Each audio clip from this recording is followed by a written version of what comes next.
everybody. Hare Krishna mindenkinek. Both those who are here and those who are somewhere else. Azoknak is, akik itt vannak, és azoknak is, akik máshol vannak. Good, we got most devotees wearing masks. A legtöbb bakta maszkot visel. And well, let me begin with our usual few announcements. Hogy kezdjük a szokásos bejelentésekkel. And we begin by announcing the departure of our godbrother Yasomati Nandan Prabhu.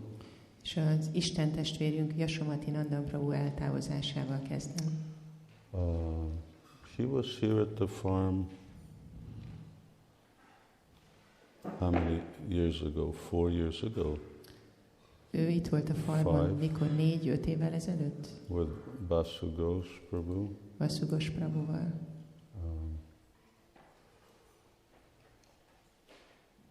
I don't, doesn't seem like registers with anyone. Anyway, it was around that time, 4 or 5 years. Úgy tűnik, hogy nem emlékeztek rá, de ez valamikor akkor körül volt, 4-5 éve. Ülj előtte, ottan túl közel vagy a festményekhez.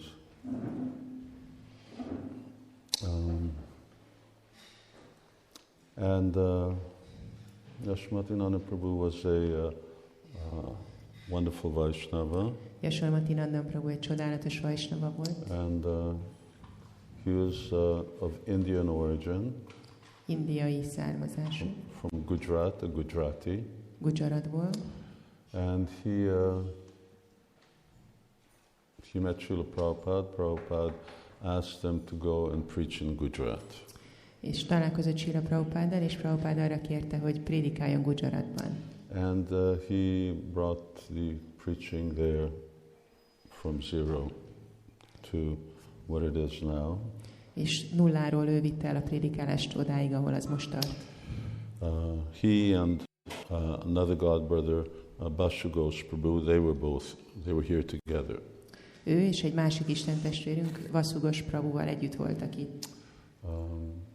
Yasomati Nandan Prabhu was quite ill.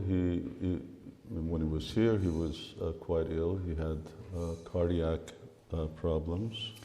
Yasomati Nandan Prabhu elég beteg volt, amikor itt volt, akkor is beteg volt, szívproblémái voltak. And so a few weeks ago he got virus, and now he passed away yesterday from complications from virus. Néhány héttel ezelőtt elkapta a vírust, és az abból adódó komplikációk miatt hagyta el a testét. So, Hare Krishna. Vanchakalpartarubhyascha kripa sindhubhyaivacha patitanam pavanebhyo vaishnavebhyo. He was a real scholar. Egy igazi tudós volt. And very much respected as a senior devotee in the Indian yatra. És az indiai játrában az idősebb bakták nagyon nagy tiszteletet adtak neki.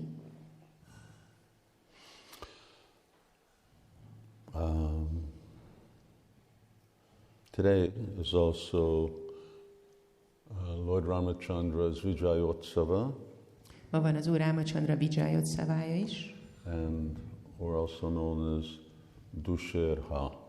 Amit úgy is hívnak, hogy Dussera. That's Dussera. Ha, the death of the 10-headed one, isn't it? That's how. I'm not sure.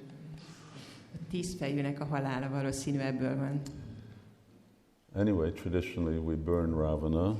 A hagyomány szerint ilyenkor elégetjük Rávanát. That's not happening, right? Ezt most nem fogjuk csinálni, ugye? Uh-huh. Huh? In Budapest. Budapesten csináljuk. And which is Lord Ramachandra's ultimate victory over Ravana. Ez volt az Úr Rámacandra végső győzelme Rávana felett. Of course, that victory was already sort of sealed before the battle even started.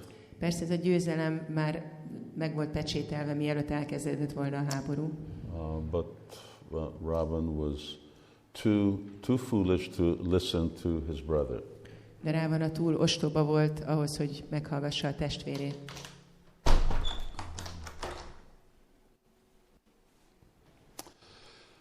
And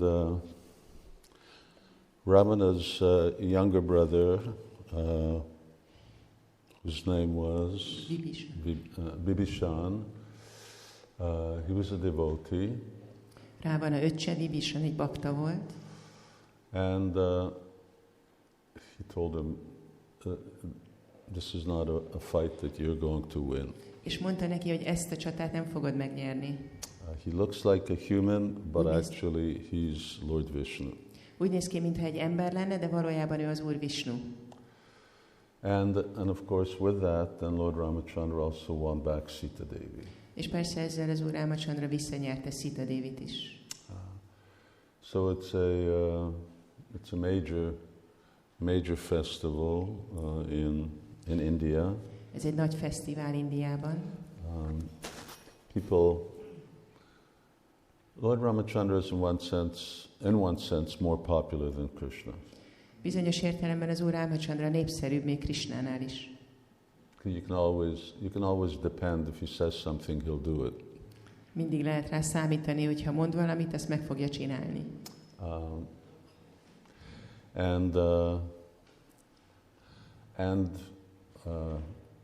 He has a monogamous relationship. He only has one wife. És monogám kapcsolatban van, csak egy felesége van. He doesn't have 16,000 wives. Nincs 16,000 felesége. And a whole bunch of girlfriends as well. És egy csomó barátnője. So ladies also like that. Ezt a hölgyek is szeretik. Anyway, but that's just a material consideration. De persze ez csak egy anyagi szempont. And it's also the appearance of Shripad Madhvacharya. És ma van Shripad Madhvacharya megjelenési napja is. He's one of those rare personalities who, like Thakur Bhaktivinoda, who reveals his eternal identity. Ő egyike azoknak a ritka személyiségeknek, akik, mint Bhaktivinoda Thakur feltárták az örök identitásukat.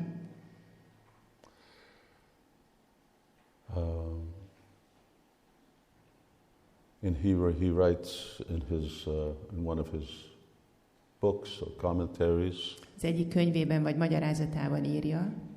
He says, I appeared as Hanuman, Lord Ramachandra, to help kill demon Ravana and his associates. Azt mondja, hogy Hanumánként jelentem meg az Úr Rámacandrával, hogy segítsek neki megölni Rávanát és a társait. And then I appeared as Bhim to help Lord Krishna kill the demons who had appeared at that time. És aztán megjelentem Bhimaként segíteni Krishnának megölni a démonokat akkoriban. Now I've appeared in this form as Madhvacharya to kill the demons who have appeared as Mayavadis. Most pedig megjelentem Madhvacharyaként, hogy megöljem azokat a démonok, akik Mayavadiként jelennek meg. Kill there means to defeat them. Megölni itt azt jelenti, hogy legyőzni őket. So, Shripad Madhvacharya ki jai. We were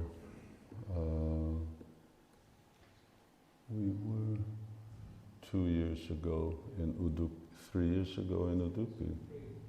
3 years ago in Udupi. 3 évvel ezelőtt voltunk Udupiban. And that's where his birthplace is. Ott született. Considering that this happened when 800 years ago. És ez mikor is olyan 800 évvel ezelőtt történt? Around 800 years. That place of his birthplace is really beautiful. A születési helye nagyon gyönyörű. beautiful ashram. Gyönyörű ashram. And it's, I don't know, half an hour drive from Udupi.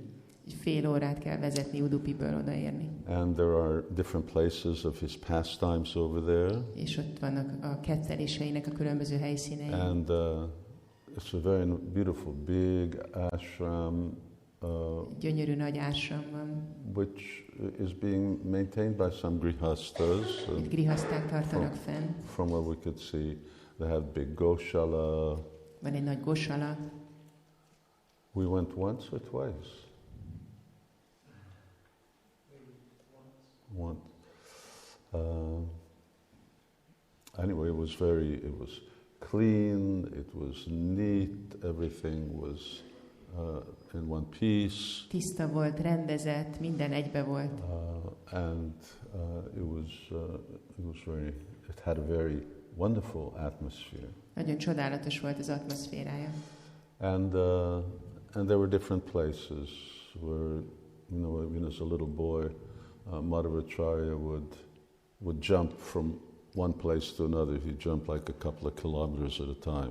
Voltak különböző helyek, amikor kisfiú volt Madhvacharya, akkor volt, hogy olyan nagyot ugrott, hogy több kilométert is átszökel. His mother told him, don't do those things. Az anyukája mondta neki, hogy ezt ne csináld. It's not good for you. Ez nem jó neked. And anyway, many places. Yes, there were 4 kunds. És volt ott 4 kund. Each representing one of the yugas. Mindegyik az egyik jugát képviselte. And there was nobody. There was nobody there. És nem volt ott senki. Usually you go to places of pilgrimage that are packed, and there was nobody. We went in this kund. I don't know how it worked. Zarándokhelyen általában tömegek vannak, és itt nem volt senki. Elmentünk ehhez a kundhoz. One of these kunds was on top of a mountain, just a rock. It was this huge, big rock. I don't know, taller than this. És az egyik tó az egy ilyen nagy sziklán volt, ami ennél magasabb. And there was a lake there. És ott volt egy tó. I don't know how the water gets there. Nem tudom, hogy megy oda a víz. And so it was very nice being there. Nagyon jó volt ott lenni. So he appeared on this day many 800 plus years ago. Tehát ezen a napon jelent meg több mint 800 éve. And remember that we are in the Madhva Sampradaya. És emlékezzetek rá, hogy mi a Madhva Sampradájához tartozunk. Madhva Gaudiya Sampradaya. Mi a Madhva Gaudiya Sampradája vagyunk. So it's of relevance to us, great relevance to us. Tehát ezért nagyon fontos a számunkra. Even though there may be some points of disagreement where we have with, not we, but our Gaudiya philosophy. És annak ellenére, hogy lehet, hogy vannak olyan dolgok, amikben nem értünk egyet, vagyis a Gaudiya filozófia nem ért egyet vele. Acharyamam vigyaniyam namam acharyavam vijaniyam náva mannyét akarhicsit. Amavanya acharyamam vijaniyam náva mannyét akarhicsit. Náva mannyét akarhicsit. Which means, translated, is that one should not be envious, one should not minimize the position of acharya. There's also a very nice explanation that's given by Viraraga Acharya. Azt mondja, hogy ne legyen irigy az ember rá, és ne próbálja csökkenteni az ember az ácsárya helyzetét, és van egy nagyon szép magyarázat a Viraraga ácsárjának. And he says this word nama banyitakar. It means that you should not make a point of his faults. És azt mondja, hogy ez a náva mannyit akarhicsit azt jelenti, hogy ne hozd elő a hibáit. If you see some defect or some fault in spiritual master, then one should hide them, and one should not broadcast them or make an issue of them. Hogyha valami hibát veszel észre a lelki tanítómesterbe, akkor ezt rejtsd el, és ne hirdesd. So I'm saying that in regards to, we made this point, Madhavacharya, that sometimes we may have some disagreement on some points of philosophy. Valaki erről azzal kapcsolatban beszél, hogy Madhvacsáryával bizonyos filozófiai dolgokban nem értünk egyet. Brahma Vimohana Lila, the role of gopis. A Brahma Vimohana Lilával kapcsolatban, vagy a gópik szerepével kapcsolatban. But Acharya Mambijaniya, but we shouldn't make an issue out of that. De ne csináljunk ebből egy ügyet. Okay, and thanks to one Vaishnavi from Dubai who offered a Nitya Seva this week. És köszönet egy Vaishnavinak Dubájban, aki Nitya Szévát ajánlott a héten. Hol van a könyv? Hol? Hát hogy fogom én megmutatni?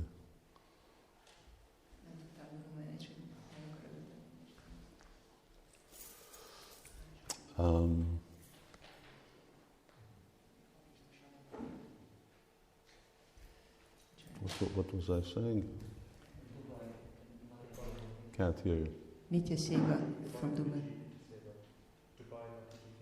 Yes, thank you for Nitya Seva. Köszönet a Nitya Széván. That was the only Nitya Seva for this week. Ez volt az egyetlen Nitya Széva ezen a héten. There's lots available. És sokra van még lehetőség. Still a lot of opportunities and openings for devotees. Tehát van lehetőség a baktáknak. Or groups of devotees. Vagy több baktának összefogva. Particularly in this upcoming times, we really need all the mercy that we can get. A most közelgő időkben igazából szükségünk van minden kegyre, amit meg tudunk kapni. Okay, and one announcement, and that is that next Saturday is the first day of Kartik.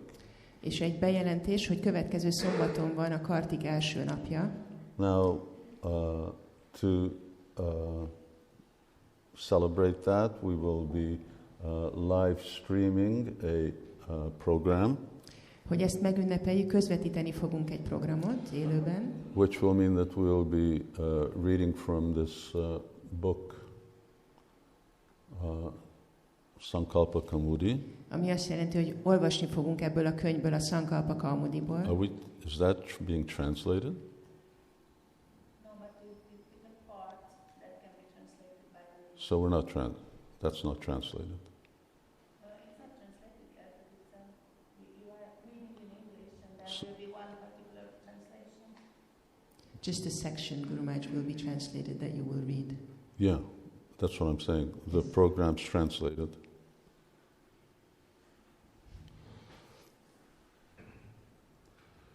Program's translated. És a program fordítással lesz.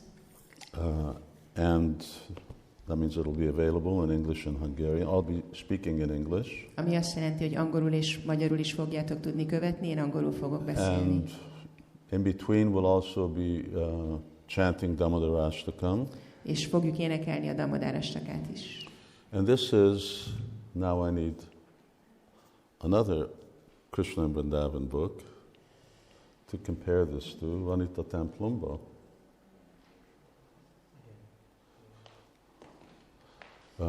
This is the size of the book. Ez lesz a mérete az új könyvnek. Thank you. Ez eddig a legvastag. Ez eddig a legvastagabb, a legnagyobb. Yeah. And this is Shuddha Bhakti Chintamani. Ez a Shuddha Bhakti Chintamani. Up to now, this has been the thickest book. Eddig ez volt a legvastagabb kötet. Not that we're competing for thickness. Nem, mint hogyha versenyeznénk, hogy egyre vastagabb legyen. But and it could have been done in 2 volumes. Megcsinálhattuk volna 2 kötetben. But it would have cost you twice as much. De akkor 2-szer ennyibe került volna. And this is the new format of the Krishna and Vrindavan series. És ez lesz az új formátuma a Krishna-Vrindavanban sorozatnak. No, they are not all white. Nem lesz teljesen fehér. I haven't gone that far. Odáig még nem jutottam. This is just a mock-up, and there will be words in it also. Ez csak egy mintapéldány, hogy fog kinézni, lesznek benne szavak. This is called a mock-up, which the printer gives just to give you an idea of what size the book will Ez csak be. egy minta, amit a nyomdász ad, hogy látni lehessen, hogy milyen mérete lesz a könyvnek. So I don't even know how many pages it is. Nem is tudom hány oldal, 980. 980. So 980 pages. 980 oldalas lesz. And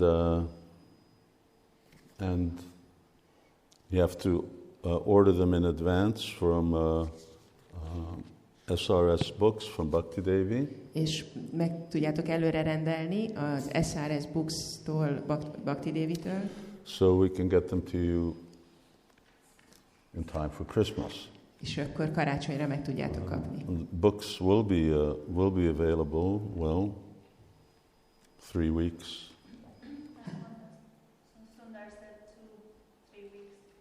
2-3 weeks, middle of November.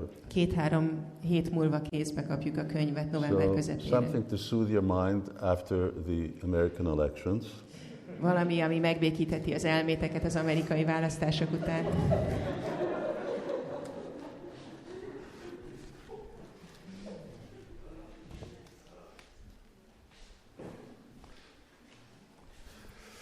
And okay, enough of that. Elég ebből. So we will let you know during the course of the week as to how you can join in that reading. A hét folyamán tájékoztatni fogunk azzal kapcsolatban, hogy a szombati olvasáshoz hogy tudtok kapcsolódni. First I'll go through the whole structure of the book and tell you what it's about. Először is el fogom mondani nektek, hogy mi a struktúrája a könyvnek, és miről szól. Chant Damodarastakam. Aztán énekelni fogjuk a Damodarastakát. And then we'll also read. És aztán olvasni is fogunk. Have we selected where we're going to read from? Did you say it's translated? Okay, let me tell you what's easy. I think this is sort of the easiest going, just to sort of select and for devotees to also connect with. Majd megmondom, hogy akkor mi az, amit jól lenne olvasni, amihez a bakták könnyen tudnak kapcsolódni. So they don't get any second thoughts about buying the book. Hogy nehogy elbátortalanodjanak, hogy mégse akarják a könyvet. Okay, so in the course of the week you'll get information of where to join. Tehát a hét folyamán tájékoztatni fogunk, hogy tudjátok majd ezt követni. I'm not sure where you're going to get the information to where you're going to join, but it'll come. Nem tudom, hogy pont hol fogjátok megkapni az információt, de valahol jönni fog. Conference and other places. Tanítványi konferencián, más helyeken. Okay, and now we start with verse 4 of Siksastakam. Most elkezdjük a Siksastakam 4. verszakát. And I've yet to finish verse 3, not much there. De még be fogom fejezni előtte a 3. verszakot, már nincs sok belőle. But there is quite a bit here. De itt van elég sok minden. Oh. Well, excuse me, I didn't know what happened. All of a sudden, it went to a different font size, and it went from my original 16 pages, thank you, to 13 pages. I thought something got erased. Csak hirtelen megváltozott a betűméret is. Okay, so you all have kartals, mridanga, harmonium, and this is song 4 from Gitavali. A 4. dal a Gitavaliból. Prabhu tava pada yuge Mora Nivedana.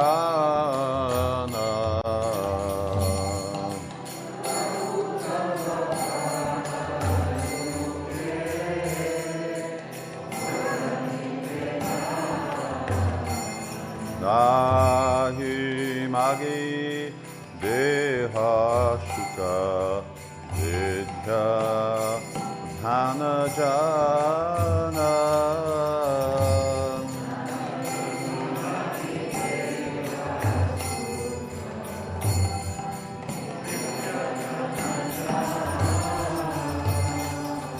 Nahi magi swarga ara moksha nahi magi.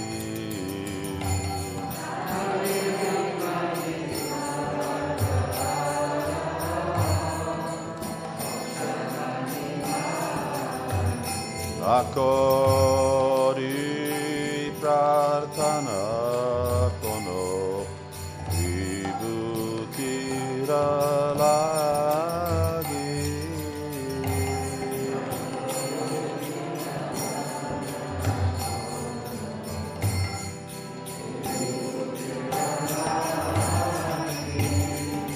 Nija karma guna doshi je janma pai.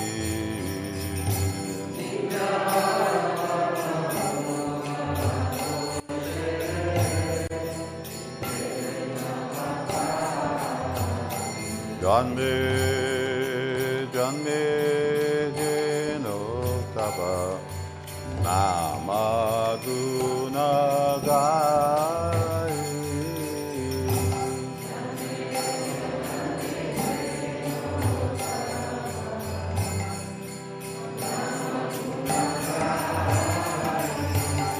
He matra asha mama tomara charane.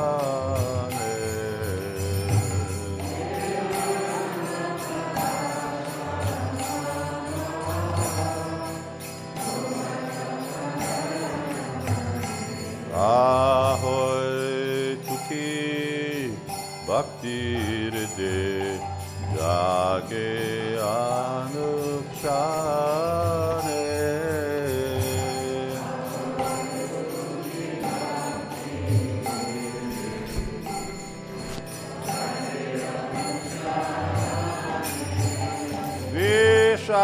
Vishaye je priti deve achaye amara.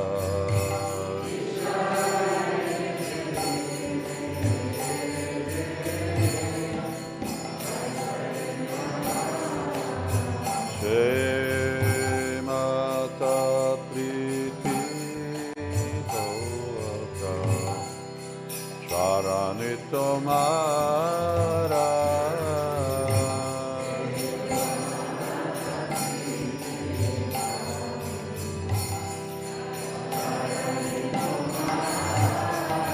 Vipade sampaditaha takukshama bhave.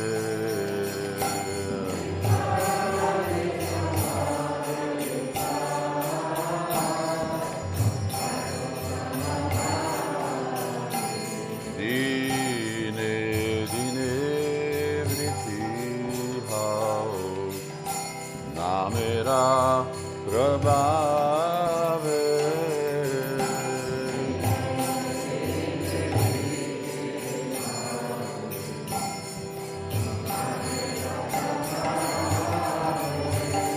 Pashu pakshi hoye taki swarge vaniroye.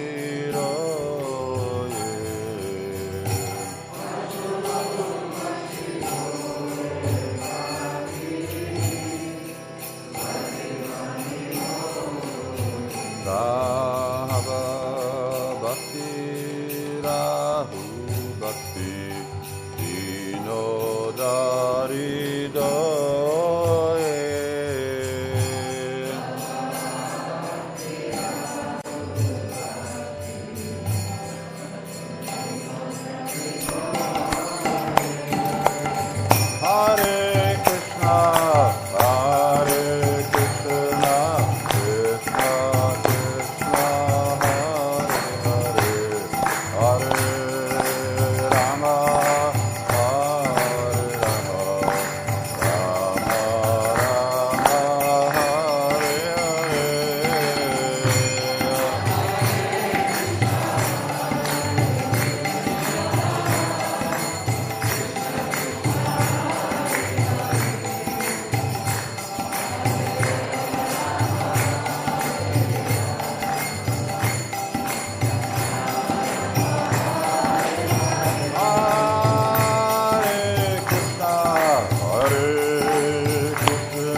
Jai Srila Prabhupada ki jai, Sri Radha Shamsundar ki jai, Sitaram Lakshman Hanumanji ki jai, Sripad Madhavacharya ki jai, Janitai Gaura Premanandi.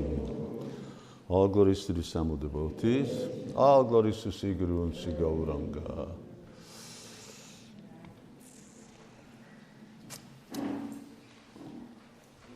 Nem lehet jönni.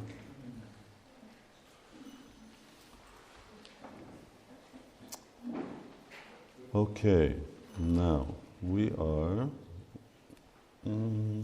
running a little late. Picit késésben vagyunk. And so we're not going to chant Siksastakam. Most nem fogjuk elénekelni a Siksastakát. We're going to chant this verse. Viszont elénekeljük ezt a verset együtt. And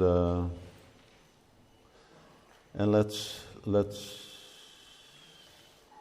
not do that. És most ezt hadd ne csináljuk. Because we're supposed to be on verse 3. Mert még a harmadik versnél tartunk. So let me just go back to verse 3. Hadd térjek vissza a harmadik vershez. And where did I leave off? And I left off here. And let's chant that one. És azt énekeljük el. Which is not on the board. Ami nincs a táblán. But anyway, I think devotees all know. Everyone knows all 8 verses. Hands up. Of course, I asked last week, and we had a good showing. I don't think anyone got amnesia since then. Okay, fantastic. Oh, there it is. Okay. Trinada Pisanichena Tarori Vasahishnuda Amanena Manadena Kirtaniya Shadahari Om Gyanti Mirandasya Gyananjana Shalakaya Chakshurun Militam Jena Tasmai Shri Guruve Namaha Jai Shri Krishna Chaitanya Prabhu Nityananda Shri Advaita Gadadhar Shiva Shri Gaura Bhakta Vrinda Hare Krishna Krishna Krishna Hare Hare Hare Rama Rama Rama Hare Hare. So we more or less got to the third line last week. Múlt héten eljutottunk a harmadik sorig. And the emphasis was on this verse as really being a tipping point. És azt hangsúlyoztam, hogy ez a vers igazából ez a billenőpont. And it's a tipping point that actually really brings us to the spiritual platform, brings us to positive development. Tehát a billenési pont, ami elvisz minket a pozitív fejlődés irányába. Not anartha nivritti, not trying to get rid of karma. Itt már nem az anartha nivritti van, nem az van, hogy meg akarunk szabadulni a karmától. But actually tasting and being absorbed in the understanding of devotional practices. Hanem már kóstoljuk, és ott van a megértés az odaadó gyakorlatokról. And we spent a lot of time on humility. És sokat beszéltünk az alázatról.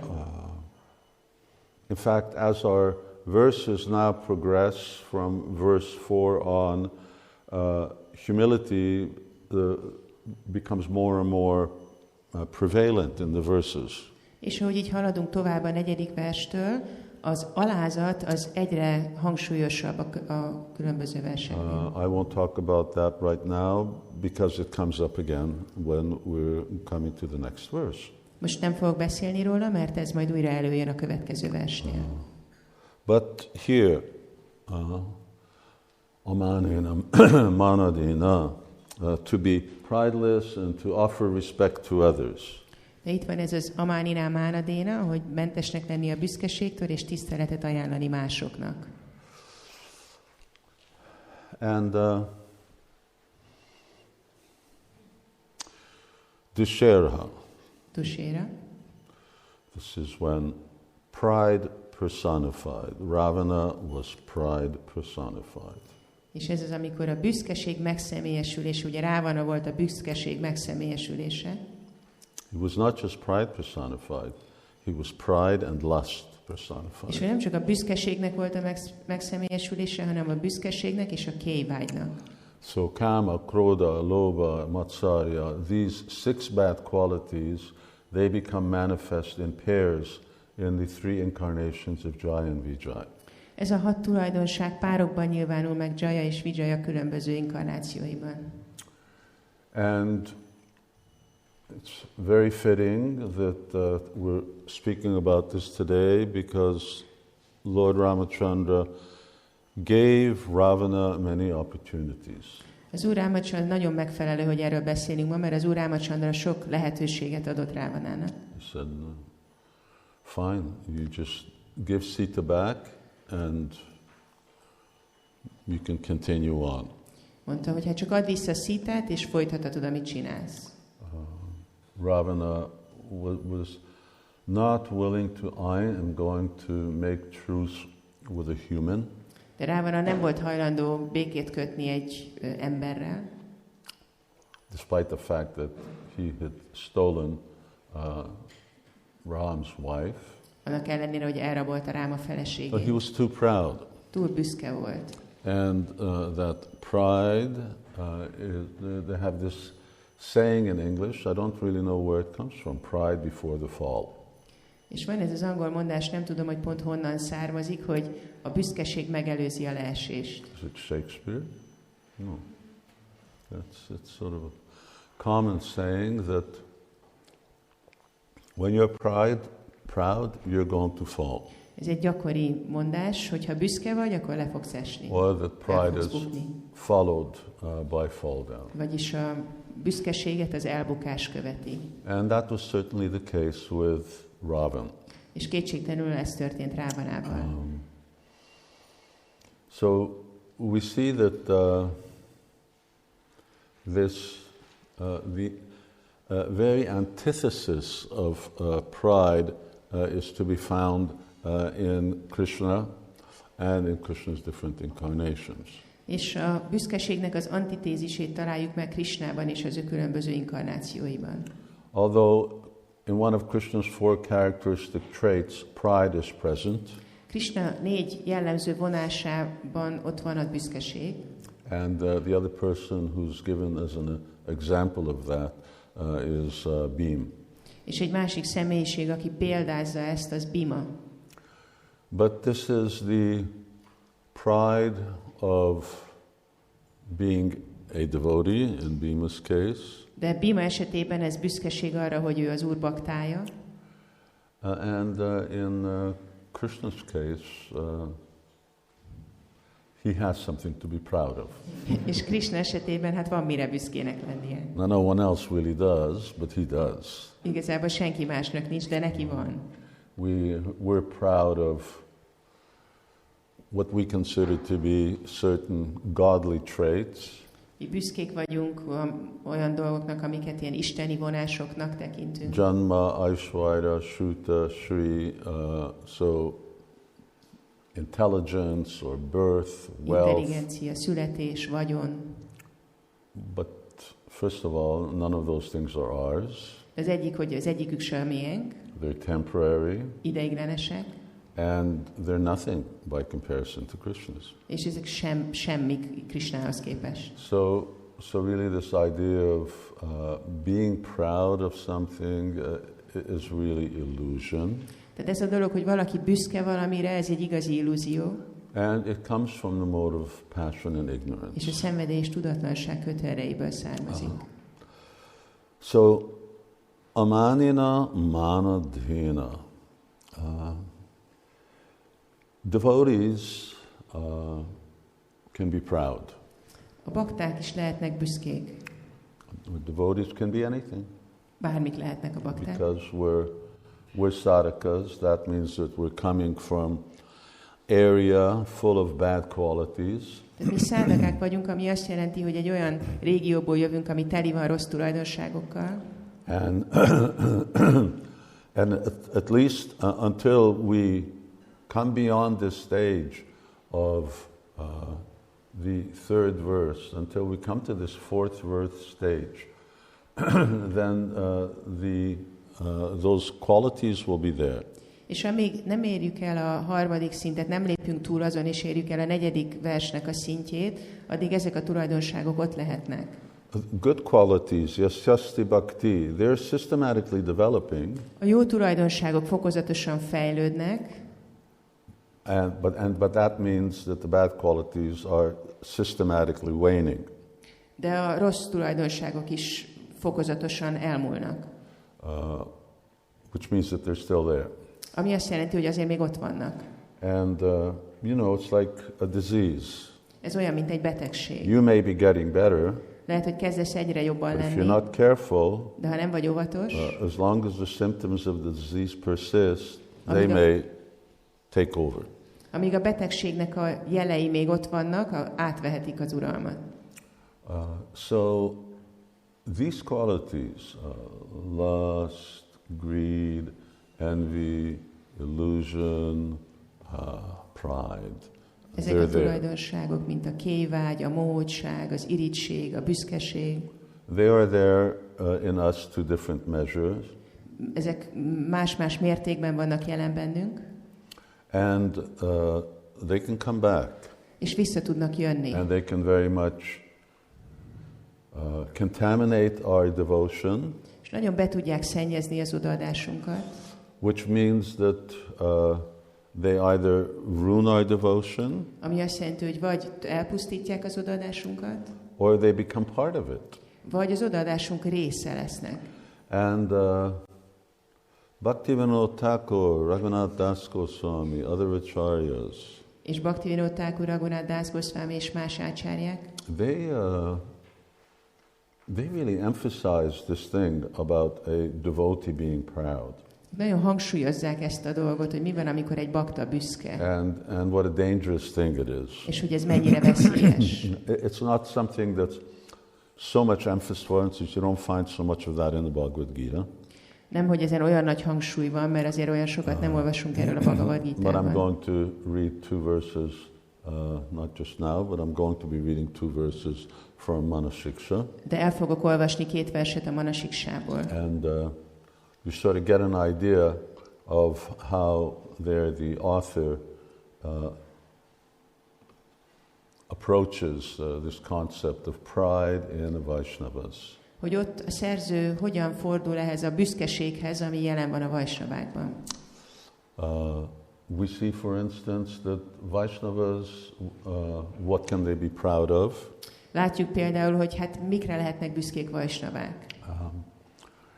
Well, in terms of their material acquisitions, for instance, their intelligence. Azzal kapcsolatban, hogy anyagilag mire tettek szert, büszkék lehetnek például az intelligenciájukra. Devotees people are all of different intelligence level. A különböző embereknek az intelligencia szintje más. Devotees may come and thinking that they're much more intelligent than others. Lehet, hogy valaki azt gondolja magáról, hogy sokkal intelligensebb másoknál. And then this mistaken idea that intelligence and spiritual advancement can be equated. És lehet ott ez a tévképzet, hogy az intelligencia az egyenlő lehet a lelki fejlettséggel. And that's even when that intelligence is used for cultivating Krishna consciousness. És ez akkor is ott lehet, hogyha valaki az intelligenciát arra használja, hogy gyakorolja a Krishna tudatot. But just because someone's smart and just because he may be smarter than others doesn't in no way mean that he is more spiritually advanced than others. De csak az, hogy valaki okos, vagy hogy okosabb másoknál, ez nem feltétlenül jelenti azt, hogy lelkileg fejlettebb másoknál. And then when that smart person begins to get into Krishna consciousness and study, és amikor ez az okos bakta belemerül a Krishna tudatba és tanul, now if he's very smart, he'll come to that conclusion fast that I shouldn't become proud of my learning. Hogyha okos, akkor gyorsan el kell jutni arra a végkövetkeztetésre, hogy csupán az, hogy tanult vagyok, az nem jelent lelki fejlődést. But once again, a material ability dovetailed in Krishna consciousness can make someone a really good Vaishnava scholar. De hogyha valaki az anyagi képességét így lefoglalja Krisnának a szolgálatában, akkor egy nagyon jó Vaishnava tudós lehet belőle. And we want Vaishnava scholars. És mi akarjuk, hogy legyenek Vaishnava tudósok. For instance, we have our whole college just with the idea of at least giving systematic education to devotees. A főiskolánknak ez a célja, hogy rendszeres vagy rendszerezett képzést kapjanak a bakták. And even people who are not devotees, that they learn about Krishna consciousness in a very systematic way. És a nem bakták pedig tanulhassanak a Krishna tudatról egy nagyon rendszerezett módon. So, yes, and Prabhupada said, ISKCON is an educational institution. És igen, Prabhupada azt mondta, hogy az ISKCON egy oktatási intézmény. So whether we're in the ashram, in the college, whatever we're doing on Sankirtan, it's education. Akár az ásramban vagyunk, akár a főiskolára járunk, akár valami más csinálunk az utcán, vagyunk Sankirtanon, ez oktatásról szól. And now when someone has memorized the Bhagavad Gita, knows Sanskrit and so many other things. Lehet, hogy valaki memorizálta a Bhagavad Gitát, és tud szanszkritul és annyi más dolgot. And then starts to think, now I'm a better devotee. És esetleg azt gondolja, hogy hát én egy jó bakta vagyok. Because once again, knowledge in of itself does not necessarily make spiritual advancement. Mert ismétlem, hogy a tudás önmagában nem jelent lelki fejlettséget. What is knowledge? Mi a tudás? It's a question. Ez egy kérdés. What's the relationship between knowledge and spiritual advancement? Mi a kapcsolat a tudás és a lelki fejlődés között? Qualification. It's the qualification for advancement. Ez a képesítés a fejlődéshez. But it is not a measure of advancement. De nem a fejlődés mérő eszköze. So, but if you spoil that qualification, then what was the use of that knowledge? De ha elrontod ezt a képesítést, akkor mi haszna volt a tudásodnak? So we have this example of this Kashmiri Pandit who came and challenged Chaitanya Mahaprabhu. Ott van a példa, ez a Kashmiri Pandit, aki jött és kihívta Chaitanya Mahaprabhut. Or, although of course they were Mayavadis, but we had Prakashan and the Saraswati, these were, and the his Mayavadi associates. És persze ők Majavádik, és ott volt Prakashananda Saraswati és az ő Majavádi társai. They were great scholars. Ők nagy tudósok voltak. And they said, why aren't you studying Vedanta? Why are you dancing and singing? És azt mondták, hogy hát miért nem tanulmányozod te is a Védantát? Miért táncolsz és énekelsz? So they were just saying just this, is that, you know, this dancing and singing, this is sentiment. What's this got to do with spiritual advancement? És ők is ezt mondták, hogy ez a táncolás és éneklés, ez csak egy ilyen érzelmi dolog, mi köze van ennek a lelki fejlődéshez? So they couldn't recognize that they were actually Vedanta, they were talking to Vedanta personified. És nem realizálták, hogy magához a Vedanta megszemélyesüléséhez beszélnek. But what did Chaitanya Mahaprabhu do to get their attention? És mit tett Chaitanya Mahaprabhu, hogy vonzza a figyelmüket? Well, he did two things. Két dolgot. One was a mystical thing. Az egyik egy misztikus dolog volt. And that was he manifested his Brahman effulgence. Hogy megnyilvánította a Brahma ragyogását. So they immediately became attracted. Ami azonnal elbűvölte őket. This is what they believed in. This was their faith. Ez volt, amiben hittek. But the other thing was he sat where you put the shoes. De a másik az volt, hogy odaült, ahova a cipőket teszik. In other words, Lord Chaitanya exhibited humility. Vagyis az Úr Chaitanya alázatosságot nyilvánított. Nowadays, if someone sits where the shoes are, no one may even take notice. Manapság, hogyha valaki odaül, ahol a cipők vannak, akkor lehet, hogy senki észre se veszi. Maybe they're complaining, he's squashing my shoes. Sőt, lehet, hogy panaszkodnak, hogy hé, összenyomod a cipőmet. But 500 years ago, people were more cultured. De 500 évvel ezelőtt az emberek műveltebbek voltak. So they thought, this is like that. That's such a humiliating thing for a Brahmin sannyasi in a dirty place where shoes are. És azt mondták, hogy ez egy olyan megalázó dolog, hogy egy brámana, egy szanyászi egy olyan piszkos helyen ül, ahol a cipők vannak. So immediately that humility melted the hearts of these, even though they're Mayavadis. És ez az alázat azonnal elolvasztotta ezeknek az embereknek a szívét, annak ellenére, hogy májavádik voltak. And then somewhere down the line, when Chaitanya Mahaprabhu was correcting them, és valahol, amikor Chaitanya Mahaprabhu kijavította őket, then we don't need anything up there yet. Nem kell oda felrakni még semmit, nem jöttem oda.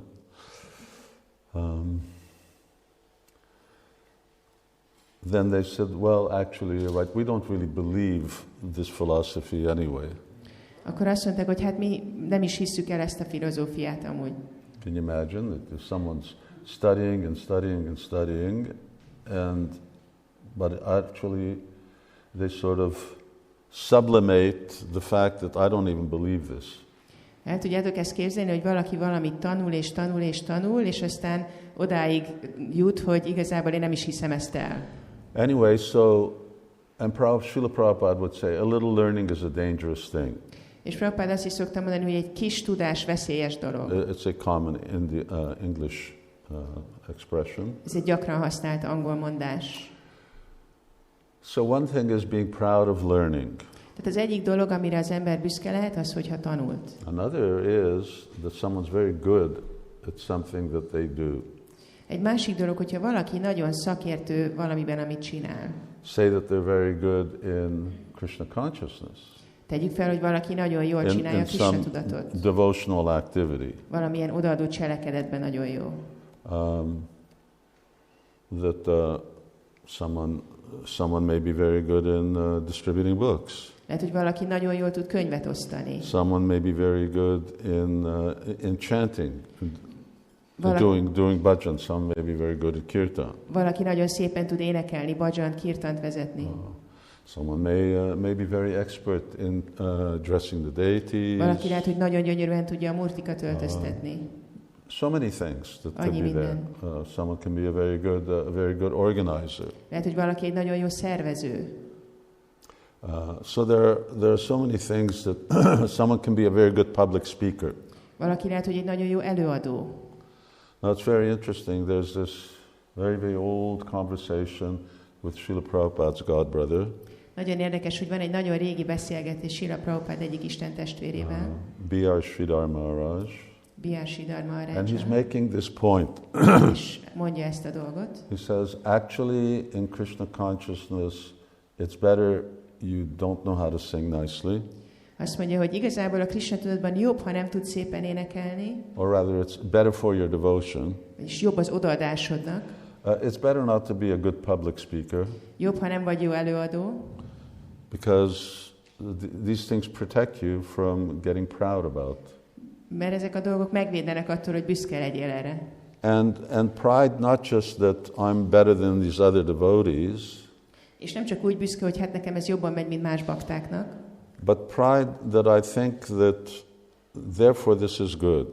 Hanem büszkeség, mert azt gondolod, hogy ezért ez jó. And that this is bhakti. És hogy ez a bhakti. Say for instance in chanting. Tegyük fel mondjuk az éneklésnél. Because that's a very prevalent thing. Mert ez egy nagyon átható dolog. I'm not saying in ISKCON, I'm just saying in Gaudiya Vaishnavism. Nem azt mondom, hogy az ISKCON-ban, hanem hogy a Gaudiya Vaishnavizmusban. So Srila Prabhupada's repeatedly talking about different sahajas who they chant Hare Krishna, that's their life. Srila Prabhupada sokszor beszél sahajiákról, akik csak az az életük, hogy éneklik a Hare Krishnát. They chant beautifully. És gyönyörűen énekelnek. And yet at the same time, they think that they're devotees because they're just always Kirtaniya Sada Hari, chanting Hare Krishna all the time. És azt gondolják, hogy bakták, mert ugye Kirtaniya Sada Hari, mindig éneklik a Hare Krishnát. But they're not. De nem. Because they don't have faith. Mert nincs hitük. They don't follow regulative principles. Nem követik a védikus elveket. don't bother reading Bhagavad Gita, it's beneath them. Nem törődnek azzal, hogy a Bhagavad Gitát olvassák, azt gondoljuk, hogy hát ez nekik túl alacsony So, szint. despite the fact that they're chanting Hare Krishna, Tehát annak ellenére, hogy éneklik a Hare Krishnát, which is a good thing, ami egy jó dolog, and it's certainly better than being a learned Mayavadi, és biztos, hogy jobb, mint tanult Májavádinak lenni, but still they're not going back to Godhead in this life. de még mindig nem mennek vissza Istenhez ebben az életükben. Because they just identify with this ability to chant Hare Krishna nicely with actually chanting Hare Krishna. Mert azonosítják magukat ezzel, hogy szépen énekeljék a Hare Krishnát, ez lesz a fontos, nem pedig az, hogy énekeljék a Hare Krishnát. And when we're talking about the 10 offenses, we say Bahujanma Koti Shravana Kirtana. Usually we think about japa. Amikor a 10 sértésről beszélünk, akkor általában a japára gondolunk. That someone can chant japa for many lifetimes, but if one chants offensively. Hogy az ember énekelheti sok-sok életen keresztül a Szent nevet, hogyha sértéssel énekel. But the same thing's there in terms of the kirtan or the bhajan. De ez ugyanúgy érvényes a kirtanra és a bhajanra is. And so, you know, when Bhaktisiddhanta Saraswati Thakur was leaving this world, és tudjátok, hogy amikor Bhaktisiddhanta Saraswati Thakur hagyta el ezt a világot, a very sweet singer, devotee, who was a nice devotee, but he was going to come and sing. Volt ott egy bakta, aki nagyon édesen énekelt, egy nagyon kedves bakta volt, de ő jött énekelni. But he asked them, he asked for another devotee who was tone deaf to sing. És Bhaktisiddhanta Saraswati pedig megkérte, hogy egy másik bakta énekeljen, aki teljesen zeneileg süket volt. To just emphasize the fact that it's not in the music. Hogy hangsúlyozza azt a tényt, hogy nem a zene a lényeg. The mantra is not in the music. A mantra az nem a zenében van. The mantra is in the sound vibration. A mantra a hangvibrációban van. And you can't trick the holy name. És nem tudod kicselezni a szent nevet. So there are many devotional skills, and this then really becomes quite a deception. Sok ilyen odaadó képesség van, és ez be tudja csapni az embert. Because it certainly feels good to do something nice for Krishna. Mert persze jó érzés valamit jól csinálni Krishnának. But if doing something nice for Krishna means that therefore other people are lesser and I become critical, then that puts me in a very dangerous situation. De hogyha te szépen csinálsz dolgokat Krishnának, és azt gondolod, hogy mások pedig kevesebbek, mert nem csinálják olyan jól, akkor ez egy veszélyes helyzetbe hoz. And so pride will mean criticism, fault finding, offenses. A büszkeség azt fog jelenteni, hogy valaki kritikus, hibákat talál, sértést követel. You have, for instance, the good positive example. Van például a pozitív példa. Bhaktisiddhanta Saraswati Thakur, who's like a walking encyclopedia.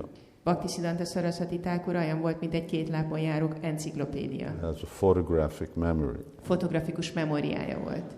And Bhaktivinoda Thakur says, take initiation from Gorkishore Das Babaji. És Bhaktivinoda Thakur azt mondta neki, hogy Gorkishore Das Babaji Maharajtól kérj avatást. Who we understand was either not literate or really not that well read. Aki vagy írástudatlan volt, vagy nem volt túl olvasott. But he was a siddha and everyone recognizes that. De ő egy siddha volt, akit mindenki felismer. So Bhaktisiddhanta Saraswati Thakur never considered that I'm a scholar. How can I take initiation from someone who's not so learned? Bhaktisiddhanta Saraswati Thakur sose gondolta, hogy hát én egy tudós vagyok, hogy fogadhatnék el avatást valakitől, aki nem olyan tanult. What will people think of me? Mit fognak rólam gondolni az emberek? But he's showing the example, yes, it does not matter. Ő mutatta a példát, hogy nem számít. Gorkishore Das Babaji knew everything. Gorkishore Das Babaji Maharaj mindent tudott. He knew Krishna. Ismerte Krishnát. So, you know, when he was coming to see Bhaktisiddhanta Saraswati Thakur in Mayapur, amikor eljött Bhaktisiddhanta Saraswati Thakurhoz Mayapurba, middle of a monsoon storm, a monszun vihar közepén, nighttime, éjszaka, he says, "How did you get here?" ő kérdezte tőle, hogy jöttél ide? "Oh, some boy brought me here." Egy fiú idehozott. What boys? There's no boys. No one's living on this side of the river. Milyen fiú? A folyónak ezen a partján nincsenek fiúk. They're just some boy. Valamilyen fiú.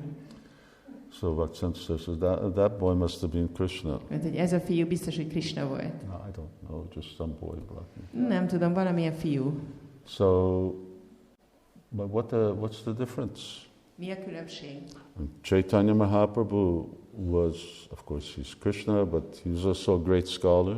Chaitanya Mahaprabhu persze ő Krishna, de ő is egy nagy tudós volt. But when one of his friends, schoolmates, when they were studying grammar, Az egyik barátja, iskolatársa, amikor nyelvtant tanultak, who was really jealous of this grammar book that Chaitanya Mahaprabhu wrote. Irigy volt arra a nyelvtankönyvre, amit Chaitanya Mahaprabhu írt. He looked at it and says, well, your book makes my book look like nothing. Ránézett, és azt mondta, hogy hát a te könyved mellett az én könyvem, mintha semmi sem lenne. And he was so upset. És annyira kibukott. Well, Lord Chaitanya says, I give it, just throw it. They were going in the boat, he just threw it in the Ganges. És egy hajóba voltak, és akkor Chaitanya csak így fogta az ő könyvét, és bedobta a folyóba. He threw his book in the Ganges. A saját könyvét. They said, what's this knowledge? Tehát mi ez a tudás? So, yes, or devotional skills, or, sometimes someone has someone else as a service. Devotees have, for instance, service that they donate. Vagy valakinek mondjuk olyan szolgálata van, hogy adományoz. And that really becomes a potential trap. És ez is egy potenciális csapda lehet. When someone thinks, I'm a donor. Akkor valaki azt mondja, hogy én egy adományozó vagyok. That's already problematic. Ez már eleve egy probléma. It's like a Sankirtan devotee thinking that I'm a donor. Egy szankirtanos bakta azt gondolna, hogy én egy adományozó vagyok. Then the Sankirtan leader would sit him down and say, look, we got to have a little talk here if you think you're a donor. Akkor a szankirtan vezető leültetni, hogy figyelj, egy kicsit beszélgetnünk kellene, ha azt hiszed, hogy te egy adományozó vagy. Because it immediately means that, well, something's mine. Mert ez azonnal azt jelenti, hogy azt gondolod, hogy valami az enyém. And I'm not a donor, I just have a service. Én nem egy adományozó vagyok, egyszerűen csak van egy szolgálatom. And of course there are different degrees to which devotees have this consciousness. És persze más-más mértékben van a baktáknak ez a tudata. I'm giving part of what's mine. Odadom egy részét annak, ami az enyém. I'm giving part of what's Krishna's. Odadom egy részét annak, ami Krishnáé. Or I'll ask Krishna what he wants to give back to me. Vagy megkérdezem Krishnát, hogy mit szeretne visszaadni nekem. Now granted, that has yet to happen to me in the last 50 years. No one has come to me and says, it's all yours, now tell me what I need. Nem történt ez itt az elmúlt 50 évben velem, hogy oda jön valaki, és azt mondja, hogy minden a tiéd, mondd meg, hogy mi az, amit odaadsz, amire szükségem van. But I'm here, opportunity is open for everyone. De itt vagyok, a lehetőség mindig megvan. And really dangerous is being proud of a spiritual attainment. De az igazi veszély az, amikor valaki büszke arra, hogy lelkileg hol tart, mit ért el. Now I've made a certain level of spiritual advancement. Egy bizonyos fokú lelki fejlődésre tettem szert. Become free from bad habits. Megszabadultam a rossz szokásoktól. Maybe one gains control over one's senses. Uralom már az érzékeimet. Become free from either all material attachment or some material attachment. Megszabadultam minden, vagy valamennyi anyagi ragaszkodástól. If one becomes proud thinking, now I'm somebody. És valaki büszke lehet, és azt gondol, hogy na most már vagyok valaki. And they start to talk like that, walk like that, treat others like that. És elkezd így beszélni, így menni, így bánni másokkal. Then the same problems. Criticism, fault finding, and offenses. Akkor ugyanez a probléma lesz. Kritika, hibakeresés, sértések. And it's a potential problem as one moves forward. És ez egy potenciális probléma, hogy valaki halad előre. Especially if you have to be in an institution like ours. Főleg, hogyha valaki egy intézményben van, mint például a miénk. Where you're a preacher. Ahol egy prédikátor vagy. Which definitely means you're telling other people something they don't know. You're in a position of superiority. Ez mindenképp azt jelenti, hogy olyan dolgokat mondasz másoknak, amit ők nem tudnak, vagyis egy magasabb rendű helyzetben vagy. You're a sannyasi, you're a GBC, or you're a guru. Sannyasi, vagy GBC, vagy guru vagy. And especially if you're in a position of guru. Főleg, hogyha guru helyzetben vagy. Where everyone automatically thinks that you've attained perfection. Mindenki automatikusan azt gondolja, hogy te már elérted a tökéletességet. And if you walk on your hands, then they just say, oh, this is a lila or something like that. És hogyha kezeden jársz, akkor azt mondják, hogy hát ez egy lila. Ecstatic symptoms. Ez egy extatikus szimptóma. So, being in that environment becomes very conducive to becoming proud of a certain position. Ez a környezet nagyon kedvez annak, hogy valaki büszkévé váljon. And a certain attainment. A pozíciójára, vagy arra, amit elért. So what happened to this Pondraka? Pondraka. Mi történt Pundrakával? People around him convinced him that it was he who was Vasudeva. Körülötte az emberek meggyőzték őt arról, hogy ő az, aki Vasudeva. And Krishna was the fake. És Krishna a hamis. So Krishna had to explain to him that it wasn't like that. És Krishnának el kellett magyaráznia neki, hogy nem így van. And ultimately it didn't work. És végül nem működött. We had similar problem with Facebook. Nekünk hasonló problémáink vannak a Facebookkal. Where someone was convinced that I was a fake. Valaki meg volt győződve arról, hogy én egy hamis vagyok. I was a fake Sivarama Swami. Vagyis én vagyok a hamis Sivarama Swami. I wasn't the real one. Nem az igazi Sivarama Swami. The real one wasn't in Hungary, the real one was in England. És az igazi Sivarama Swami az nem Magyarországon van, hanem Angliában. They wouldn't believe me. És nem hittek nekem. But I had no Sudarshan chakra. Nem volt Sudarshan chakrám. So they did some damage to our preaching. És kicsit így kárt tettek a prédikálásunkban. And it seems that renunciation is also something that can very easily make a person proud. És úgy tűnik, hogy a lemondás is egy olyan dolog, ami nagyon könnyen büszkévé tud tenni valakit. Here's two verses that you can see, and it's also there. Itt van két vers, amit láthattok. In Manasiksha, verse 6 and 7. A Manasikshából a 6. és a 7. vers. So here's some nice language. Szép nyelven van írva. Mind, and of course why? Because this is all happening in the mind. És persze ez az elmében zajlik, mind. Why do you burn both you and me by bathing in the trickling urine of the ass of deviousness and hypocrisy? Wait, in English that means in the trickling urine of the ass. Anyway, it's the ass's trickling urine.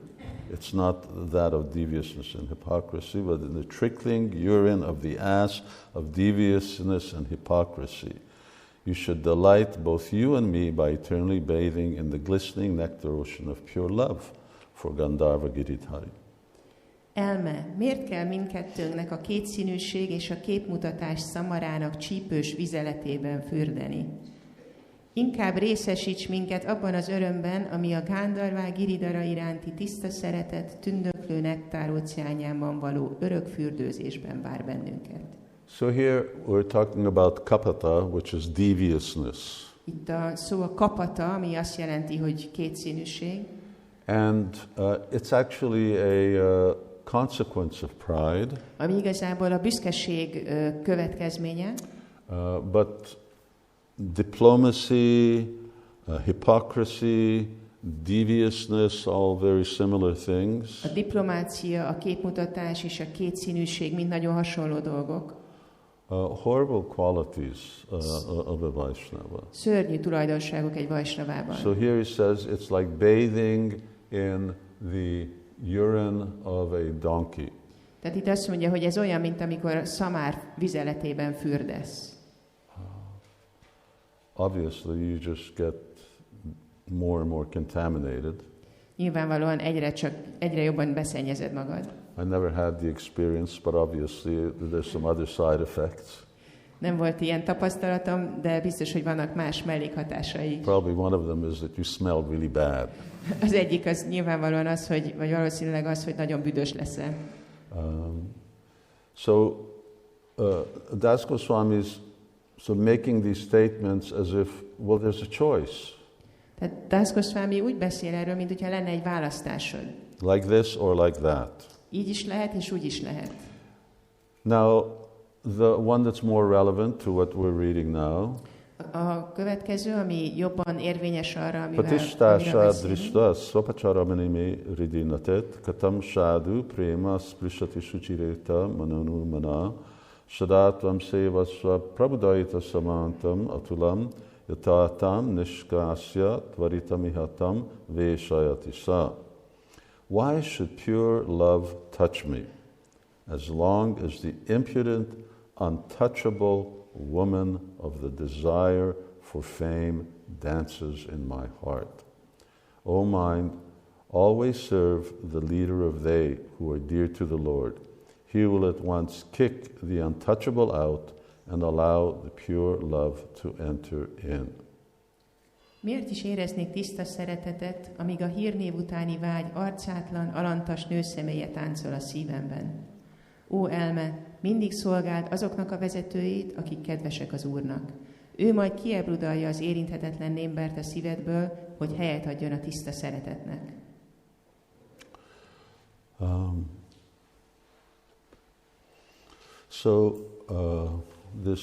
And here the word is pratishta. És itt szerepel ez a pratistá szó. Pratistása, or the desire for fame. Pratistásá, vagyis ez a vágy a hírnévre. So someone wants to be famous, and that's of course due to pride. Valaki híres akar lenni, és ez persze büszkeség. Famous as something. Híres, mint valami. Scholar, singer, devotee, guru. Tudós, énekes, bakta, guru. So he says, Svapacharamani. Azt mondja, hogy Svapacharamani. Svapacha means a dog eater. Svapacha azt jelenti, hogy kutyaevő. And I guess here it's the wife of the dog eater, because she's the one who's cooking the dog. És itt valószínűleg a kutyaevő feleségéről van szó, ő főzi meg a kutyát. The husband's just eating it. A férj csak megeszi. She's cooking it and eating it. Ő megfőzi és megeszi. So anyway, it's a bad situation. Minden esetre rossz a helyzet.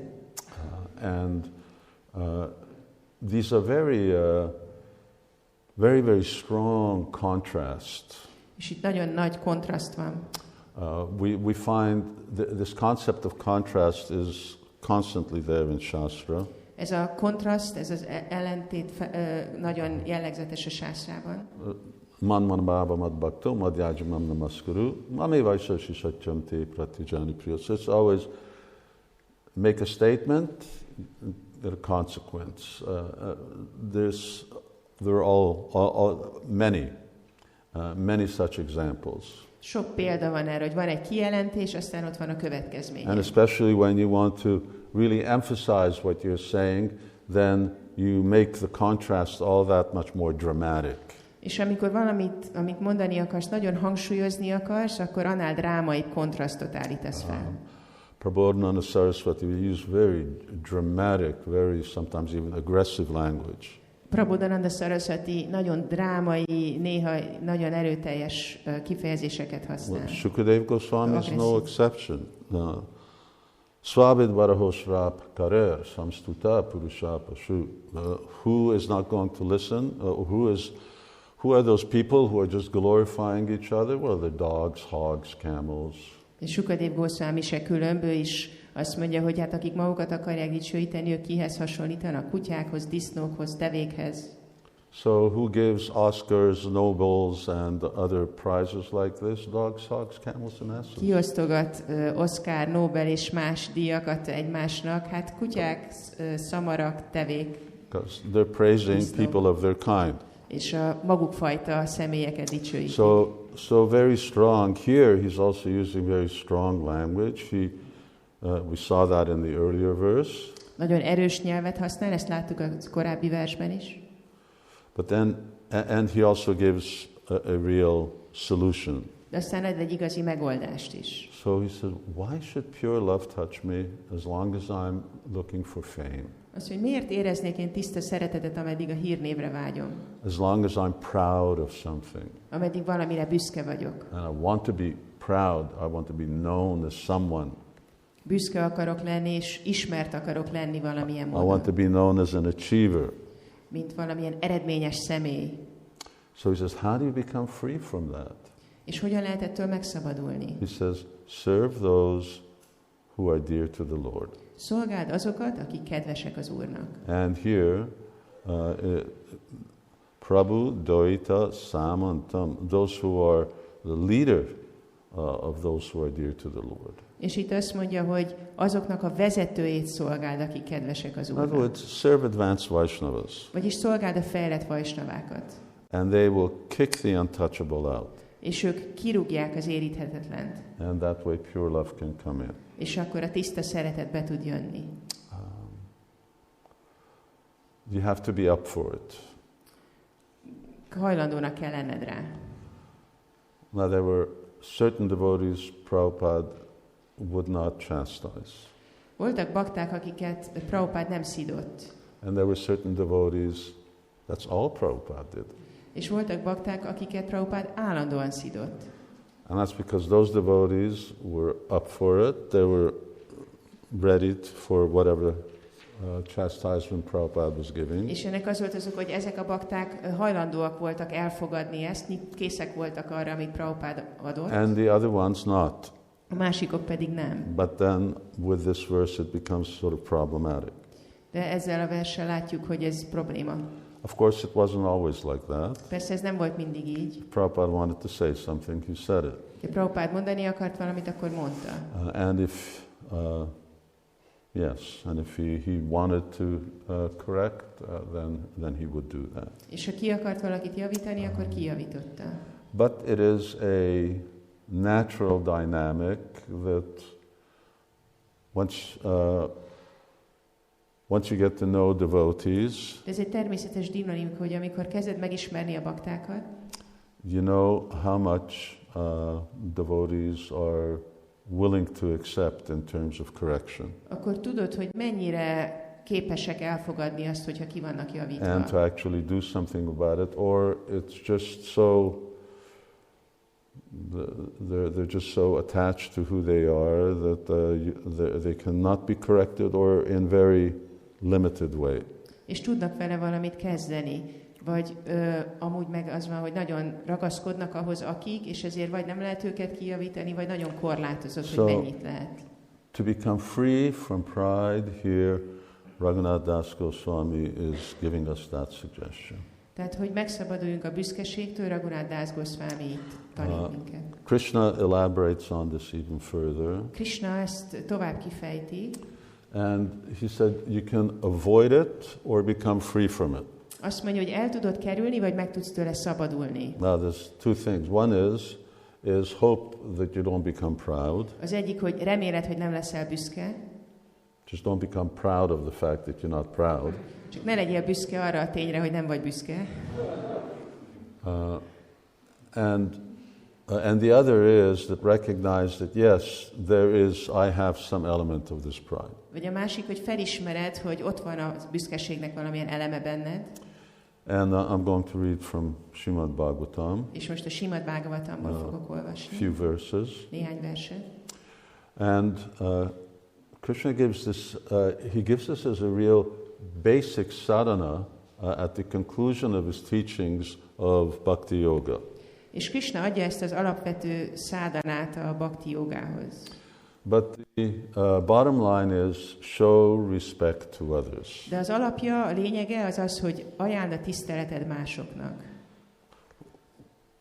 Why? Miért? Well, if for no other reason that Krishna is in everybody's heart. Ha másért nem, akkor azért, mert Krishna mindenki szívében ott van. If you don't see the jiva, then at least you got to see Krishna. Ha nem látod a jivát, akkor lásd legalább Krishnát. So pandita samadarshana, that much one should see. Tehát legalább ennyi ott legyen, hogy őt látod mindenkiben. And it doesn't matter. És nem számít. It doesn't matter whether someone's big devotee, small devotee, male, female, nem számít, hogy valaki nagy bakta, kis bakta, young, férfi, nő, old. fiatal, öreg. Here's a nice example. Itt van egy szép példa. Come here to New Brajadam, nice temple, well maintained. We offer obeisance, and deities are nicely worshipped. Itt van egy szép templom, és a múrtikat szépen imádják. Offer obeisances. Ajánlod a hódolatod. Go India somewhere to a temple which is sort of dilapidated, broken down, not well maintained, and the deities are neglected. Elmész Indiába egy olyan helyre, ami már nagyon düledezik, nincs szépen fenntartva a templom, és a murtik el vannak hanyagolva. Don't bow down. Akkor nem borulsz le? Just because the deities are not well maintained, it doesn't matter. Bow down anyway. Azért, mert a murtik nincsenek szépen fenntartva, attól még leborulunk. So whatever the temple looks like, tehát bárhogy is nézzen ki a templom, but Krishna's inside. De Krishna benne van. And one should recognize that it's the same Krishna in this temple and that temple and that temple and everywhere. És ezt fel kell ismerni, hogy ugyanaz a Krishna van ebben a templomban és abban a templomban és mindenhol. So is that 6:4:13 on? It's good that the board's visible. The only problem is I can't see that far anymore. I can actually. I have good glasses, but those aren't those turn dark here in the sunlight. Tehát nem látom olyan jól a táblát, és nem azért, mert nem jó a szemüvegem, van egy jó szemüvegem is, csak az itt besötétedik a fénytől. Antardeheshu bhutanam atmaste haririshvara sarvam tad dishyam ikshadvam evam vastoshito hyaso. The Supreme Personality of Godhead is situated as a super soul within the cores of the hearts of all living entities, whether moving or non-moving, including men, birds, animals, trees, and indeed all living entities. Therefore, you should consider everybody a residence or temple of the Lord. By such vision, you will satisfy the Lord. You should not angrily kill these living entities in the forms of trees. Az Istenség legfelsőbb személyisége felső lélekként ott lakozik minden élőlény szívének mélyén, legyenek azok akár mozgó, akár mozdulatlan lények, emberek, madarak, más állatok, fák, bármilyen élőlény. Minden testet az Úr lakhelyének vagy templomának kell tehát tekintenetek, és ezzel a szemlélettel elégedetté fogjátok tenni az Urat. Ne öljétek meg dühötökben ezeket az élőlényeket, akik fatestet öltöttek. Of course, this was spoken to the Prachetas. Ez persze a pracsétáknak szólt. They were in the process of eradicating all vegetation from the planet, or trees. Mert a bolygó összes növényét, fáit el akarták pusztítani. Now, let me just read, and you can follow along, or is it just me reading? Yeah, just me reading, so you can still follow along. Most fogok egy kicsit olvasni, amit majd követhettek. And this is Krishna concluding his teachings to Uddhava. Itt Krishna fejezi be a tanításait Uddhavának, which span,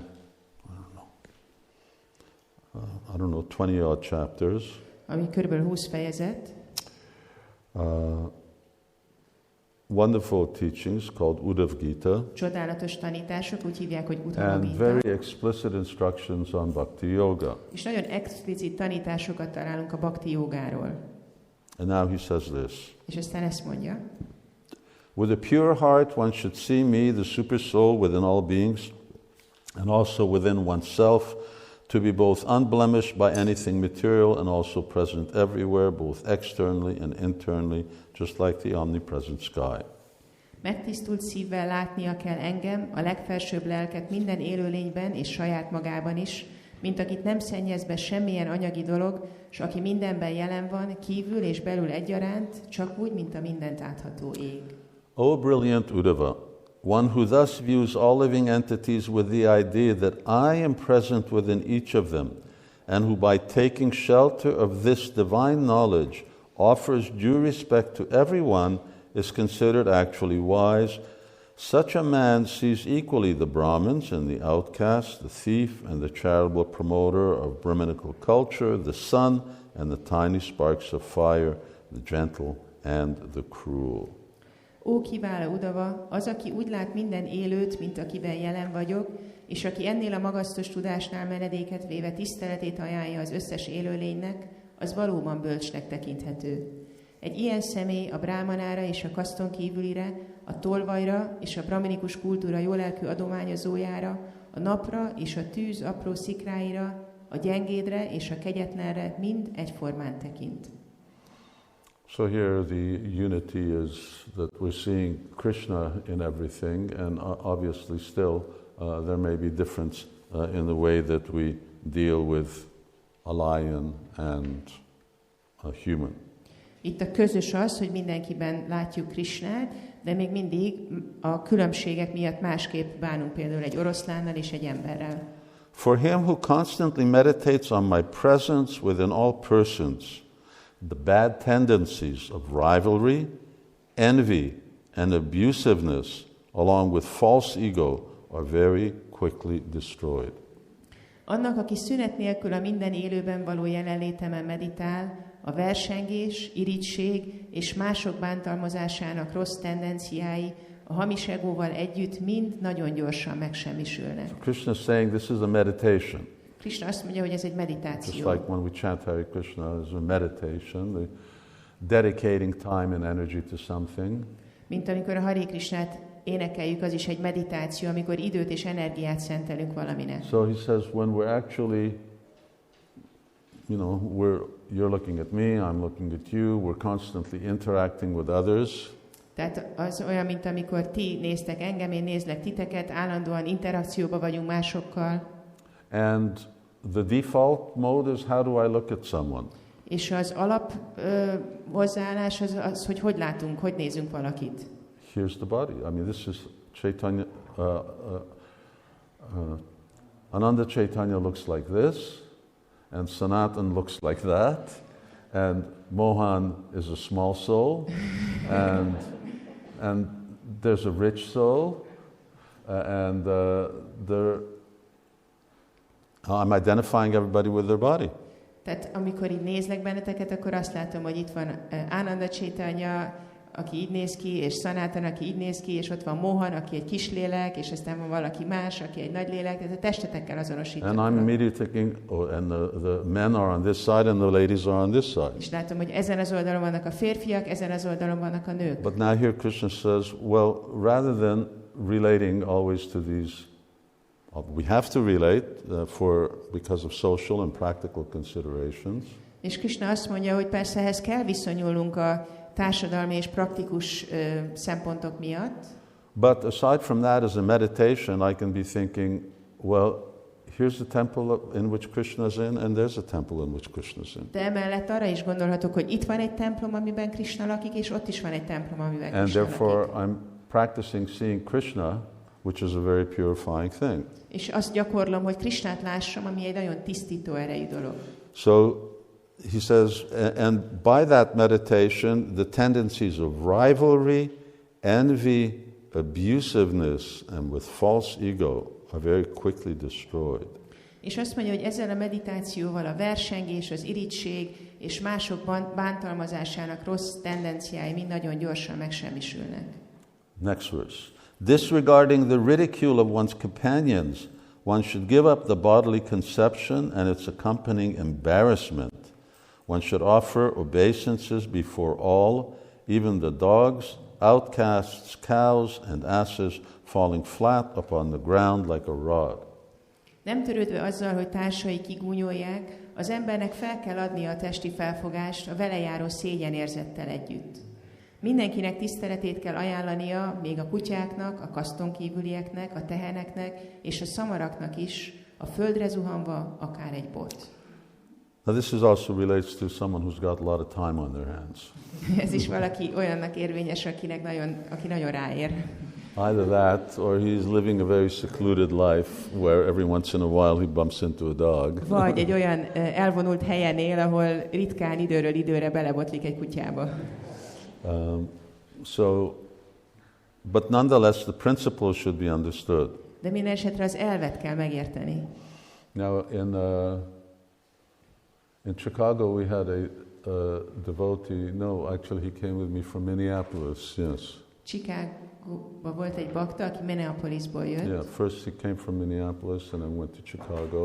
Először Minneapolisból jött, aztán Chicagóba ment. And I met him about, I don't know, 7-8 years ago in Mayapur. És 7-8 évet találkoztam vele Mayapurban. Chakri, this wonderful, simple devotee. Chakri, egy csodálatos, egyszerű bakta. So first thing he would do when he would get up in the morning is offer obeisances to Prabhupada. És az első dolog, amikor reggel felkelt, amit csinált, az volt, hogy a hódolatot ajánlotta Prabhupádnak. Then he would offer his obeisances to the temple cat. Aztán hódolatot ajánlotta a templomi macskának. Now that didn't always go down well with the devotees, that he was offering obeisances to the cat. But ez nem mindig jött ki olyan jól a baktáknál, hogy a hódolatot ajánlotta a macskának. Anyway, here it is, Krishna saying that. De itt van, Krishna ezt mondja. Until one has fully developed the ability to see me within all living beings, one must continue to worship me by this process with the activities of the speech, mind and body. Ameddig az ember nem fejlesztette ki teljesen a képességét, hogy minden élőlényben lásson engem, folytatnia kell imádatomat e folyamattal, szavaival, elméjével és testével. So,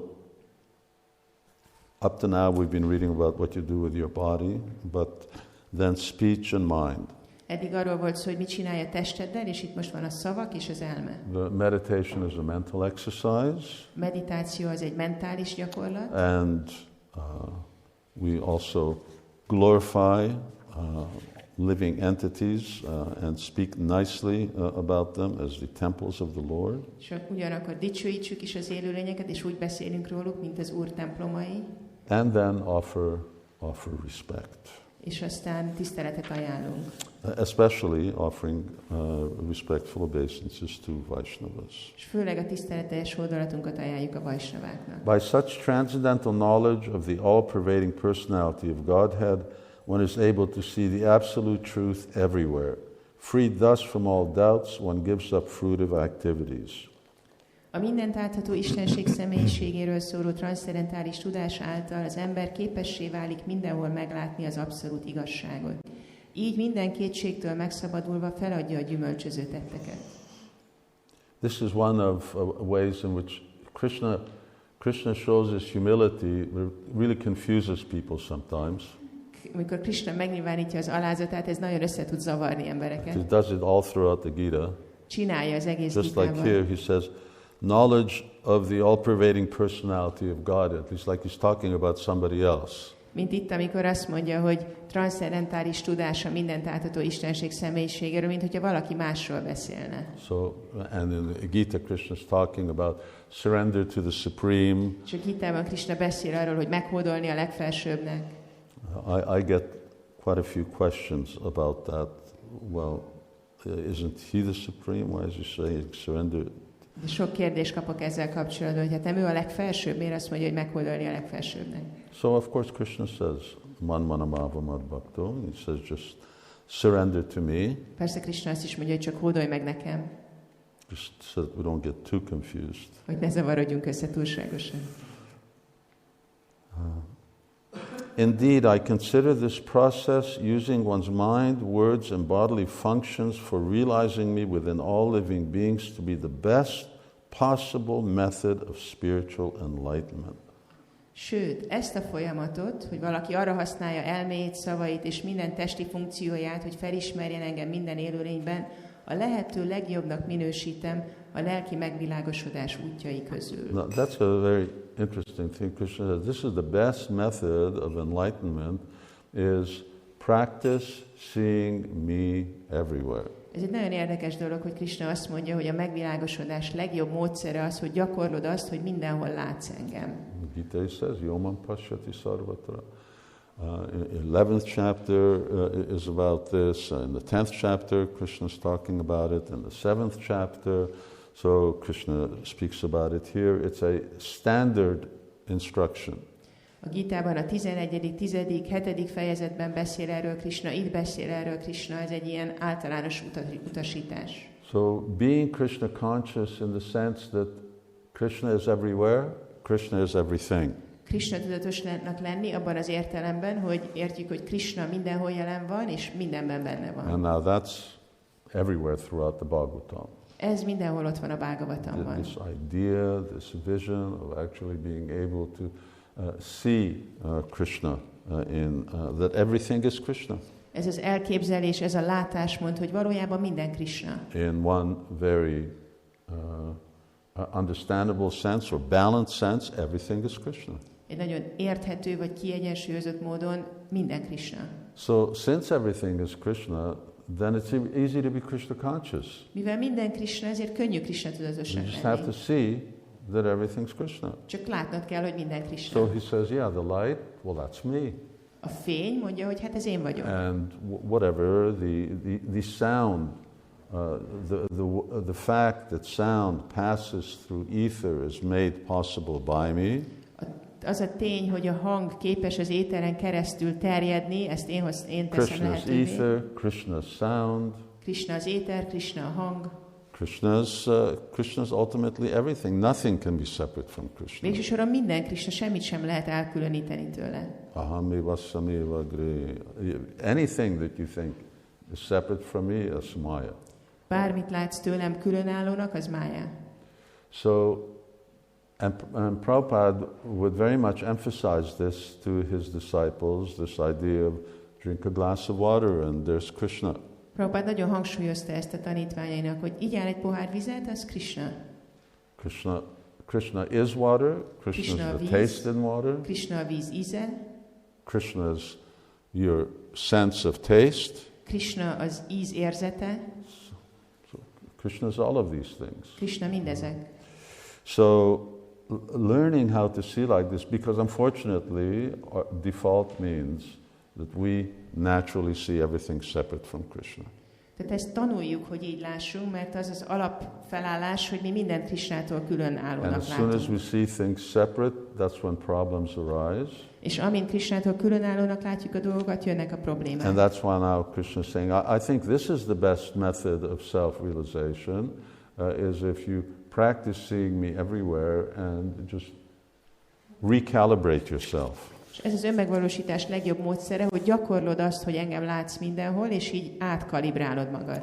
Last verse. My dear Uddhava, because I have personally established it, this process of devotional service unto me is transcendental and free from any material motivation. Certainly a devotee never suffers even the slightest loss by adopting this process. És az utolsó vers, kedves Udavám, mivel én magam alkottam meg, odaadó szolgálatom folyamata transzcendentális és mentes minden anyagi motivációtól.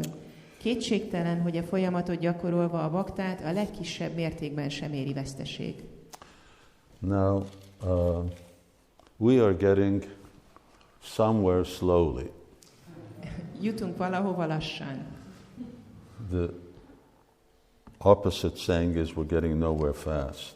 Ez ennek ellentéte azt mondani, hogy gyorsan jutunk sehova. Well, we are getting somewhere, but Mi it's jutunk slow. valahova, lassan. This was not my plan. De nem ez volt a tervem. Let's finish this verse. And let's start the next verse. Fejezzük be ezt a verset, és kezdjük el a következőt. which I'm not going to be able to complete today.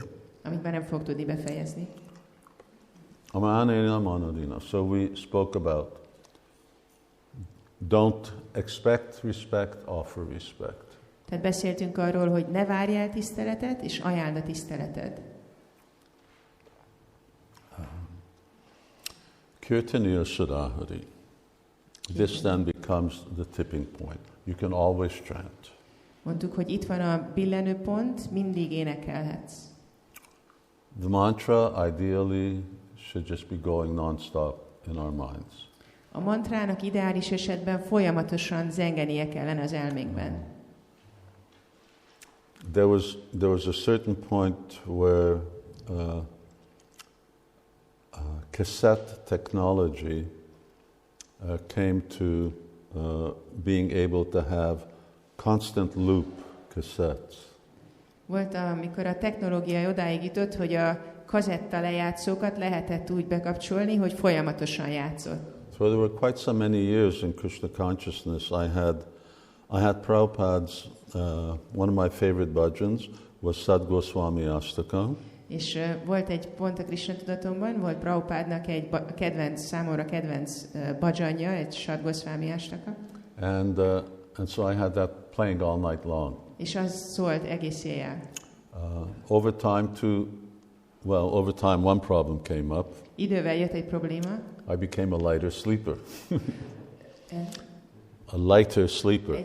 Tehát, hogy ilyen felületesebben aludtam. And which meant that it was great listening to Sadgoswami Siksastakam, but I wasn't getting any sleep. Nagyon jó volt hallgatni a Sadgoswami Siksastakát, de nem aludtam, nem tudtam elaludni. But I thought that if I just hear this, then it'll just constantly be going in my dreams and I won't run any risk of any bad dreams. De azt gondoltam, hogy ha állandóan ezt hallgatom, akkor állandóan ez fog menni a fejembe, és akkor nem lesznek rossz álmaim. Anyway, it's not so easy. Nem olyan könnyű. It's not as easy as having just a constant loop. Nem olyan könnyű, mint egy hangszalagot állítani folyamatosra. Now we have different machines, recorders that just keep going ad infinitum. Most vannak másfajta ilyen felvevőink, amik tudnak folyamatosan lejátszani. It's very good. You can just have kirtan going in the background anytime, 24 hours a day.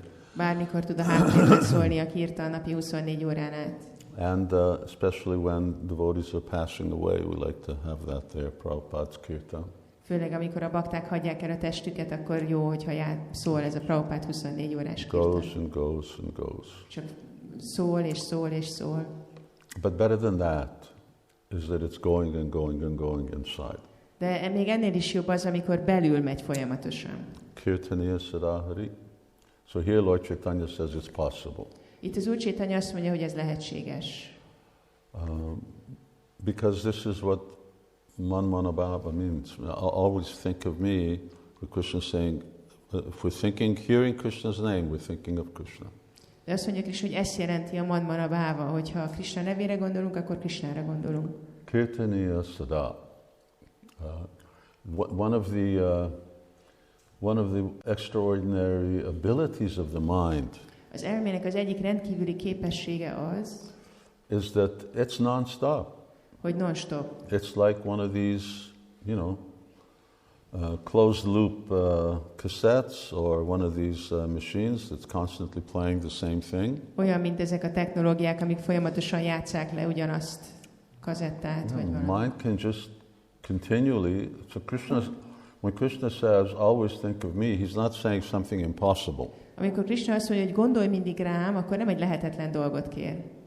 But Krishna doesn't say impossible things. He says things that are possible. Nem lehetetlen dolgokat mond, hanem lehetséges dolgokat. So it is possible to think of Krishna 24 hours a day. Tehát lehet a nap 24 órájában Krishnára gondolni. Now the easiest way of thinking of Krishna, or the way in which thinking of Krishna manifests, is by hearing the holy name. A legkönnyebb módja, ahogy tudunk mindig Krishnára gondolni, ahogy ő megnyilvánítja ezt, az, hogyha mindig halljuk a szent nevet. So this is one of our rules of thumb. It's one of the basic principles of Krishna consciousness.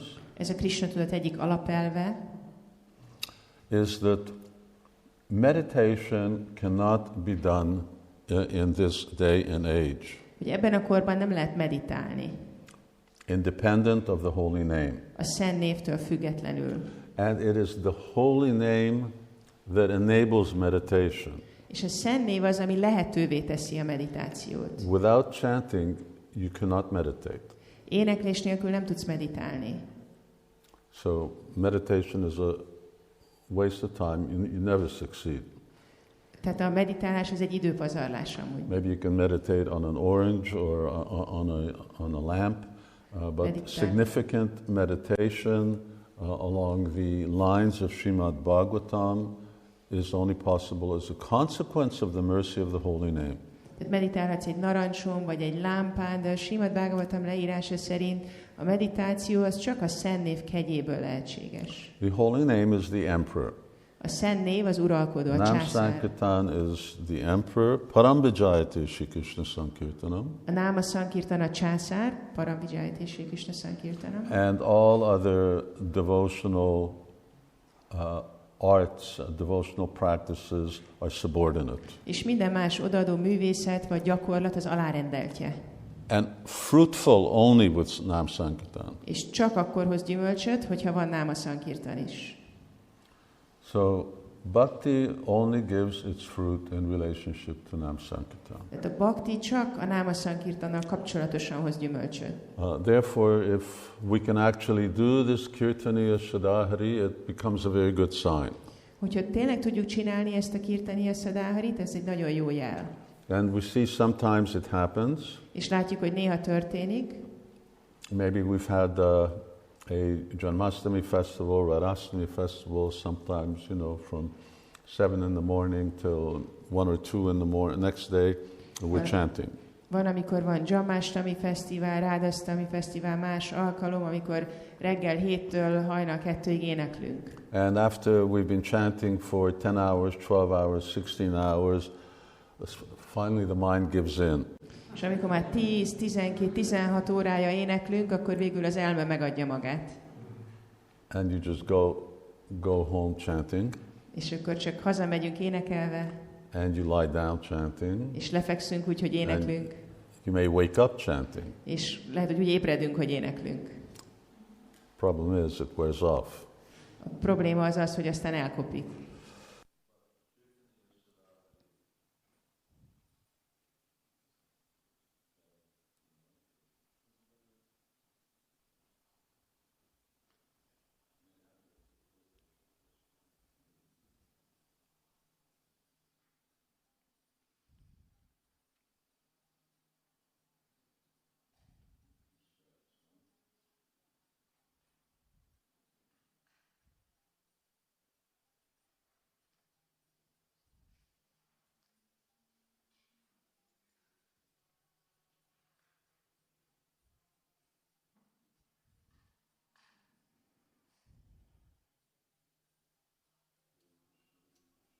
Krishna Hari Hari, Hari Ram, Ram Ram, Hari Hari.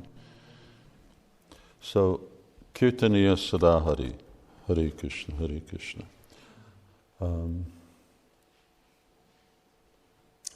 That is ultimately what we want to be doing, always chanting. Tehát ez, amit végső soron csinálni akarunk, mindig énekelni. Then we know we have Krishna's shelter. És akkor tudjuk, hogy megvan nekünk Krishna menedéke. So, continuous chanting, it means obviously attentive chanting. Tehát az állandó éneklés, ez nyilván azt jelenti, hogy figyelmes éneklés. This chanting means Rupa Yuktanam. Ez a fajta éneklés azt jelenti, hogy Rupa Yuktanam. It is inoffensive. Amikor nem követünk el sértést. And it's really free from obstruction. És ez igazából mentes az akadályoktól. Maybe the results of past offenses, they're problematic. Lehet, hogy a múltban elkövetett sértések okoznak problémát. But it is actually easy. De igazából könnyű. It's effortless. Erőfeszítéstől mentes. So when we come to verse 4, it becomes increasingly progressive. Amikor eljutunk a 4. versig, akkor ez egyre fejlődőbb. Here it becomes easy. It means that you put in an effort and it really just, it responds to the same effort that you put in. Itt a könnyű az azt jelenti, hogy reagál arra az erőfeszítésre, amit befektetsz.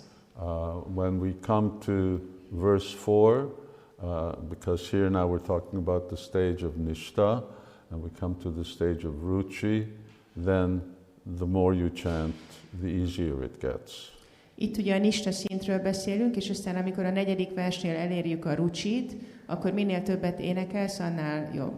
In fact, it's not an issue of easy or hard, because it becomes more and more relishable. Ott már nem arról van szó, hogy könnyű vagy nehéz, hanem egyre ízletesebb. And that's where this kind of chanting leads us. It leads us to the stage of ruchi. És ez a fajta éneklés ide vezet, a rucsihoz. And by the grace of the Lord, we'll say a few things about that today. És az Úr kegyéből egy pár dolgot mondtunk erről.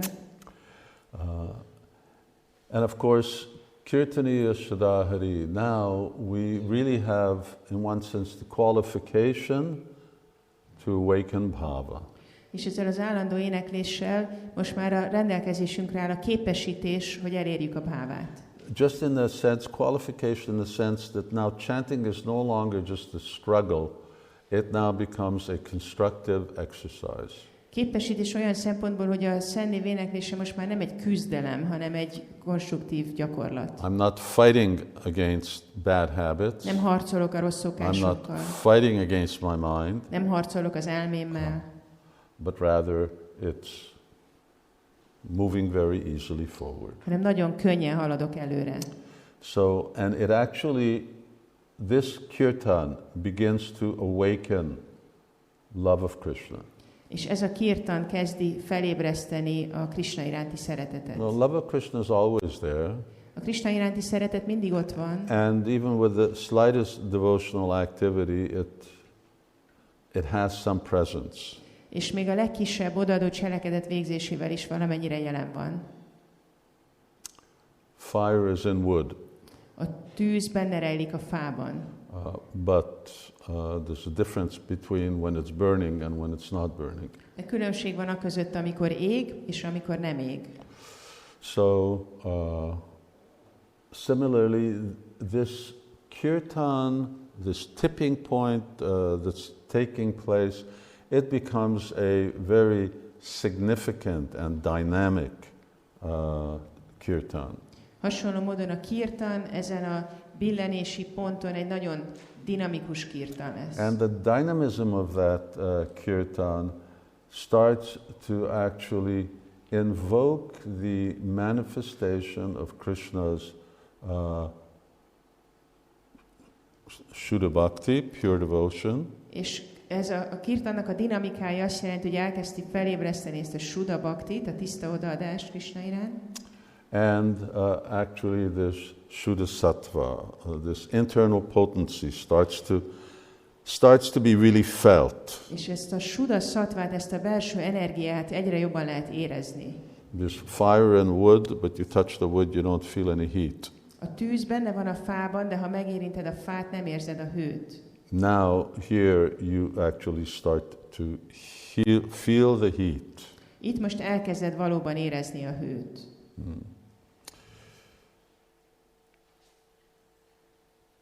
So I'll just conclude here now. Most befejezem. And the conclusion, I don't know, is the conclusion to be, it's coming on there. This is the conclusion of Kaviraj Goswami. Ez lesz Kaviraj Goswami konklúziója. He's giving us this instruction which we read about earlier, right at the very beginning, about this Trinadapi sloka. Adja ezt az utasítást, amiről már korábban is olvastunk a Trinadapi slókával kapcsolatban. So it says, Urdhva bahukari kahun shuna sarvaloka nama sutre ghanti parakanti e shloka Raising my hands, I declare, everyone, please hear me. String this verse on the thread of the holy name and wear it on your neck for continuous remembrance. Kezemet magasba emelve kijelentem. Mindenki hallgasson most rám. Fűzzétek fel a verset a Szent Név zsinórjára, s viseljétek a nyakatokban, hogy örökké emlékezzetek rá. So he says this should be your kantimala. Azt mondja, hogy ez legyen a kantamálátok. Make this shloka your kantimala. Ez a vers legyen a kantimálátok. And wear that around your neck. És viseljétek a nyakatok körül. Which means that, well, we usually, I don't know if you do, I take it off when I take a shower, but, you know, we're always connected with this kantimala. We feel it. When you feel it, think Trinadapi Sunichena. Nem tudom, hogy ti hogy csináltok, én leszoktam venni, amikor tusolok, de mindig kapcsolatban vagyunk vele, és hogy ez a Trinadapi Sunicsénát, ezt úgy viseljük, mint a kantimálát. One must strictly follow the principles given. It's not there. This is another verse from CC. One must strictly follow the principles given by Lord Chaitanya Mahaprabhu in this verse. If one simply follows in the footsteps of Lord Chaitanya and the Goswamis, he will achieve the ultimate goal of life, the lotus feet of Sri Krishna. Pontosan kell követnünk azokat az elveket, amelyeket az Úr Chaitanya Mahaprabhu előírt ebben a versben. Ha valaki egyszerűen csak az Úr Chaitanya és a Goswamik nyomdokaiban jár, minden bizonnyal eléri az élet végső célját, Sri Krishna lótuszlábát. So, humility, tolerance, being prideless, and offering respect to others. Tehát alázat, béketűrés, mentesség a büszkeségtől és tiszteletajánlás másoknak. When these small things are there, they tip the balance. Amikor ezek a kicsi dolgok ott vannak, akkor elbillentik az egyensúlyt. And they bring about a very significant change. És nagyon jelentős változást hoznak. Now, you see verse 4 on the board. És akkor most látjátok a 4. verset a táblán.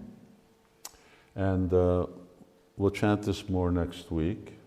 Majd ezt többet énekeljük a jövő héten. Anyway, let's chant it once together. De egyszer énekeljük el együtt. Nadanam najanam nasundarim kavitamba jagadisha kamaye mamma janmani janmanishvare bhavatad bhakti rahoitiki tvai.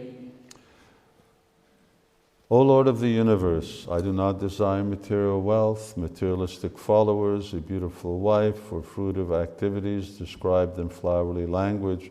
All I want, life after life, is unmotivated devotional service to you. Ó univerzum ura, nem vágyom anyagi gazdagságra, materialista követőkre, szép feleségre vagy ékes szavakkal leírt gyümölcsöző tettekre. Egyetlen vágyam, hogy minden indítéktól mentesen, életről életre odaadó szolgálatodat végezhessen. You've seen Bhaktivinoda Thakur's song. Látjátok Bhaktivinoda Thakurnak a dalát. And before we go there, Kaviraj Goswami gives almost a verbatim summary of the verse. De mielőtt oda mennénk, a Krisna-dász Kaviraj Goswami szinte szó szerint ismétli ezt a verset, vagy összegzi. He's paraphrasing Chaitanya Mahaprabhu. Más szavakkal fejezi ki azt, amit Chaitanya Mahaprabhu mond. My dear Lord Krishna, I do not want material wealth from you, nor do I want followers, a beautiful wife, or the results of fruitive activities. I only pray that by your causeless mercy, you give me pure devotional service to you life after life. Drága Úr Krishna, nem kívánok tőled anyagi kincseket, követőket, gyönyörű feleséget, és a gyümölcsöző tettek eredményeire sem vágyakozom. Csupán azért imádkozom, hogy indokolatlan kegyedből életről életre add meg nekem, hogy tiszta odaadó szolgálatodba merülhessek. Bhaktivinoda Thakur's Siksastakam commentary on this verse is quite short. Bhaktivinoda Thakur kommentárja ehhez a vershez elég rövid. I'm not talking about the song, I'm talking about his book. Most nem a daláról beszélek, hanem a könyvéről. Not that there's not much there. Nem azt mondom, hogy nincs ott sok minden leírva. There's really a lot to elaborate on. Nagyon sok minden van ott, amit ki lehet fejteni. And what he says is also very, very dense. Amit ő mond, az is nagyon sűrű, tömény. Similarly here in this song. Hasonló módon itt ebben a dalban. So we're not asking for these things. Mi nem kérjük ezeket a dolgokat. So Dhanam Janam Sundarim Kavitam Ba. It's a devotee is really giving up whatever material things that he has. Egy bakta felad minden anyagi dolgot, amilyen van. And at the same time, he's accepting his past karma. És ugyanakkor elfogadja a múltbeli karmáját. We've spoken about that before. Erről már korábban beszéltünk. So I don't want any of these things. Nem akarom ezeket a dolgokat. What I have, I offer them to you. Amin van, azt felajánlom neked. And my purpose for devotional service is not because I want any more of these. És az odaadó szolgálatban nem az a célom, hogy többet akarok ezekből. And if you want to give me the results of my past, accept whatever karma I have. És ha a múltom eredményeit oda akarod adni nekem, akkor elfogadom mindazt a karmát, amit adni akarsz. I want to be always, but my request is, let me always sing your glories. De az a kérésem, hogy hagyj énekeljem mindig a dicsőséged. And pray and allow me to have pure devotion. És engedd meg, hogy a birtokomban legyen a tiszta odaadás. Well, you can just think about that for a moment. Is that all that we want out of life, to be able to always glorify Krishna? Ezen elgondolkodtatok, hogy tényleg ezt akarjuk-e csak az életben, hogy legyünk képesek mindig dicsőíteni Krisnát. I'm willing to part with everything else. Hajlandó vagyok minden mástól megválni. Ultimately, I have these things. They're only really meant to facilitate my service to Krishna. Végsősorban minden, ami a birtokomban van, csak azt tudja szolgálni, hogy lehetővé tegye a Krisnával való kapcsolatom, szolgálatom neki. I'm praying here that I just want to be able to always sing Krishna's glories. És itt imádkozom, hogy hadd tudjam mindig csupán énekelni Krishna dicsőségét. There's so many verses throughout Shastra that great souls are repeating the same thing. Annyi vers van a sástrában, ahol nagy lelkek ugyanezt a dolgot ismétlik. It's in one sense difficult to express that when you don't feel it. Ezt nehéz kifejezni, ha nem így érzel. You may know that, well, this is what I should be feeling. Lehet, hogy tudod, hogy hát így kéne éreznem. This is what is the right thing to do. Ezt csinálni a helyes dolog. This is what Prahlad Maharaj says. Ezt mondja Prahlad Maharaj. But, yeah, and it's not coming naturally from me. És nekem ez nem jön természetesen. So, but at this stage in Krishna consciousness, it becomes actually a natural inclination. De ezen a szinten, a Krishna tudatban ez egy természetes hajlam. Because now this verse represents the stage of ruchi. Mert ez a vers a ruchi szintjét képviseli. In the way that Trinadapi Sunichena represents the stage of Nishta, here now we're at ruchi. Ahogy a Trinádapi Sunichena az a Nishta szintet képviseli, itt most a ruchinál tartunk. And Bhaktivinoda Thakur makes this very interesting statement here in this song. És Bhaktivinoda Thakur egy nagyon érdekes kijelentést tesz itt ebben a dalban. As much attachment as I have for the world, at least give me equal attachment for service. Amennyi ragaszkodásom van az anyagi dolgokhoz, a világhoz, legalább annyi ragaszkodásom legyen a szolgálathoz. So let me be as attached to Krishna consciousness as I'm attached to so many things that I have in this world, especially this body. Hogy ragaszkodjak a Krishna tudathoz legalább annyira, mint amennyire ragaszkodom az anyagi dolgaimhoz, főleg a testemhez. So, if Trinadapi Sunicena is about the tipping point, here the tipping has already taken place. Hogyha a Trinádapi Sunicena a billenési pont, akkor itt már elbillent a mérleg. And what really takes place is that these material desires are gone. Az történik, hogy ezek az anyagi vágyak eltűntek. When Lord Chaitanya says, Nadanam, Najanam, Nasundarim, Kavitamba, he said, I don't have these. Amikor az Úr Chaitanya ezeket a szavakat mondja, akkor azt mondja, hogy nekem már ez nincs. This is the stage of shiksha, this is the stage of chanting, when a devotee has no material desires. Ez a siksának, az éneklésnek az a szintje, amikor a baktának már nincsenek anyagi vágyai. The Kirtaniya Sadahari, the process of devotional service has actually burned up those material desires. Az éneklés és az odaadó szolgálat folyamata elégette ezeket a vágyakat. Now it's true that the stage of, when we're talking about ruchi, it also has degrees of intensity and development. Igaz, hogy amikor a rucsiról beszélünk, akkor annak a fejlődésének, az intenzitásának is van más-más mértéke. And in the very beginning, there may be traces of these elements still present. És eleinte lehetnek ott ennek az elemei még.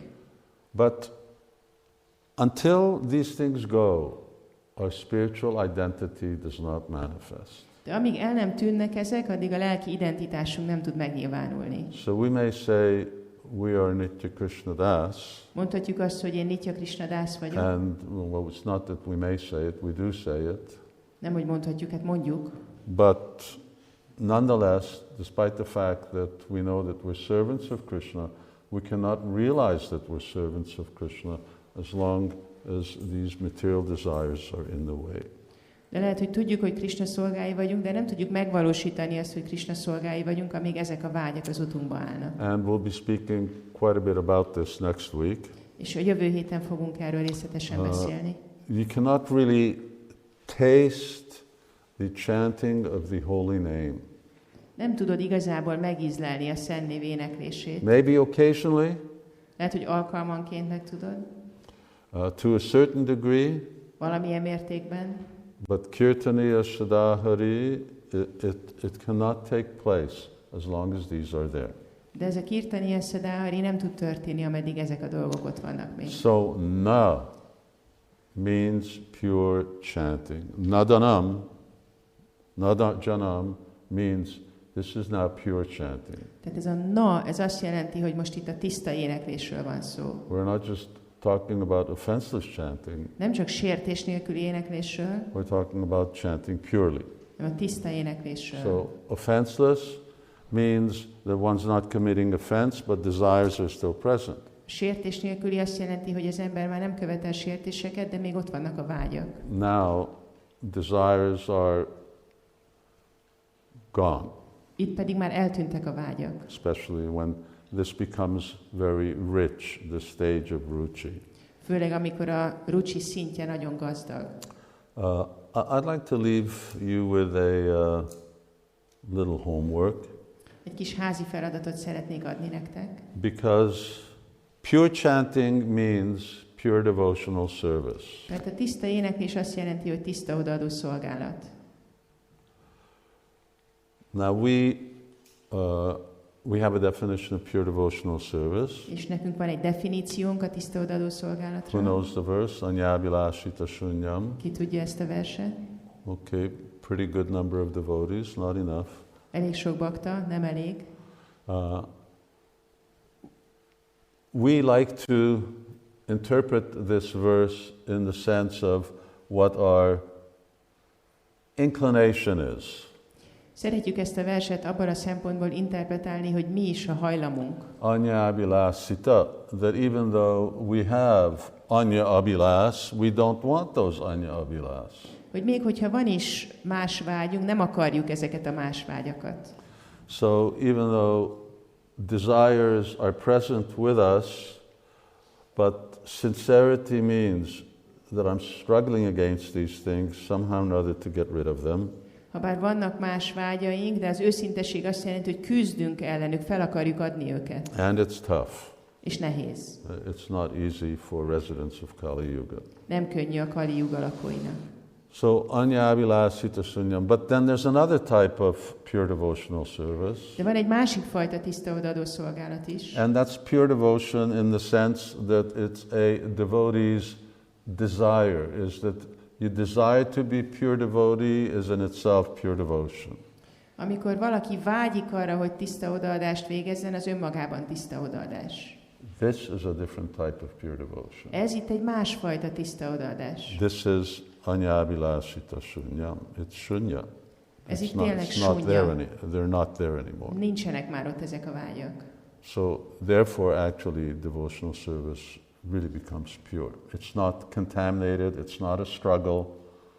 We're not being corrupted by pride and anger and greed and who knows what.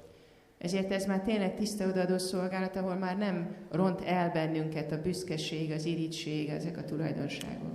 Düh.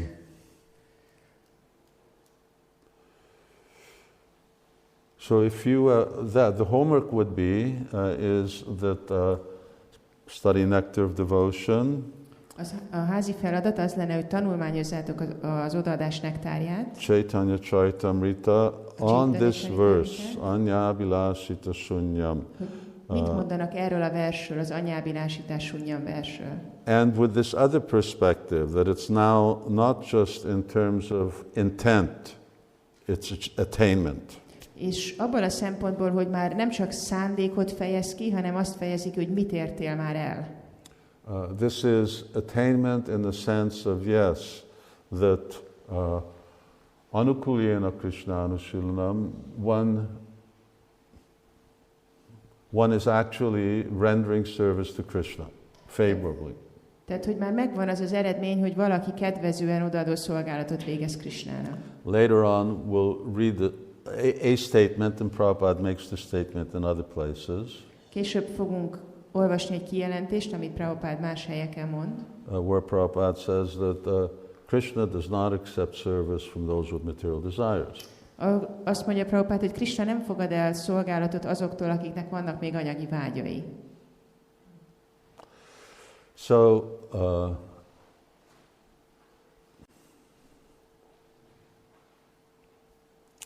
so I'm going to just stop here with that. Itt most ezzel meg fogok állni. And we'll continue next week. És a jövő héten folytatni fogjuk. As usual, I didn't expect that I was going to go so slowly. Nem számítottam rá, hogy ilyen lassan fogok haladni. I don't know how I became such a big talker. Nem tudom, hogy lettem ilyen beszédes. You know, usually I give 20-minute classes. Általában 20 perces leckéket tartottam.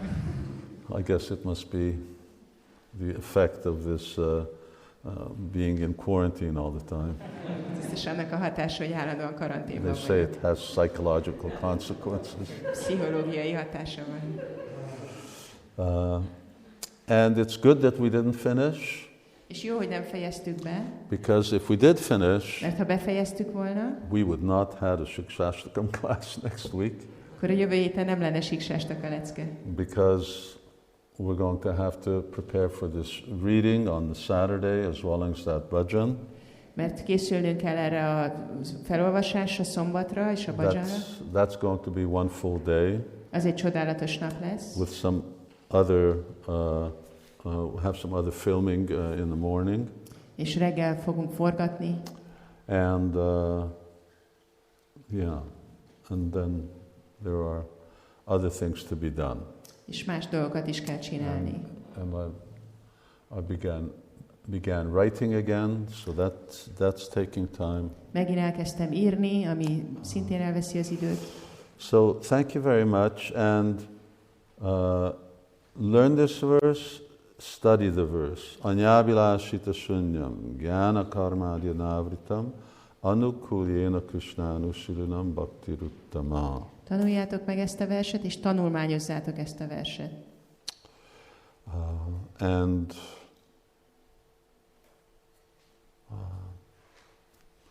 And if there's any elaborate explanation, is there some elaborate explanation done by somebody? Lila Sukha, did you do? Tachinata?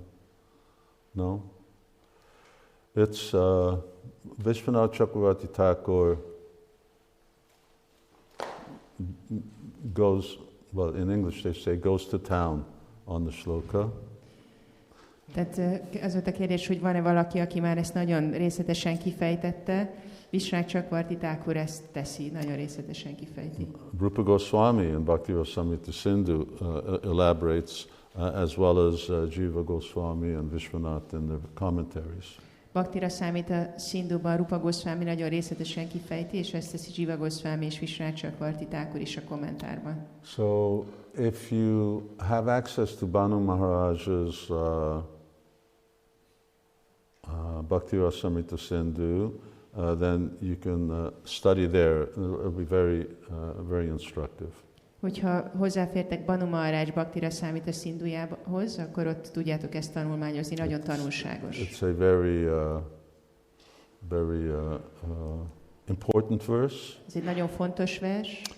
One of those verses that we need to really connect with and connect to our life. Egy olyan vers, amihez nagyon jól kell tudnunk kapcsolódni, és amit össze tudunk kapcsolni az életünkkel. And it has a lot in it. It requires a lot of unpacking. És nagyon sok kell hozzá, nagyon ki kell csomagolni. Now, I really restrain myself from getting into explaining that in detail. Nagyon vissza kell fognom magam, hogy belemerüljek abba, hogy részletesen elmagyarázzam. That would have been a class in itself. Ami azt jelenteni, hogy egy lecke csak erről szólna. I'm not going to do that, but I'm leaving it to you. Ezt nem fogom megtenni, csak rátok hagyom. I won't be doing much more than just touching on it. Én igazából csak érintőlegesen fogok róla beszélni. But don't forget next Saturday. That's 6 p.m. our time here in Europe. Ne felejtsétek el a jövő szombatot, 6 órakor este, a mi időnk szerint, európai idő szerint. Which is 5 p.m. in that other part of non-Europe, which is no longer part of Europe anymore. Ami 5 óra ebben a másik nem Európában. And then in other parts of the world it'll be at different times. És a világ más részein ez ugye más idő. So we'll read and speak. Fogunk olvasni, beszélni. And get a sort of a trailer or a insight into that book. És egy kis bepillantást kaphattok a könyvbe. This big thick book. And then on Sunday we will continue and do the verse. És vasárnap pedig folytatni fogjuk a verset. Which is really good because the work's all done now, so I don't have to prepare. Ami nagyon jó, mert most már megvannak a jegyzeteim, hozzá nem kell rá készülnöm. As I said, I wouldn't have been able to prepare. I would have had to cancel. I wanted to see how far we got today. Mert ahogy mondtam, nem lett volna időm készülni rá. Most akartam nézni, hogy meddig is jutottunk. Okay, so see everybody next week. Akkor jövő héten találkozunk. Srila Prabhupada ki jai, Sri Chaitanya Mahaprabhu ki jai, Sri Radha Shyamsundar ki jai, Jai Nitai Gaur Premanandi.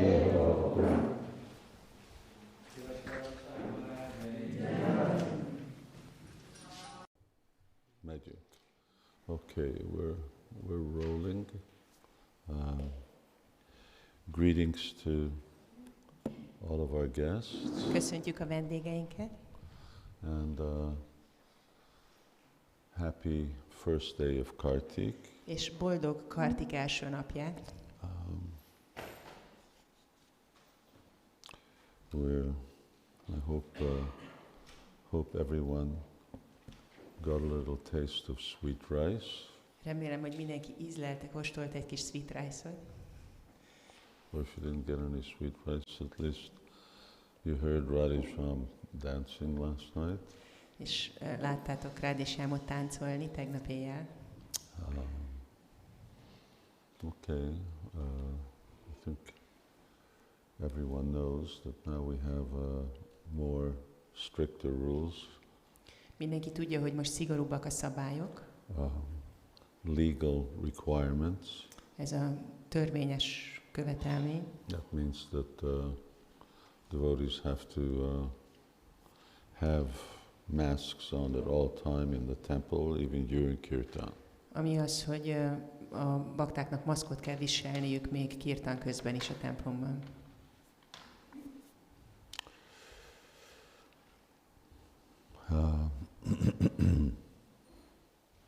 Okay, just a few points before we start. Néhány dolog, mielőtt elkezdenénk.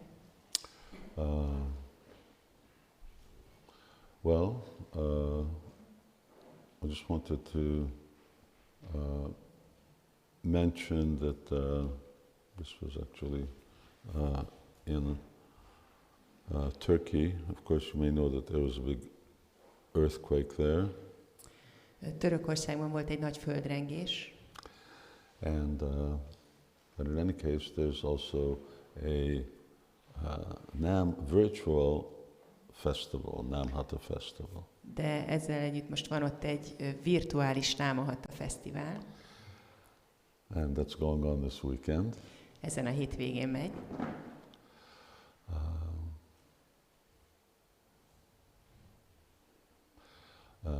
Yes, despite the fact that on one side there's an earthquake. Tehát az egyik oldalon volt egy földrengés. And on the other side there's a very tragic sort of health issue with regards to one of our devotees' elder daughters. És az egyik bakta idősebb lányának nagyon tragikus egészségügyi állapota van ott. So, anyway, I won't say any more because devotees here don't know them that well. Többet nem fogok róla mondani, mert nem annyira ismeritek. But let's always keep the condition of those who are less fortunate in our prayers. De mindig tartsuk az imáinkban azokat, akik kevésbé szerencsések. So that when we get in that position, other people will keep us in their prayers. Hogy amikor mi leszünk ilyen helyzetben, akkor mások is bennünket az imáikban tartsanak. The time will come. El fog jönni az idő.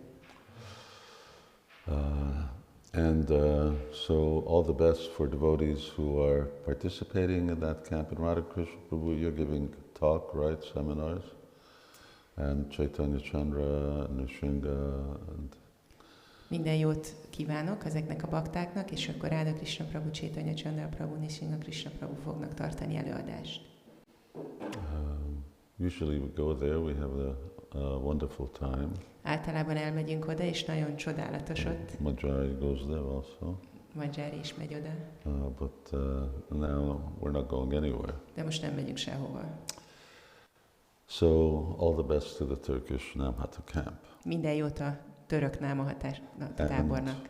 Well, I've got written down here that I'm supposed to hold up the picture of the cover of Sankalpa Kaumudi. És fel van ide írva nekem, hogy most fel kéne mutatnom a Sankalpa Kaumudi borítójának a festményét. Which is a good reminder. Ami egy jó emlékeztető. Except that I didn't remember to bring it with me. Csak nem emlékeztem arra, hogy magammal hozzam. It's still over there. Ott van a házban. But I think many of you may have seen it last night. De bizonyára sokan láttátok tegnap este. And you saw it. We projected the cover last week also. És a múlt héten ki is vetítettük a borítót.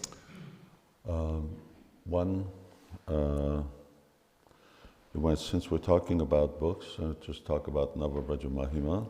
Ha már könyvekről beszélünk, akkor beszéljünk a Navavraja Mahimáról. And about a year ago, devotees, we had this program of actually sponsoring Hungarian sets. Körülbelül egy éve volt ez a program, hogy bakták szponzoráltak magyar szetteket. And that was phenomenally successful. És ez rendkívül sikeres volt. And there was two goals there. És annak két célja volt. One was for those devotees who couldn't really afford the sets, that they received them. Az egyik segíteni azokat a baktákat, akik nem tudtak erre, nem volt elég pénzük rá. Especially since a lot of those devotees were juveniles. Főleg, hogy ezek a bakták sokan kiskorúak voltak. So children got their sets as well. Úgyhogy gyerekek is kaptak szettet. And the other part was is that we're giving out sets to the libraries. És a másik része az volt, hogy könyvtárakban tudjunk elhelyezni szetteket. So the first part, that went nicely. Az első része szépen ment. This other one, because of virus issues, then it's sort of dithering along. A vírus miatt ez a második rész, ez nem annyira ment. But anyway, it's in the process. It's happening. De folyamatban van, történik. So thank you to all the devotees who participated in that. Hálás köszönet azoknak a baktáknak, akik részt vettek ebben. Latest was one of my, just now, I just received a transfer from one of my god sisters in the UK. Most kaptam egy átutalást egy angliai istentestvéremtől. Govinda Dasi, excuse me, Govardhan Dasi. Govardhan Dasi-tól.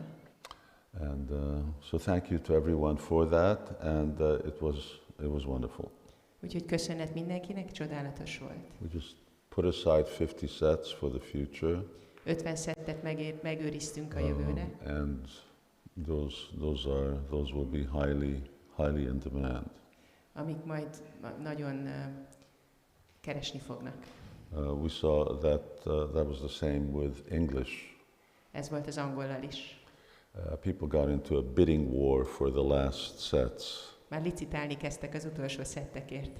I won't tell you how much they went for, but they went for a lot more than the original price. Nem mondom meg, hogy végül mennyiért keltek el, de sokkal többért, mint ami az eredeti áruk volt. Okay, and last but not least, the Nitya Seva. És utoljára, de nem kevésbé fontos, a Nitya Seva. And this week we had two sponsors. Ezen a héten 2 szponzorunk volt. One was Kathleen Porter. Az egyik Kathleen Porter. And the other one was Keshava Priya. A másik pedig Keshava Priya. Who already has one. Akinek már volt egy. Now yesterday for beginning of Kartik, for Sharad Purnima, then she wanted to sponsor one.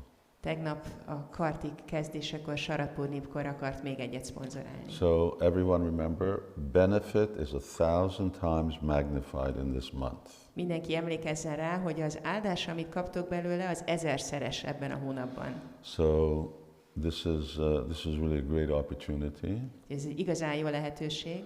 And technically speaking, it's still the first day of Kartik. És technikai szempontból még mindig Kartik első napja van. Don't ask me what the technicalities are, I just made it up. Ne kérdezzétek, hogy mik a részletek, ezt én találtam ki. But anyway, if you still want to make a Nitya Seva on the first day of Kartik, it's possible. De hogyha Kartik első napján akartok Nitya Szévát fizetni, még mindig lehet. Because, you know, everything is eternal. Mert tudjátok, hogy minden örök. So the first day is eternal, the second day is eternal, the third day is eternal. Az első nap örök, a második nap örök, a harmadik nap örök. And the whole month is eternal. Az egész hónap örök. And Nitya Seva is eternal. És a Nitya Széva örök. Hare Krishna. So that's it. And now let's begin by singing the song everyone has and viewers can see. És kezdjük el énekelni a dalt, ami mindenkinek megvan, és a nézők pedig tudják látni. And song 4 of verse 4. A 4. ének jön, és az a 4. vershez kapcsolódik. Bhaktivinoda Thakur from his Gitavali. Bhaktivinoda Thakur dala a Gitavaliból. And here we also have it on the screen. És itt ki is van vetítve. Hare Krishna.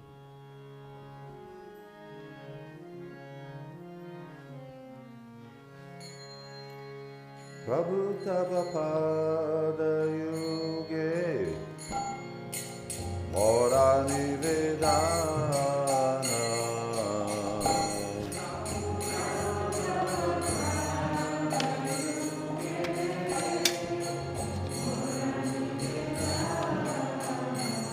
nahi magi deha shuka vidyadana jana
sampaditaha sakukshamabhave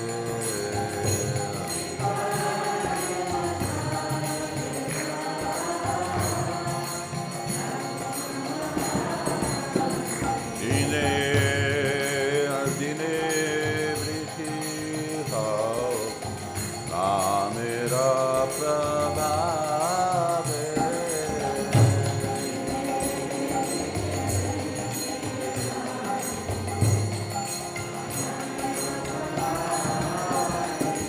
Pashu Pakshi Boyetaki Vargevani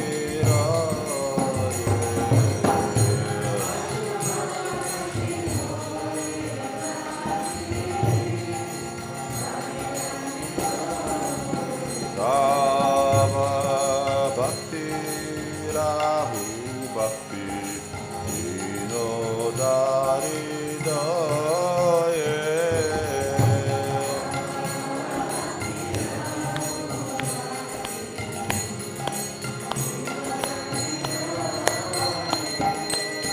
Hare Krishna, Krishna Krishna, Hare Hare Rama, Hare Rama,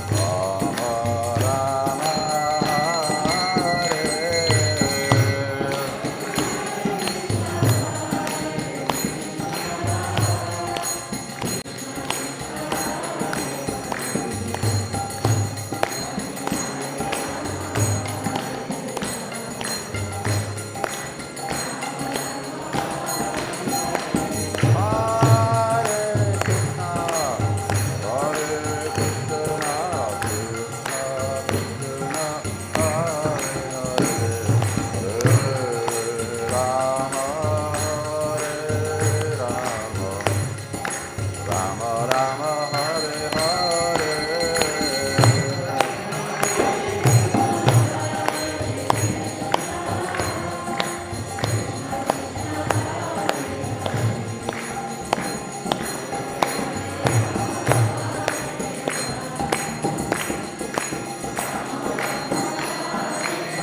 Jaya Prabhupada, Jaya Prabhupada, Jaya Prabhupada, Jaya Prabhupada.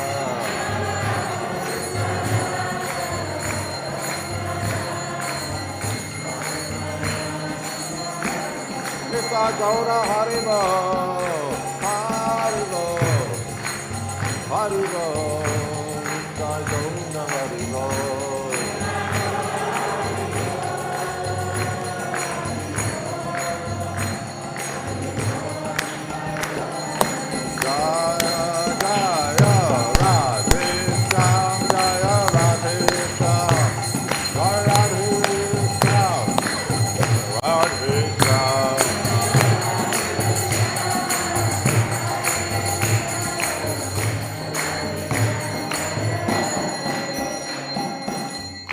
Jai Shri Shri Radha Shama Sundar Ki Jai. Jai Vishnupad Paramhamsa Parivakchai Astutar Satasisi Madhve Charanaravinda Bhaktivinta Goswami Maharaj Srila Prabhupada Ki Jai. Anant Koti Vaishnavinda Ki Jai. Namachar Shri Das Thakur Ki Jai. Shri Rup Sanatam Bhattu Raghunath Shri Jiva Gopal Bhadas Raghunath Sad Goswami Prabhu Ki Jai. Prems Ghosh Chaitanya Prabhu Nityananda Shri Advaita Gadadhar Shri Sadi Gaura Bhaktivinoda Ki Jai. Radha Krishna Gop Govinath Shamakunda Radha Kunda Giri Govardhan Ki Jai. Shri Shri Radha Shamasundar Ki Jai. Janitai Gaura Premanandi. Mindi Chöshek Bhaktaknak. Mindi Chöshek Bhaktaknak. Mindi Chöshek Shri Guru és Shri Gouranga. Jai Srila Prabhupada Ki Jai.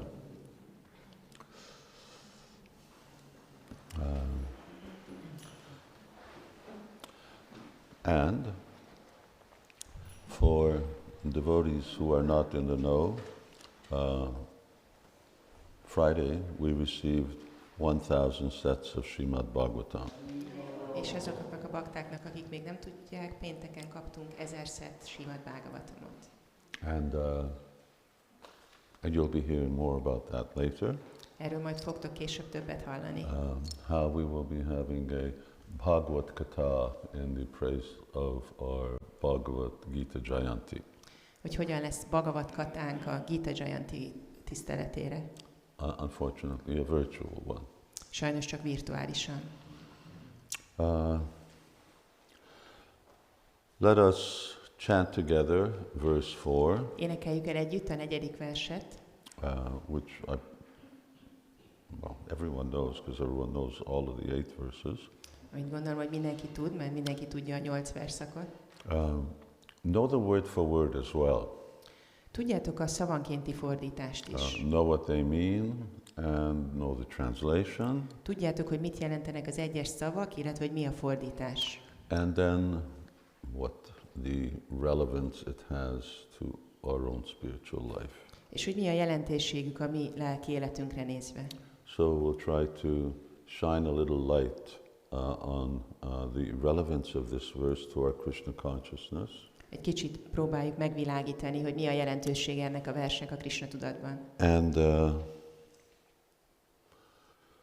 well, it's very relevant. Nagyon fontos. It's a place where our older devotees are. Ez az a hely, ahol az idősebb bakták már vannak. Should be. Kellene, hogy legyenek. Obviously, those who are shouldn't be there, but the ones who aren't should be. Mármint, hogy akik már ott vannak, azoknak nem kellene ott lenniük, de akik még nincsenek ott, azoknak ott kellene már tartaniuk. And it's a clear aspiration for younger devotees. És ez egy tiszta cél a fiatalabb bakták számára. It's well, up to now we spoke about the pivot, what did we speak about? What's it called? Tipping point. Tipping point. We spoke about the tipping point. Beszéltünk eddig a billenési pontról. The point at which things move. Arról a pontról, ahol elbillennek a dolgok. Where does it go? De hova? So this is now the place where the real change goes to. Tehát ez az, ahol az igaz, ahova tehát a változás, hogy történik, akkor az ide tart. Once we are free from our past karma, then something very dynamic starts to take place in Krishna consciousness. Amikor megszabadulunk a múltbeli karmánktól, akkor egy nagyon dinamikus dolog kezdődik el a Krishna And that's tudatunkban. expressed in this verse. És ezt látjuk ebben a versben. Nadanam najanam nasundarim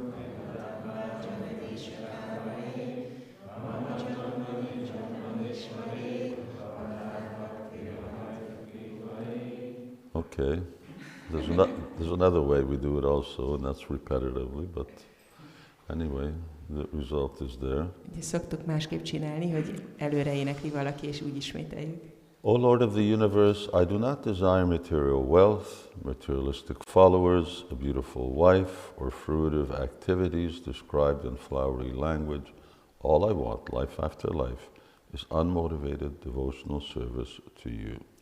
Ó, univerzum ura, nem vágyom anyagi gazdagságra, materialista követőkre, szép feleségre vagy ékes szavakkal leírt gyümölcsöző tettekre. Egyetlen vágyam, hogy minden indítéktól mentesen, életről életre odaadó szolgálatodat végezhessem. Now,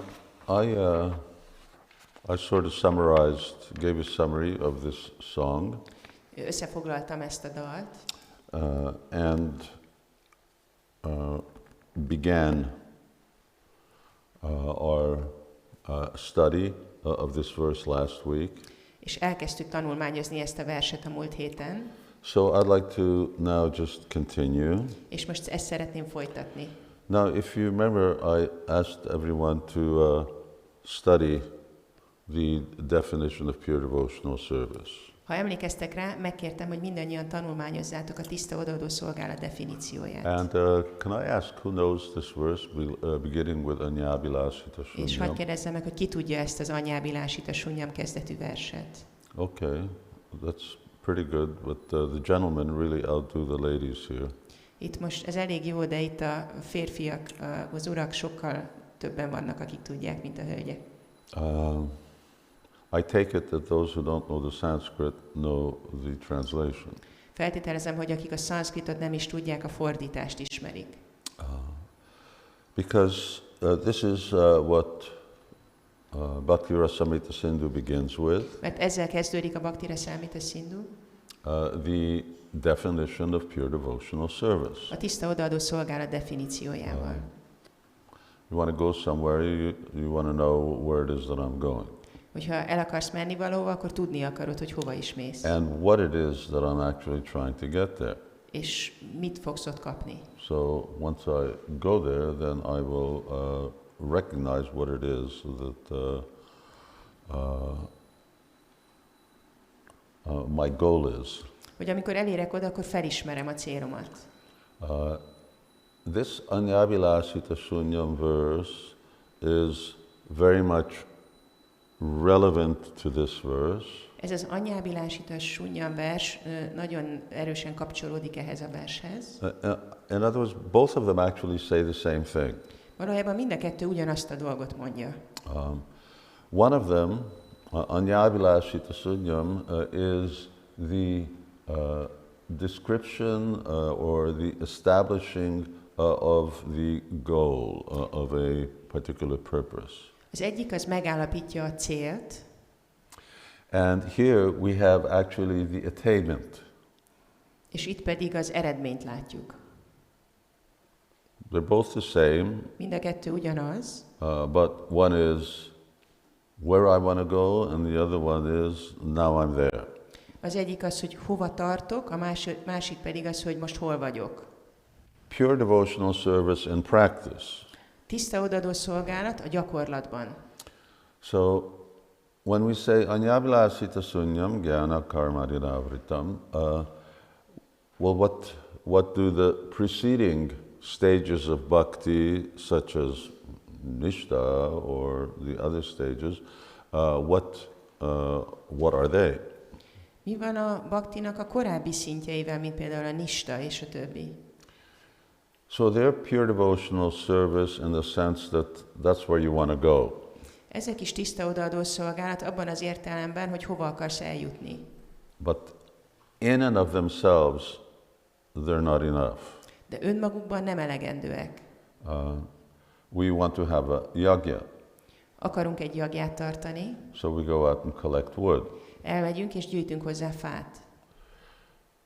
Collecting the wood is part of the yagya. A fa gyűjtése az a jagja része. But if all you do is collect wood, then you don't have a yagya. De ha más se teszel, csak fát gyűjtesz, akkor nincs jagjád. There's a lot of people collecting wood at this time of year. Nagyon sokan gyűjtenek fát, That főleg az évnek ebben a nothing to do with szakaszában. them doing a Vedic yagya. De ennek semmi köze nincs ahhoz, hogy védikus jagját csinálnának. So, but here, now we're actually attaining that which we're heading out for. De itt most arról van szó, hogy elértük azt, amit céloztunk. So, anya abhilasita shunyam. So, nadanam, najanam, nasundarim, kavitam, ba.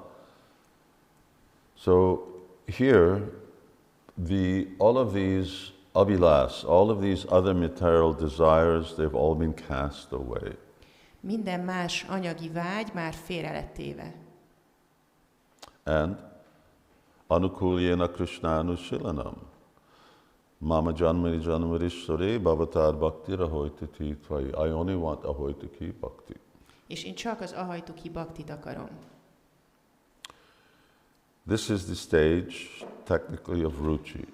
Ez szakkifejezéssel a ruchi szintje. The stage of taste. Az íz szintje.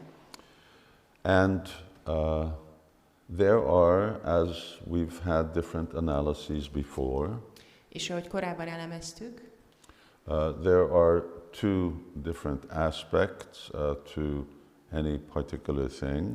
minden dolognak két aspektusa van. That which is the marginal characteristic and that which is the defining characteristic. A másodlagos és az elsődleges jellemzője a mellékes jellemző és a meghatározó jellemző. So here the marginal characteristic, Itt a mellékes jellemző, anyávilásita sunyam and so on, az az anyábilásita sunyam és a többi, and nadanam najamna sundarim and so on.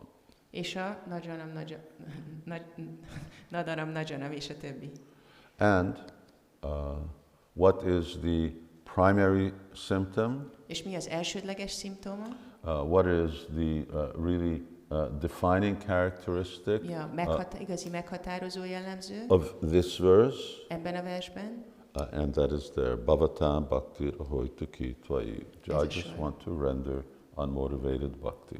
Csak motiválatlan oda bhaktit akarok gyakorolni.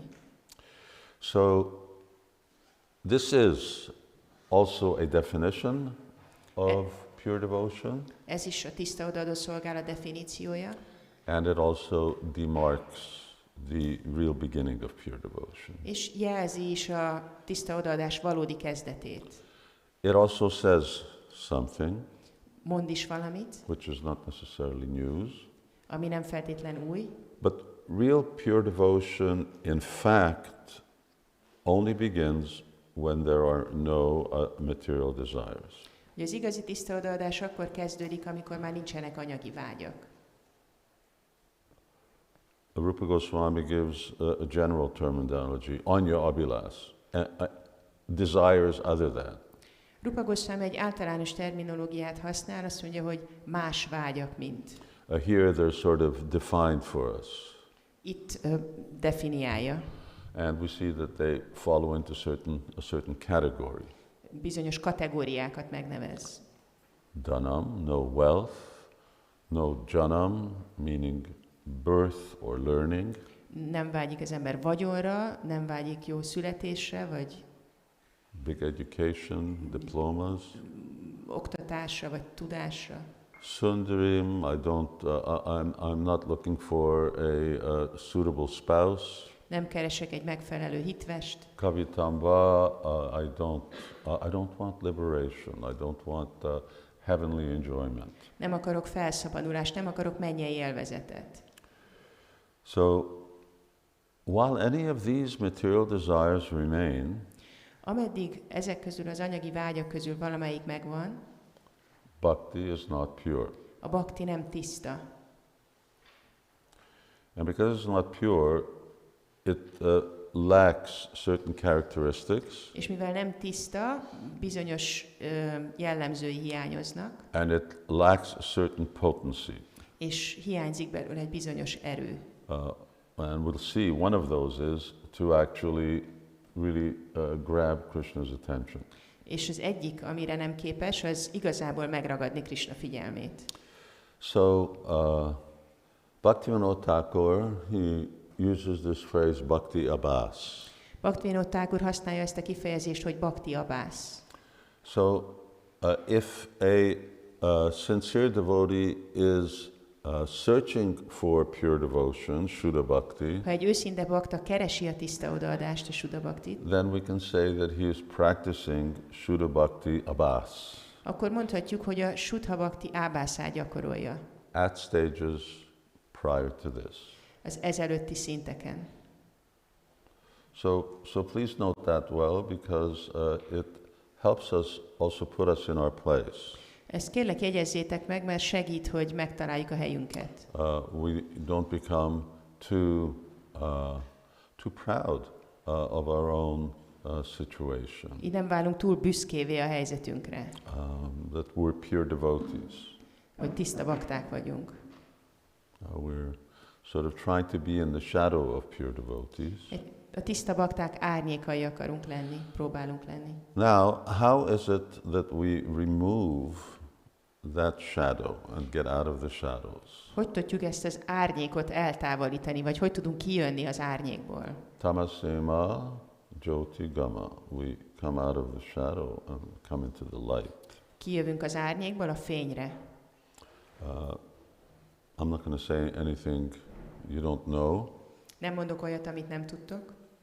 That's the problem. Ez a probléma, Is that we know it all. hogy már mindent tudunk. Okay, what's the first thing that we always do? Mi az első dolog, amit mindig csinálunk?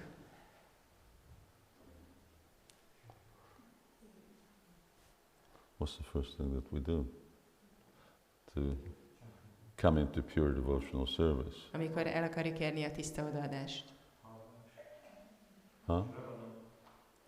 We chant Hare Krishna, right? Énekeljük a Hare Krishnát, nem?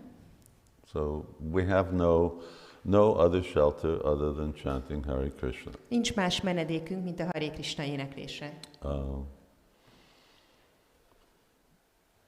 There's a saying that even when the earth slips out from under your feet.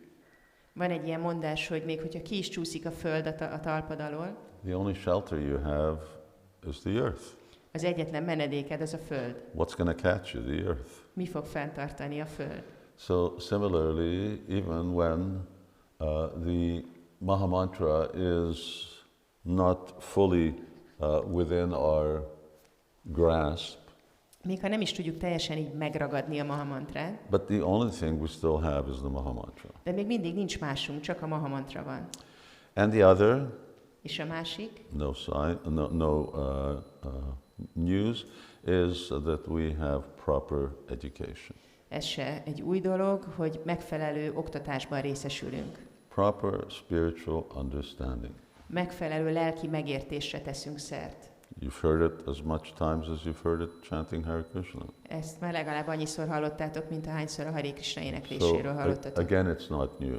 Tehát megint nem egy új dolog. But one is doing it, and then the other one is how we're doing it. De az egyik dolog az, hogy csináljuk, a másik dolog, hogy de hogy csináljuk. And, getting it just right. Hogy így pont jól legyen.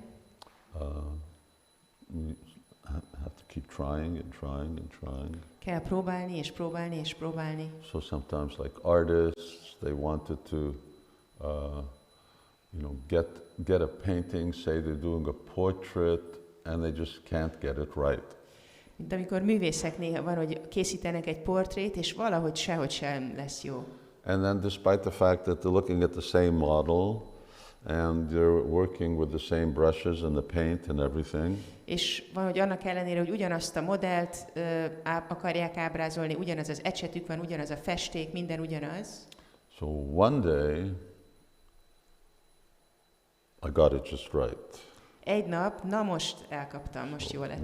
One day it happens, but in the meantime, it's just not quite right.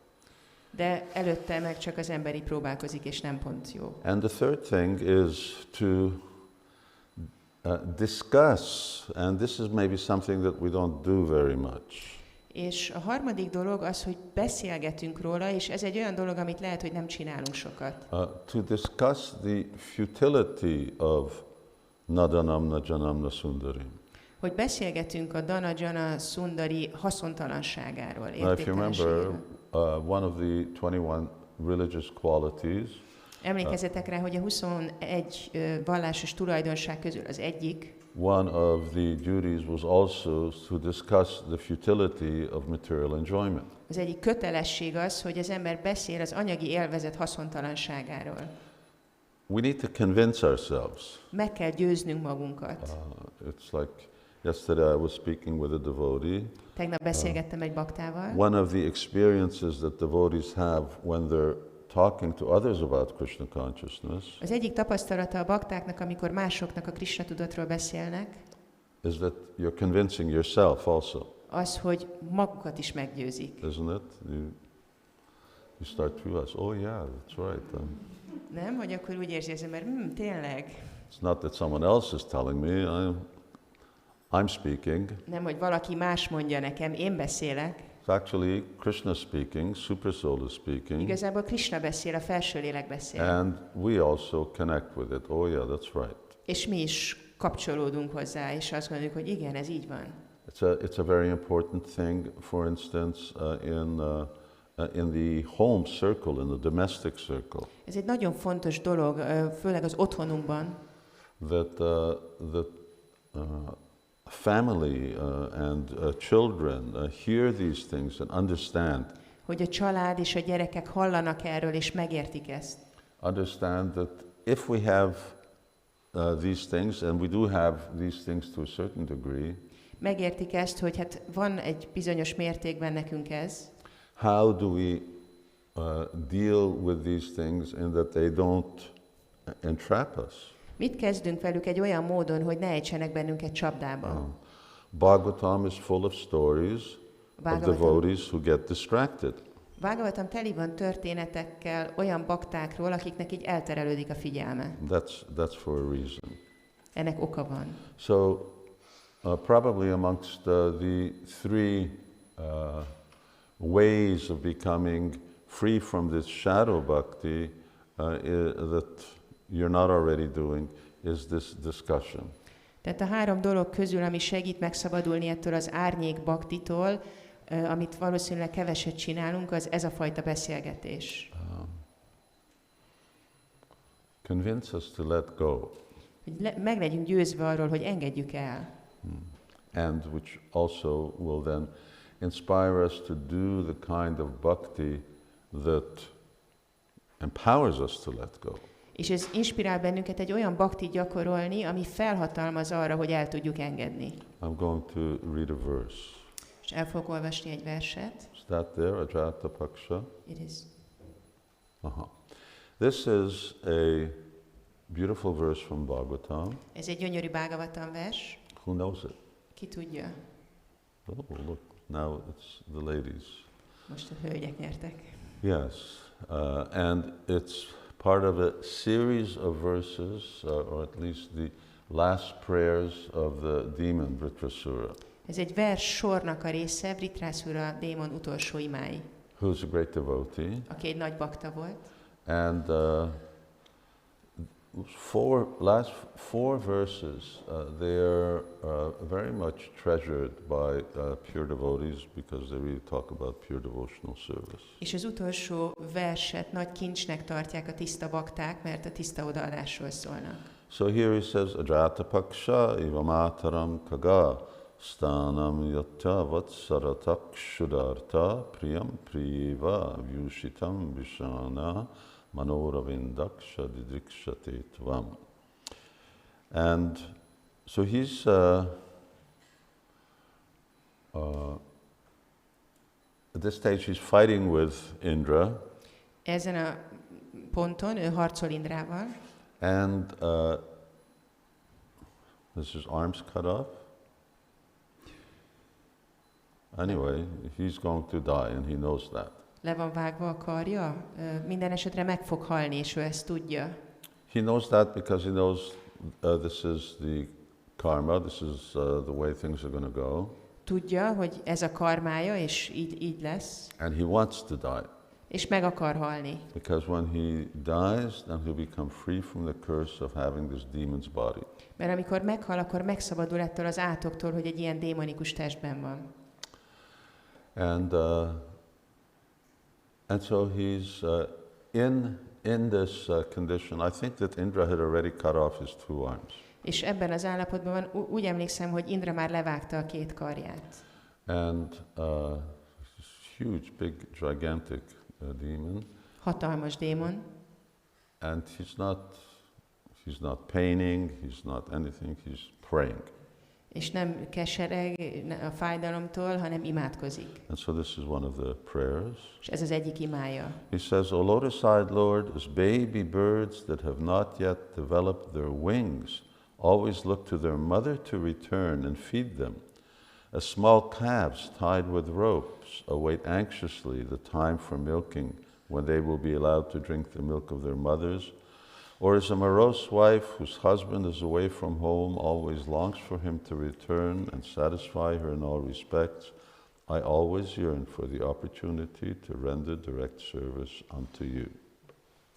Ó, lótuszszemű Úr, ahogy a madárfiókák, amiknek még nem nőtt ki a szárnyuk, lesik, hogy anyjuk visszatérjen és megetesse őket, ahogy a megkötött kisborjak várják türelmetlenül a fejés idejét, hogy anyjuk tejét ihassák, vagy ahogy a bánatos feleség, akinek férje távol van, várja, hogy férje hazatérjen, és minden szempontból elégedetté tegye őt, az én örök vágyam az, hogy közvetlenül szolgálhassalak téged.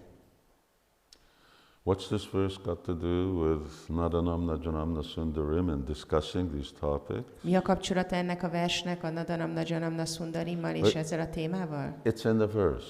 Benne van a versben. what does it actually really mean that I don't want? So Rupa Goswami says that shunyam means void. Void means absolutely nothing. Amit nem akarok, Rupa Goswami ezt a szót használja, hogy sunyam, hogy semmi ne legyen. How do I become free of every trace? What does it mean to become free of every single trace of material desire? Mit jelent megszabadulni az anyagi vágy minden nyomától? Now, here he's showing how you do that, or at least he's showing the different stages. Itt megmutatja ennek a különböző szintjeit. Which helps us to sort of locate where are we situated. Ami segít, hogy beazonosítjuk, hogy igazából hol is tartunk. So obviously this is a devotee praying. Itt nyilvánvalóan egy bakta imádkozik. Now first he says, as a baby bird that has not yet developed its wings, look to their mother to return and feed them. Először azt mondja, hogy ahogy a madárfiókák, amiknek még nem nőtt ki a szárnyuk, lesik, hogy anyjuk visszatérjen és megetesse őket. So what's our relationship with Krishna? Mi a kapcsolatunk Krisnával? What does a little bird, what do the birds want? Mit akar a kismadár? What do they want? They want bugs, worms, these kind of things. Bogarakat, kukacokat, ilyesmit. So, and you've seen them, or at least you see them here in the nest. They're just like, they're just a big mouth, and the mothers are putting it in. Akkor látjuk itt őket a fészkekben, akkor csak egy nagy szájat látunk, és az anyjuk így teszi bele az ennivalót. So, what's the baby bird want? Mit akar ez a kis madár? Just wants the bug. Csak a bogarat akarja. Not thinking anything about the mother. Nem az anyjára gondol. So, completely selfish. Teljesen önző. So, when Vritrasura gives this example, then we realize this is not a very good example. Vritrasura mondja ezt a példát, és aztán realizálja, hogy de azért ez nem egy olyan jó példa. Because I'm just praying to Krishna to just be my order supplier. Mert igazából itt csak úgy viszonyulok Krisnához, hogy ő teljesítse az én parancsomat. I want something, and then I want him to fulfill what I want. Akarok valamit, és azt akarom, hogy ő ezt teljesítse. So, this is not the kind of bhakti that we want to be practicing. Ez nem az a fajta bhakti, amit gyakorolni akarunk. Okay, there's another alternative. Oké, van egy másik alternatíva. There's a small calf tied with a rope, waits anxiously for the time of milking, when they will be allowed to drink the milk of their mothers. Ahogy a megkötött kisborjak várják türelmetlenül a fejés idejét, hogy anyjuk tejét ihassák. Okay, a calf, they're hungry. Anyway, we see those as well. Hogyha egy borjú éhes, akkor ő is akar enni. But the calf's better than the bird. De a borjú egy jobb helyzetben van, mint a madár. Because the calf wants milk, but also wants its mother.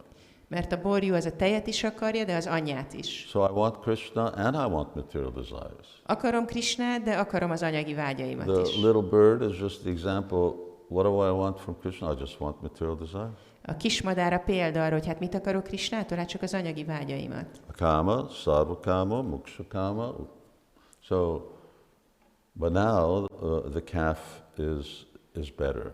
Mindezek, de a borjú ő jobb helyzetben van. He just wants this his mother and wants milk. Ő akarja az anyját is, és akarja a tejet is. But it's still not pure. De még mindig nem It's tiszta. not real love. Nem igazi It's szeretet. also motivated. Szintén motivált. So then, Vritrasura then goes for another option. És akkor van még egy opció. Or is a morose wife whose husband is away from home always longs for him to return and satisfy her in all respects. Vagy ahogy a bánatos feleség, akinek férje távol van, várja, hogy férje hazatérjen, és minden szempontból elégedetté tegye őt. So now, a different example. Here's a wife. Is the husband bringing anything or not? Well, not thinking about whether he's bringing something. És ez egy másfajta példa, ugye itt van a feleség, és hogy a férj fog-e hozni valamit, vagy nem ezen gondolkodik Just a feleség. waiting for the husband to return. Csak várja, hogy hazajöjjön a férje. We're just interested in him, not interested in anything else. Csak maga a férje érdekli, nem más. So this is like pure devotion. Ez olyan, mint a tiszta odaadás. So it says, I always yearn to offer respect, to render direct service unto you. Tehát az én örök vágyam az, hogy közvetlen szolgálhassalak téged. So he's giving these three examples. Mondja ezt a 3 példát. Like the bird, I always yearned for service. Like the calf, I yearned for service. No, actually, it's like the wife who's waiting for her husband. That's how I want to serve you. Mint a madár, úgy vágyom a szolgálatodra. Mint a borjú, úgy vágyom a szolgálatod. Nem, igazából, mint a feleség, úgy vágyom a szolgálatodra. So, by discussing these, the idea is that to become free from a certain entrapment, you have to want to become free. Tehát azáltal, hogy beszélünk erről, az a lényeg, hogy eljussunk oda, hogy meg akarunk szabadulni ezektől a vágyaktól. Everything starts with desire. Minden a vággyal kezdődik. And becoming free from desire starts with a desire for it. És az, hogy meg tudjunk szabadulni ezektől a vágyaktól, az azzal kezdődik, hogy vágyunk arra, hogy meg tudjunk szabadulni. Okay, we'll come to this a little later on. Kicsit később erre majd visszatérünk. Now, we've discussed a lot about humility and love. Beszéltünk sokat az alázatról és a szeretetről. And, but it's relevant here, it's always relevant. De fontos itt, mert mindig fontos. And I'm going to cite a verse that some of you may already know. És idézek egy verset, amit lehet, hogy már valaki megtanult.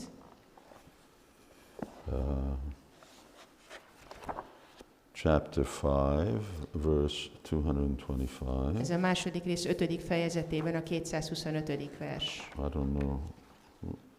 It can't be 225. There are no 225 in chapter 5. Paripakena dainyasya. Where's that?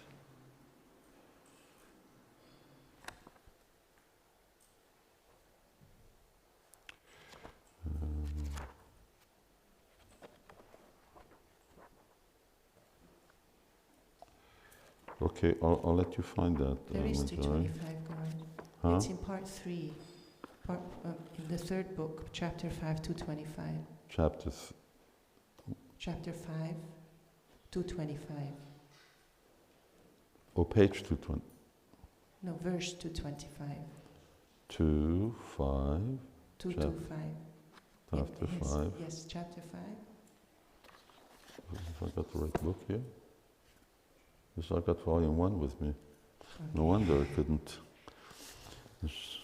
What happened to these chapters? They got so Rossz a thin. kötet. Okay. And is it there? No, because last time we projected Okay. it. And Yeah, we don't need that. last time we projected it. Can you pull it up?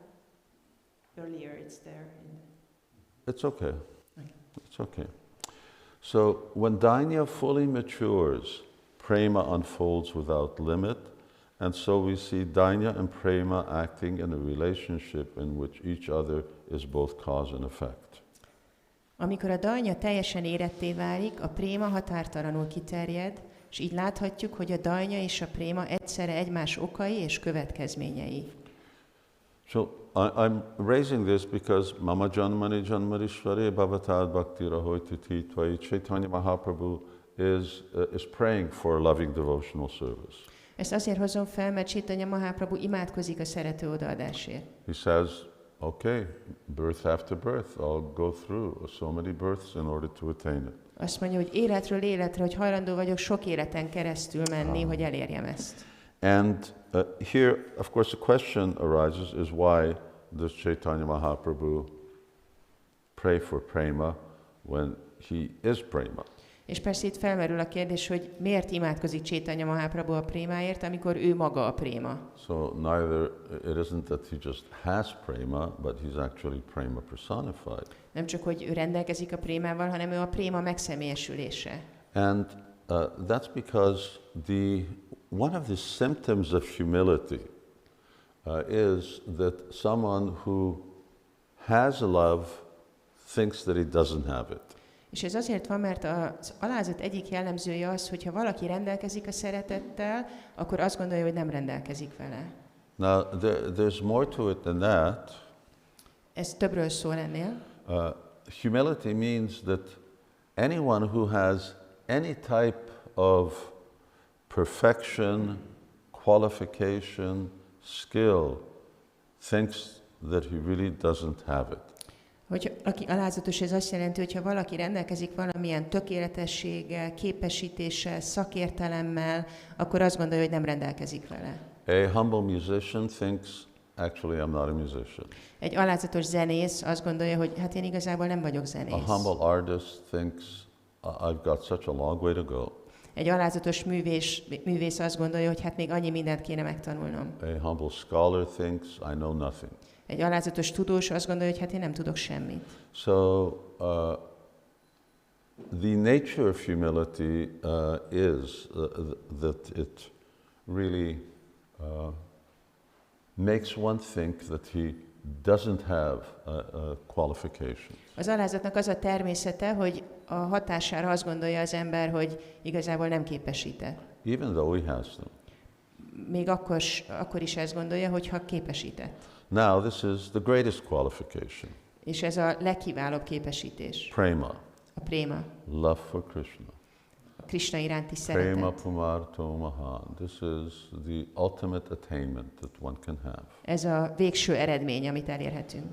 But the nature is such that Chaitanya Mahaprabhu is literally thinking and experiencing that I don't have love. De a természete az, hogy Chaitanya Mahaprabhu tényleg ezt érzi és gondolja, hogy nekem nincs szeretetem. Yes, sometimes or often he becomes overwhelmed by love. Igen, gyakran így eluralja őt ez a szeretet. And simultaneously he also thinks I don't have it. És néha azt is gondolja, hogy nincs nekem. So now I'm going to read Chaitanya Charitamrita. Most olvasok a Chaitanya Charitamritából. And that's just me reading, right? So this is in the second chapter of Madhya Lila. Ez most a Madhya Lila második fejezetében van. Second chapter of Madhya Lila is a really wonderful chapter. A Madhya Lila második fejezete egy nagyon csodálatos fejezet. It's similar to like Krishna book. Hasonlít a Krishna könyvre. Or the first canto. Vagy az első Of énekre. Bhagavatam, Prabhupada's book. Prabhupád könyveiben. In that Kaviraj Goswami doesn't know whether actually he's really going to finish Chaitanya Charitamrita. Abban a tekintetben, hogy Kaviraj Goswami nem tudja, hogy lesz-e ideje rá, hogy befejezze az egész Chaitanya Charitamritát. So after giving this heavy philosophy in Adi Lila, És miután ezt a nagyon súlyos filozófiát bemutatta az Ádi Lilában, all of a sudden he just sort of like hops into Chaitanya Mahaprabhu's very intimate expressions of love. hirtelen beleugrik Chaitanya Mahaprabhu nagyon bensőséges kifejezésmódjába a szeretet kifejezésében. And he says, I don't know, I'm old, I'm feeble, I don't know whether I will finish this book. És mondja, hogy most már öreg vagyok, és tehát, hogy öregszem, nem biztos, hogy be fogom tudni fejezni ezt a könyvet.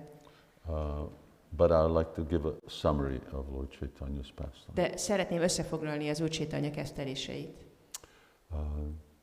So he sort of summarizes, but actually what he really elaborates on is this. Tehát igazából összefoglalja, de amit kifejt, az ez. And I'm just reading a little section of Lord Chaitanya in Gambhira with Swarup Damodar and Ramananda Roy. És elolvasok egy kis részt abból, ahogy az Úr Chaitanya a Gambhirában van, Swarup Damodárral és Ramananda Rájjal. And Lord Chaitanya is expressing his humility. És az Úr Chaitanya kifejezi az alázatát. This is after really what sometimes even appears to be violent expressions of love. Ez azután van, ami Néha úgy tűnik, hogy igazából ilyen erőszakosan fejezi ki a Not szeretetet. violence in the sense of doing violence, but they're very aggressive symptoms. Lord Chaitanya, sometimes they have to hold them still. Nem erőszakosan olyan szempontból, hogy másoknak ártalmas, de hogy nagyon agresszív, hogy néha így le kell fogni. Or where he sort of runs against the wall looking for Krishna. Neki rohan a falnak, például. So Sri Chaitanya Mahaprabhu continued, "My dear friends, you are my life and soul. Therefore I tell you that I possess no wealth of love for Krishna. Consequently, my life is poverty-stricken, my limbs and senses are useless." Kedves barátaim, folytatta az Úr Chaitanya Mahaprabhu, mindannyian az életemet és a lelkemet jelentitek számomra, ezért elmondom nektek, hogy nem rendelkezem a Krishna iránti szeretet kincsével. Életemet így földön futóként tengetem, s tagjaim és érzékeim is haszontalanok. Now for those of you who watched last night's reading, Akik néztétek a tegnap esti felolvasást, then I was speaking about spiritual emotion. beszéltem a lelki érzelmekről, And that spiritual emotion is something that gets jump-started by hearing Chaitanya Mahaprabhu's emotions. és hogy a lelki érzelmeket a Chaitanya Mahaprabhu érzelmeivel való hallás által tudjuk beindítani. Or Lord Chaitanya's associates. Vagy hogyha az Úr Chaitanya társairól hallunk. So now this is emotion, this is a feeling. Tehát ez itt egy érzelem, egy érzés. Here the feeling is that my life is poverty-stricken, my limbs and senses are useless. It's a feeling of uselessness. Itt ez az érzés, hogy az életemet így földön futóként tengetem, s tagjaim és érzékeim haszontalanok. Ez az érzés, hogy haszontalan vagyok. We're hearing Lord Chaitanya is expressing that he feels so useless not having love of Krishna. Halljuk, ahogy Úr Chaitanya kifejezi ezt, hogy annyira haszontalannak érzi magát, amiatt, hogy nincs neki meg Krishna. So we shouldn't just immediately, okay, this is another word, and what's the next sentence, and just keep reading. Tehát ne csináljuk azt, hogy hát csak látjuk, hogy hát ez egy másik szó, és akkor csak megyünk a következő mondatra. So try to digest that. Próbáljuk megemészteni, amit olvasunk. And try to actually own it. És próbáljuk meg így birtokolni. Identify with it. Azonosulni vele. You know, you've all seen movies. Mindannyian láttatok filmet. Prior to your Krishna conscious days. A Krishna tudatba jövésetek Because előtt. devotees don't see movies. Mert a bakták nem néznek filmeket. But when you see a very sad scene, what happens? De hogyha látsz egy nagyon szomorú jelenetet, akkor mi történik? You cry. Sírsz. Why? Miért? Nothing's happening to you. Veled nem történik semmi. Why do you get emotional? Miért leszel érzelmes? Because you've really identified with what you're seeing. Mert igazából azonosulsz azzal, amit látsz. And the medium of a theater is very, very powerful for that. És ez a közvetítő közeg nagyon erőteljesen képviseli ezt. That's why also Srila Prabhupada wanted devotee drama to do the same thing, to bring out feeling. Ezért akarta Srila Prabhupada, hogy a bakták csináljanak színdarabokat, hogy ugyanezt az eredményt elérjék, hogy előhozzanak érzelmeket. Here's the same thing. Itt ugyanerről van szó. By identifying this, so we get this feeling of uselessness. Yes, I don't have love, so what is the use of my life? Tehát, hogy itt van ez a haszontalanság érzése, hogy hát nekem nincs szeretetem, akkor mi haszna az életemnek? Now, obviously, you can go two ways with that. Persze ez két irányba tud menni. You can just get depressed and go into the mode of ignorance. Hogy depressziós leszel, és a tudatlanság kötelreibe merülsz. Or you can say, well, I don't have something, therefore I should do something about it. Vagy azt mondod, hogy hát nincs valami a birtokomban, és tennem kell valamit, hogy And legyen. it therefore becomes an impetus for having. És akkor ez az érzés, ez egy ösztönző erő ahhoz, hogy megkapd. And that's sattva gun. That's the real qualification of a proper hearer. És ez a sattva guna, ez az igazi képesítés annak, aki megfelelően tud hallani. We read more of Lord Chaitanya's emotions. Tehát olvasunk tovább az Úr Chaitanya érzelmeiről. Again he addressed Swarup Damodar and Ramananda Roy, speaking despondently, "Alas, my friends, you can now know the certainty within my heart, and after knowing my heart, you should judge whether I am correct or not. You can speak of this properly." Sri Chaitanya Mahaprabhu then began to chant another verse. Aztán csüggetten újra megszólította Swarup Damodárt és Ramananda Rájt. Ó, jaj, barátaim, most már tudhatjátok, milyen bizonyosság él a szívemben, és miután megismertétek szívemet, döntsetek magatok, vajon igazam van-e vagy sem. Ti képesek vagytok helyesen ítéletet mondani. Chaitanya Mahaprabhu ekkor egy másik verset kezdett szavalni. Love of Godhead, devoid of cheating propensities, is not possible within this material world. If there is such love, there cannot be separation, for if there is separation, how can one live? A csalóhajlamoktól mentes Isten szeretet lehetetlen ebben az anyagi világban. Ha lenne ilyen szeretet, nem létezhetne elkülönülés, mert hogyan élhetne az ember elkülönülésben? So Chaitanya Mahaprabhu says real pure love means that being separated from the object of love, you die. Chaitanya Mahaprabhu azt mondja, hogy az igazi tiszta szeretet azt jelenti, hogy amikor elkülönülésben vagy a szeretet tárgyától, abba belehalsz. And you know, there are even material examples of that happening. People are so intensely attached to each other over such a long period of time of association that when one dies, the other one dies. És anyagi példák is vannak erre, hogy két személy olyan intenzíven ragaszkodik egymásra hosszú időn keresztül, hogy amikor az egyik meghal, akkor a másik is meghal. Pure love for Krishna, just like gold from the Jambu River, does not exist in human society. If it existed, there could not be separation. If separation were there, one could not live. A Krishna iránti tiszta szeretet, épp úgy, mint a Jambu folyó aranya, nem létezik az emberi társadalomban. Ha létezne, nem volna elválás, és ha lenne elválás, az ember nem élné túl. In other words, we're always coming and going. Vagyis mindig jövünk, megyünk. Parents, children go to school. Vannak a szülők, és a gyerekek elmennek So iskolába. they're separated. Elválnak. But if there was real love, Lord Chaitanya is saying, then you die.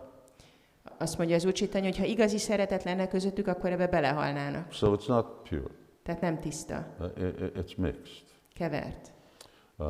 And similarly, there can be so many other examples. És hasonló módon annyi más példát But mondhatnánk. especially we're interested in love for Krishna. De ami bennünket érdekel, kifejezetten az a Krishna iránti szeretet. Thus speaking, the son of Srimati Sachimata recited another wonderful verse, and Ramananda Roy and Swarup Damodar heard this verse with rapt attention. Chaitanya Mahaprabhu said, "I feel shameful to disclose the activities of my heart. Nonetheless, I shall be done with all formalities and speak from the heart. Please hear." Így beszélt Srimati Sachimata fia, és elmondott egy másik csodálatos költeményt is. Ramananda Ráj és Swarup Damodar feszült figyelemmel hallgatták. Sri Chaitanya Mahaprabhu így szólt: szégyellem feltárni, hogy mi zajlik a szívemben, ám felhagyok minden formasággal, és a szívemből fogok beszélni. Kérlek, hallgassatok meg. Then this is a well-known verse. Devotees can learn this verse. És ez egy híres vers, amit a bakták megtanulhatnak. Na prema gandosti darapi me haro kandami saubhagya varam prakashitum vamshi vilasyana nalokanam bina bibarmiyat prana patangakam brita. Chaitanya Mahaprabhu continued, "My dear friends, I have not the slightest tinge of love of God within my heart. When you see me crying in separation, I'm just falsely exhibiting a demonstration of my great fortune. Indeed, not seeing the beautiful face of Krishna playing his flute, I continue to live my life like an insect without purpose." Drága barátaim, folytatta Sri Chaitanya Mahaprabhu, szívemben nincs jelen az Isten szeretet leghalványabb árnyéka sem. Amikor sírni láttok a távollét fájdalmában, csak azt mutatom hazug módon, mekkora szerencsében van részem. Nem látom a fuvaláján játszó Krishna szépséges arcát, s mint egy rovar, céltalanul tengetem életemet. I'm not going to read the verses, Chaitanya Mahaprabhu's further explanation. Nem fogom elolvasni a további verseket, Chaitanya Mahaprabhu magyarázatát. But basically Lord Chaitanya is saying, well, you're seeing me exhibit some ecstasies. De végül itt Chaitanya Mahaprabhu azt mondja, hogy hát látjátok, hogy valamilyen extázist nyilvánítok. But you should know that this is not the real thing. De tudnotok kell, hogy ez nem az igazi dolog. Because how could I live separated from Krishna? Mert hogy élhetnék Krishnától távol? So when we read that and think of that, amikor ezt olvassuk és gondolkodunk rajta, then we see this very, very strong attachment for wanting to see Krishna. Akkor látjuk ezt a nagyon erős ragaszkodást az iránt, hogy megláthassa Krishnát. For wanting to have that pure love. Hogy akarja ezt a tiszta szeretetet. And that positive desire helps us also become free from the material desires. És ez a pozitív vágy segít abban, hogy megszabaduljunk az anyagi vágyaktól. So the nature of devotion, that's why I have this here. Now I know. The nature of bhakti is like this, is that it's never satisfied. Tehát a bhaktinak ilyen a természete, hogy sosem tesz elégedetté. In one sense, it's just like material life. Bizonyos szempontból olyan, mint az anyagi élet. Material life, you're never satisfied. Az anyagi életben sosem vagy elégedett. Whatever you got, you'll always want something more, something different. Bármit is van, mindig akarsz többet, valami mást. And now here, when we're speaking about spiritual life or spiritual attainment, és amikor itt a lelki életről és a lelki eredményekről beszélünk, it's also like that. az is ilyen. It's never enough. Sosem elég belőle. We always want more. Mindig akarunk többet, And more. és többet. So it's the nature of bhakti is that it's never satisfied with itself. Tehát a bhaktinak az a természete, hogy sosem elégedett magában. And this is what Lord Chaitanya is expressing. És ez az, amit itt az Úr Chaitanya kifejez. Because he has prema. Mert ő rendelkezik a prémával. And he is also prema personified. És ő maga a préma megszemélyesülése. But not only is he humble by saying that I don't have prema, de nem csak, hogy alázatos azzal, hogy azt mondja, hogy én nem rendelkezem a prémával, but he's also not satisfied with his attainment. De nem is elégedett az eredménnyel, amit elért. Now, of course, that's a very good marker in our Krishna consciousness that we're never satisfied. És persze ez egy nagyon jó jelző a Krishna tudatunkban, hogy sosem vagyunk elégedettek. And we should never be satisfied thinking, yeah, now I'm where I want to be. És sose legyünk elégedettek azt gondolva, hogy hát most ott tartok, ahol akarok lenni. It will never happen. Ez sose fog történni. You never think that I am where I want to be. Sose gondoljuk azt, hogy ott vagyok, ahol akarok lenni. Or when you do get to where you want to be. Vagy ha eljutsz oda, ahol lenni akarsz. When you get back to Godhead. Amikor visszamész Istenhez. In your spiritual body. A lelki testedben. Despite the fact that you are where you want to be, then you say, oh, I want some more. Annak ellenére, hogy ott vagy, ahol lenni akarsz, azt fogod gondolni, hogy többet akarok. Because you realize, well, there is more. Mert rájössz arra, hogy még ennél is van több. So that's the nature of devotee, is that bhakti yoga is such that one is never really satisfied. Ez a bhakta természete, hogy olyan a bhakti jóga, hogy sosem vagyunk elégedettek. When you eat food, at a certain point, your hunger becomes satisfied. Hogyha eszel valamit, akkor egy ponton az éhséged az kielégül. Here, the more you eat, the more you want to eat, the more you want to eat, the more you eat, and there's no end to it. Itt meg arról van szó, hogy eszel, és akkor még többet akarsz enni, és akkor még többet eszel, és még többet akarsz enni. At least that's pure devotion. Legalább ilyen a tiszta odaadás. So that's the nature of pure devotional service. Ez a tiszta odaadó szolgálat természete. Okay, now I know why I have this here. Most már tudom, hogy miért van ez itt nálam. You have this on the wall. És ezt ki is vetítjük. This is 7:135. Ez az első rész 7. fejezet 135. verse. And for a change, this is the first part of Brihad Bhagavatam. És most ez a Brihad Bhagavatam itt a első részéből van. And this devotees have in Hungarian. És itt a baktáknak ez megvan magyarul. I hope you've read it. Remélem, hogy már olvastátok. It's very important to understand the hierarchies of devotees. Nagyon fontos érteni a bakták hierarchiáját. You know, Sanatana Goswami doesn't buy into the concept of we're all devotees. Sanatana Goswaminak nem ez az elképzelés, hogy hát mindenki bakta. We're all devotees. Mind bakták vagyunk. But in devotees there are different grades of devotees according to their surrender and the degree of mercy they've received from Krishna. De van különbség a baktákban, különböző szintű bakták vannak, annak függvényében, hogy milyen a meghódolásuk, és mennyi kegyet kaptak Krishnától. And Narada Muni's quest is, who's got the greatest mercy? És Narada Muni azt kutatja, hogy ki kapta meg a legnagyobb kegyet. And of course, we come to the gopis. Srimati Radharani are the greatest recipients of Krishna's mercy. És persze a gopikhoz és Srimati Radharanihoz jut el, hogy ők azok, akik Krishna legnagyobb kegyében részesültek. So once this whole pastime has played out, miután ez a kezdtelés megtörténik, and Narada Muni is in Dwarka, Narada Muni Dvárakában van, and he's about to leave, és készül elmenni onnan, saying the glories of the residents of Vrindavan. Énekli Vrindavan lakóinak a dicsőségét. And Krishna says, no, you have to stay for prasadam. Krishna says you have to stay for prasadam. És Krishna azt mondja, hogy maradj itt kérlek prasádamra.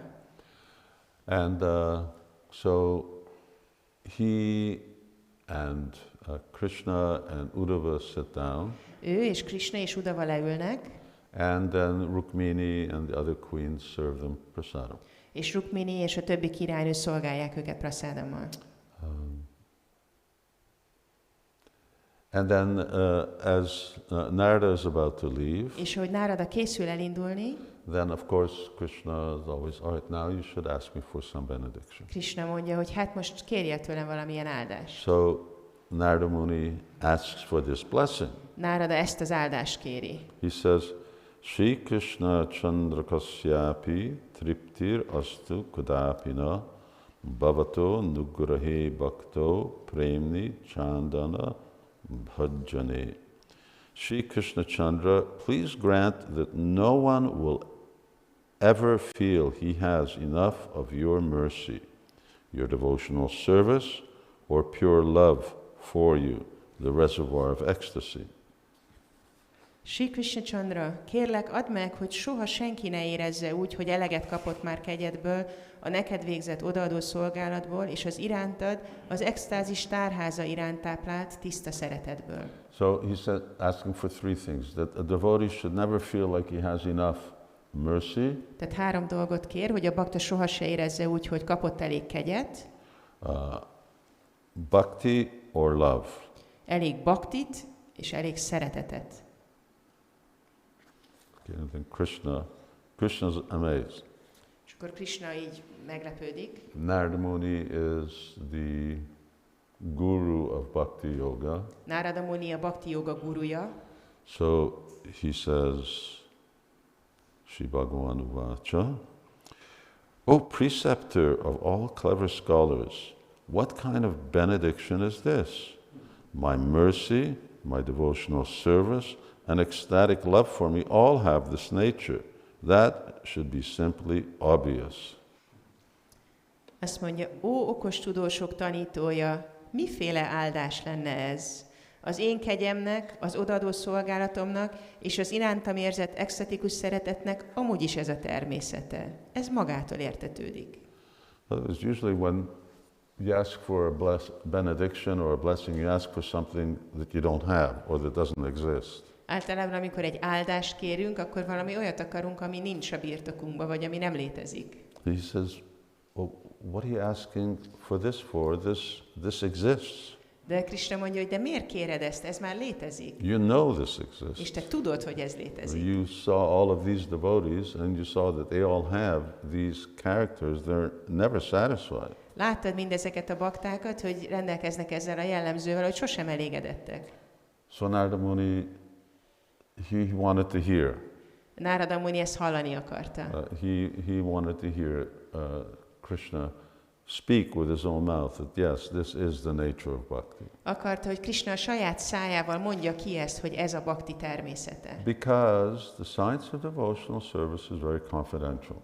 Mert az odaadó szolgálat tudománya nagyon bizalmas, bensőséges. And if we get to through this verse, then you'll see some confidential things. És hogyha átmegyünk ezen a versen, akkor fogtok látni nagyon bensőséges dolgokat. So there are things that are not spoken of. Vannak olyan dolgok, amikről nem beszélünk. Or if they're spoken of in very confidential circles. Vagy, ha mégis beszél róla valaki, akkor csak nagyon bizalmas körökben. So going back to why is Lord Chaitanya praying for love? Visszatérve arra, hogy miért imádkozik az Úr Chaitanya a szeretetért? Because that's the nature of love. Mert ez a szeretet It's természete. the nature of bhakti. Ez a bhakti It's természete. the nature of a devotee. Ez a bakta természete. So that they always think that they don't have it, Hogy mindig azt gondolják, hogy nekem ez nincs, and they desire more. és többre vágynak. Now, when Lord Chaitanya is saying Nadanam Najanam Nasundarim Kavitamba, he's saying that I don't want any of these things. Amikor az Úr Chaitanya ezeket a szavakat mondja, akkor azt mondja, hogy én nem akarom ezeket. Why? Because they are obstructions to ahoitaki bhakti. They're obstructions to pure devotion. Miért? Mert akadályozzák a tiszta odaadást. Okay, let's just talk a little about that. Beszéljünk egy kicsit erről. Because the converse is that what happens, I do want these things. Mert a fordítottja ennek az, hogy én akarom ezeket a dolgokat. If we have desires and we still want these things. Lehet ez a vágyunk, hogy még mindig akarjuk ezeket a dolgokat. As long as you want these things, you can't get pure bhakti. És amíg akarod ezeket, addig nem lehet neked tiszta And odaadás. if you don't have pure bhakti, you can't get prema. És amíg nincs tiszta odaadás, addig nem kaphatod meg a prémát. So yes, we want to become free from this anyavilasita shunyam. We want to become free from these desires. Igen, meg akarunk szabadulni ezektől a vágyaktól. And here, nadhana. Now, És itt van ez a nadhana. I mentioned earlier that these fall into a category, how we actually categorize desires in the material world. Korábban említettem, hogy ez a vers lefedi azt, hogy kategorizáljuk a vágyakat az anyagi világban. So devotees are familiar with this fourfold categorization: dharma, artha, kama, moksha. A bakták ismerik ezt a fajta kategorizálást, hogy dharma, artha, kama, moksha. So dhan is obviously artha. A dhana az nyilvánvalóan az artának felel meg. Wealth. Vagyon. And one of the offshoots of wealth is dharma. És a vagyonnak az egyik mellékhajtása a dharma. The pious use of wealth results in religiosity. A vagyon jámbor felhasználása az vallásossághoz vezet. So Krishna says, Ishvaraham aham bhogi sukhinam balavam. So I'm so wealthy, I'm going to give in charity, I'm going to become known as a very religious person. This is all done. Tehát Krishna mondja ezt, hogy jó, én egy vagyonos személy vagyok, és most adakozni fogok, és ez mind dhana. So dhan refers to artha and dharma in that sense. Tehát így a dhana az artára és a dharmára is vonatkozik. And then we have jana and sundari. És aztán van a jana és sundari. Jana is so many family members or followers. A jana az a családtagjaink, követőink. Sundari means material enjoyment. Sundari az jelent anyagi élvezetet. So this is all dharma, artha, kama. Tehát ez itt mind dharma, artha, kama. So some people are satisfied with enjoying, sense gratification. Vannak, akik vagy élvezik az érzéki elégítést. Other people, for them, the real enjoyment is followers, to have reputation, to Másoknak have power. az az élvezet, hogyha követőik vannak, hogyha híresek, hogyha hatalmuk van. That this power, this is a real intoxicant. Ez a hatalom, ez egy igazi mámorítószer. And then kavitam, moksha, liberation. I want to become free from the material world. És kavita, moksát akarok, felszabadulást akarok az anyagi világtól. Or Janmani, but the mirror image of Janmani, here Lord Chaitanya says, I will take birth after birth, that you take it the other way, that means that someone wants to become free from material birth. És itt ugye a másik irányba az Úr Chaitanya, hogyha viszi ezt, akkor ez a Janmani azt jelenti, hogy meg akarok szabadulni az anyagi születésektől. So, liberation. Tehát felszabadulás. We want to be liberated, and liberated means, all right, go to the Brahma Jyoti. Fel akarunk szabadulni, és akkor jó, elmegyünk a Brahma Jyotiba. And probably that's relatively easy for devotees to give up. És általában ez relatíve könnyű a baktáknak ezt feladni.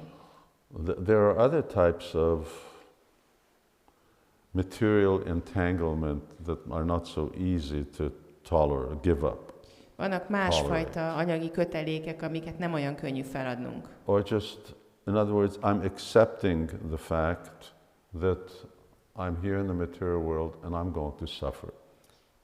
Például, hogy elfogadjuk azt a tényt, hogy itt vagyunk az anyagi világban, és itt szenvedni fogunk. It's okay.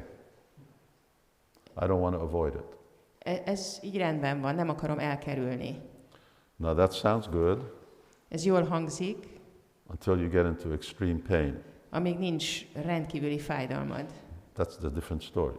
Akkor ez már egy másik történet. Ladies know when they give birth. A hölgyek tudják, mint amikor szülnek. So good thing children born after a while.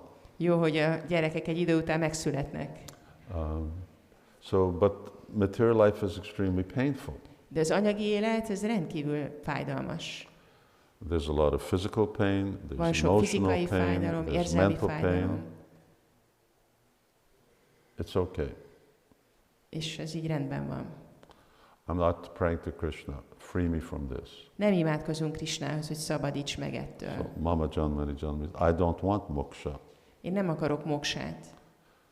I'm already in Krishna's hands, so, if that's what he wants, then okay. Krishna kezében vagyok, és ha ezt akarja, akkor ez így jó. Now that's a little more difficult. Ez már egy kicsit nehezebb. And devotees understand to different degrees according to their bhakti. They struggle with it when they actually come face to face with it. És a bakták ezt realizálják, amikor szemből szembe találkoznak ezzel. Okay, so we don't want these things to get in the way. Tehát nem akarjuk, hogy ezek a dolgok az utunkba álljanak. To the degree that they get in the way, our chances for prema become covered. Ne álljanak az utunkban annyira, hogy a préma befedődik. And so this verse is about developing desire for bhakti, for devotion. És ez a vers arról szól, hogy kifejlesszük a vágyat a baktira, az odaadásra. The sort of side effect or one of the results of practicing devotional service is if you do want material desires, you can get them. Az odaadó szolgálat gyakorlásának az egyik mellékes eredménye az, hogy ha vágysz anyagi dolgokra, akkor megkaphatod őket. In other words, bhakti yoga can fulfill all your desires. Vagyis a bhakti yoga minden vágyadat teljesíteni tudja. Which is very problematic. Ami nagyon problémás. Because it's the same thing that you want to get free from desire from, also fulfills your desires. Mert ugyanaz a dolog, amivel meg akarsz szabadulni a vágyaidtól, teljesíti a vágyaidat. So devotees are very careful when they're hanging on to material desires. Ezért a bakták nagyon óvatosak, amikor kapaszkodnak az anyagi vágyaikba. Because fulfillment of material desire means staying in the material world. Mert az anyagi vágy beteljesülése az azt jelenti, hogy itt maradunk az anyagi világban. And it means obstruction on the path to developing prema. És azt is jelenti, hogy akadály áll a préma kifejlesztésének útjába. But as we'll see, it's a good thing, Krishna doesn't fulfill material desires in the way that Maya Devi does. De ahogy látni fogjuk, Krisna nem úgy teljesíti be az anyagi vágyakat, ahogy Maya Devi. But because we're trying to come to this stage and we want to become free from all of these competitors to pure bhakti, De mivel el akarjuk érni ezt a szintet, és meg szabadulni a tiszta bhaktival versenyző elemekkel, let's go on a little, talking a little more about seeing the drawbacks of material enjoyment. Kicsit lépjünk tovább, és nézzük meg, hogy milyen hátránya van annak, amikor ez teret kap. In Chaitanya Charitamrita, Lord Chaitanya tells Rupa Goswami. A Chaitanya Charitamritában Chaitanya Mahaprabhu azt mondja Rupa Goswaminak, he says, Bhukti Mukti Adi Vanchayari Manya Hoy, Sadan Karile Prema Utpanana Hoy. If one is infected, it's a very effective word, if one is infected with the desire for material enjoyment or material liberation, he cannot rise to the platform of pure loving service unto the Lord, even though he may superficially render devotional service according to the routine regulative principles.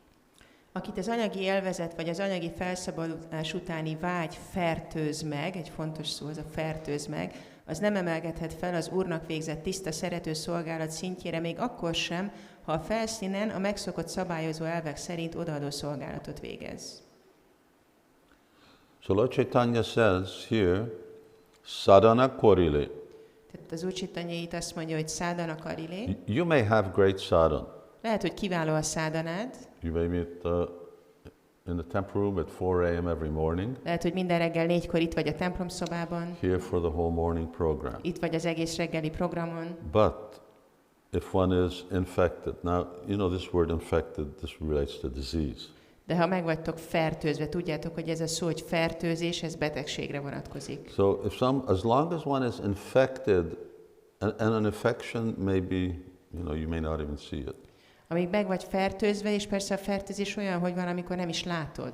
So if the infection for material desire is still there, tehát az anyagi élvezetre való vágy fertőzése még ott van, you cannot get to here. Nem tudsz eljutni ide.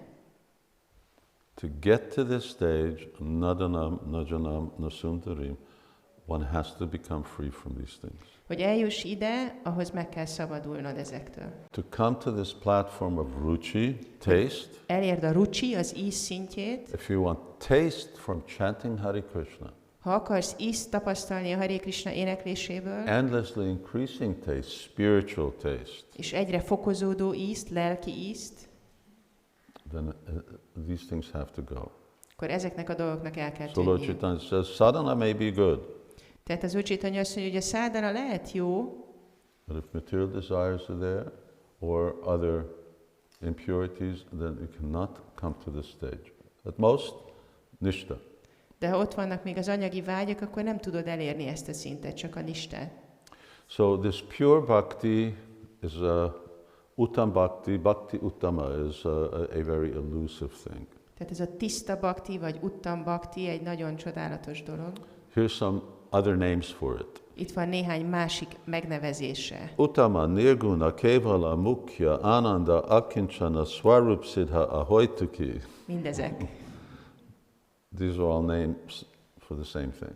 Mindezek ugyanazt jelölik. And Prahlad Maharaj will study another verse. És meg fogunk nézni egy másik verset Prahlad Maharajtól. That's there? Yeah. This is a verse Srila Prabhupada quotes a lot. Ezt a verset Srila Prabhupada gyakran idézi. He talks about it. Beszél róla. Nanyata te kila guru gateta karunatmana yasta ashisha ashaste nasa britya savai vanik. And here the key is this last phrase, savai vanik. Lord Nisringadev is telling Prahlad Maharaj, you've gone through so much difficulty on my behalf. Itt azt mondja, hogy olyan sok nehézséget vállaltál az én érdekemben. I feel so bad that you've suffered so much on my behalf. Nagyon rossz érzés ez nekem, hogy annyit kellett szenvedned értem. And you've never complained. És sose panaszkodtál. Never complained. Sose panaszkodtál. So please ask for some benediction. Kérlek, kérj egy áldást. And then Prahlad Maharaj says, És akkor Prahlad Maharaj azt mondja, otherwise, O my Lord, O Supreme Instructor of the entire world, you are so kind to your devotee that you could not induce him to do something unbeneficial for him. On the other hand, one who desires some material benefit in exchange for devotional service cannot be your pure devotee. Indeed, he's no better than a merchant who wants profit in exchange for service. másképp, ó Uram, ó egész világ legfelsőbb tanítója, olyan kedves vagy baktádhoz, hogy sohasem próbálnád valami olyanra rávenni, ami nem hasznos a számára. Ezzel szemben, aki az odaadó szolgálatáért bizonyzásképpen anyagi áldásra vágyik, az nem lehet tiszta baktád, és az ilyen ember nem több kereskedőnél, aki szolgálatáért cserében nyereségre vágyik. So now, this word vanik, this is, you read in Chaitanya Charitamrita, Prabhupada talks about the Sivarama vanik, the gold merchants. Ugye itt van ez a szó, hogy vanik, és Srila Prabhupada beszél a Chaitanya Charitamritában a Suvarna vanikról, az aranykereskedőkről. So Prahlad Maharaj is very offended. És Prahlad Maharaj meg van sértve. He says, you think that I just tolerated all of these things because I want something? Azt gondolod, hogy azért toleráltam mindezeket a dolgokat, mert akarok valamit? I'm some kind of merchant, I'm a businessman, that, I do bhakti, and for my bhakti I'll get this in return. Hogy én egy kereskedő vagyok, egy üzletember, aki bhaktit fog csinálni, és azt gondolom, hogy ezért lesz belőle valami nyereség nekem. Then when he says later on, he says, please don't tempt me with these things. És kérlek, ne kísérts engem ilyen dolgokkal. He says, I don't serve you for any reward. Én nem valamilyen jutalomért szolgálok I téged. don't want anything. I just serve you just so that I can serve you. Én nem akarok semmit, csak szolgálok azért, hogy szolgáljak. Because the nature of the service is that the service is so good that it makes me want to do more service. Az a természete, hogy arra ösztönöz, hogy még több szolgálatot akarjak csinálni. And then he says, but one who does want some benefit in exchange, he can't be a pure devotee. Azt mondja, hogy az, aki akar valamit cserébe, az nem lehet tiszta bakta. Now that's not in the Sanskrit. Ez nincs benne a szanszkritban. That's in Srila Prabhupada. Ezt Srila Prabhupada teszi hozzá. So Prabhupada's elaborating. But Prahlad Maharaj says, but someone who's serving you, nasabritya savaivanik, someone who's serving you for some result, he's a merchant. Azt mondja Prahlad Maharaj, hogyha valaki valamilyen eredményért szolgál téged, ő egy kereskedő.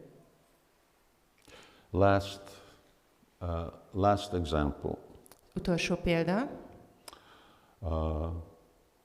In Nectar of Devotion, az odaadás nektárjában Rupa Goswami calls material desires witches. Rupa Goswami az anyagi vágyakat boszorkányoknak nevezi. Pisachi. Pisácsi.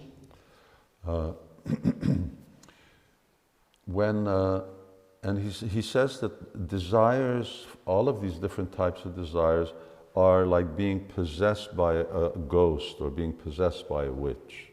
Azt mondja, hogy amikor ezekkel az anyagi vágyakkal rendelkezünk, az olyan, mint amikor szellem jár bennünket, vagy egy boszorkány kísért. Now, I'm not going to ask if anyone has the experience, I hope they don't, but when people are possessed by ghosts, nem fogom megkérdezni, hogy volt-e valakinek ilyen tapasztalata, de amikor valakit egy szellem megszáll, or a witch, vagy egy boszorkány, or even something like a tapeworm, vagy egy ilyen féreg, ami így belemászik a bélbe. whatever you eat, they eat. Amit te eszel, azt ők megeszik. So when you put something in your mouth, Beteszel valamit a szádba, then it's the witch that consumes or gets the nourishment. a boszorkány van táplálva. And people become very feeble, they become very skinny, they become emaciated. És az ember, akit megszáll, ő meg így nagyon elsoványodik. They're eating, but they have no nourishment. Eszik, de nincs táplálva. So, same thing with devotional activities. You do that bhakti, you do the chanting and the hearing and so many things. Ugyanez van az odaadó cselekedetekkel, hogy csinálod a hallást, az éneklést és annyi minden mást. And these material desires eat it all up. És ezek az anyagi vágyak ezt mind felfalják. But it doesn't nourish our soul. És nem táplálja a lelkünket. So, it's a very, I don't even know why I didn't quote the verse.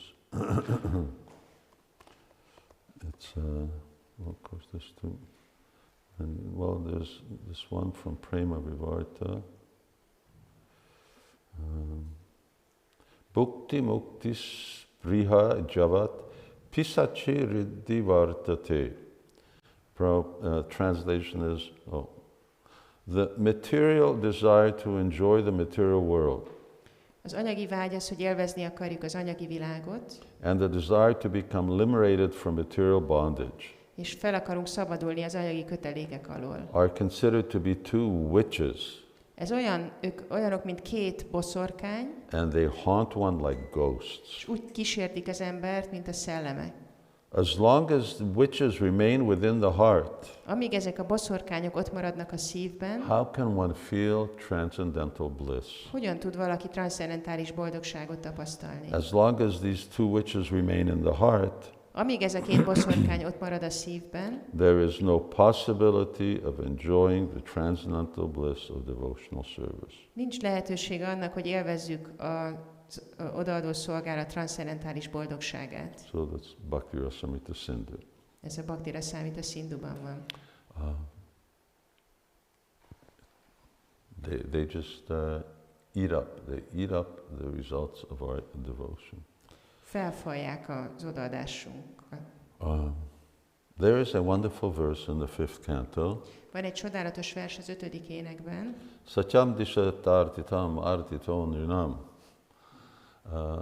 Which for decades I can never remember properly, or at least I know it, but unless I hear the first word, I can't say it. Évtizedek óta van ez, hogy nem jut eszembe a vers, amíg nem hallom meg az első szavát. Devotee, someone knows this verse? Tudja valaki ezt a verset? Lila Sukha knows. Only one devotee in Manjari knows.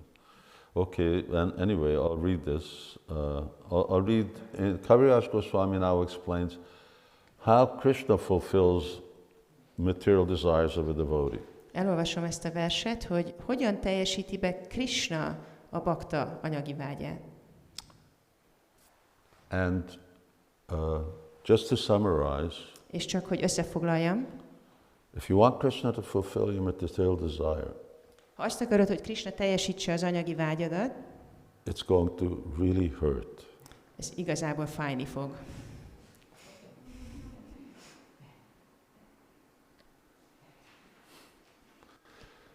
So, you know, it's like if you're holding on to something and someone stronger trying to open your hand, then just hanging on to it is going to hurt. Mint amikor kapaszkodsz valamibe, és valaki nálad erősebb próbálja kinyitani az öklödet, akkor az fájdalmas lesz. So, Kaviraj Goswami is talking about, he's now paraphrasing Krishna. Tehát itt Kaviraj Goswami Krishnának a szavait mondja más szavakkal. And of how Krishna approaches devotees who have material desires. Hogy Krishna hogyan fordul azokhoz a baktákhoz, akiknek anyagi vágyaik vannak. Krishna says, if one engages in my transcendental loving service, but at the same time wants the opulence of material enjoyment, he's very, very foolish. Indeed, he's just like a person who gives up ambrosia to drink poison. Krisna azt mondja, aki transzcendentális szerető szolgálatomat végzi, és ugyanakkor az anyagi élvezet kincseire vágyik, az nagyon-nagyon ostoba. Éppen olyan, mint az az ember, aki elutasítja az ambróziát, és inkább mérget iszik.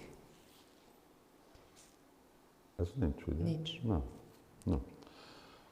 But Krishna doesn't mince his words. He says, material enjoyment is poison. Krisna nem spórol a szavakkal, vagy így, tehát hogy direkt fejezi ki, hogy az anyagi élvezet az olyan, mint a méreg. Now Krishna says, but since I'm very intelligent, why should I give this fool material prosperity? Instead, I shall induce him to take the nectar of shelter of my lotus feet and make him forget illusory material enjoyment. Krisna azt mondja, én azonban nagyon okos vagyok. Miért adnék hát anyagi gazdagságot ennek a bolondnak?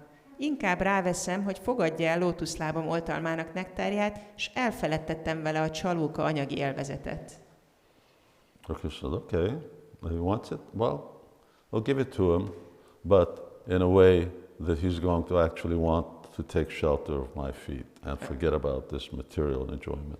Azt mondja Krisna, hogy hát akarja, jó, hát akkor megadom neki, de egy olyan módon, hogy ragaszkodjon az én lótuszlábaimhoz, és megfeledkezzen az anyagi élvezetről. And then now we paraphrase this verse.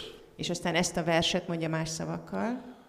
Whenever Krishna is requested to fulfill one's desire, undoubtedly he does so. But he does not award anything which after being enjoyed will cause one to petition him again and again to fulfill further desires.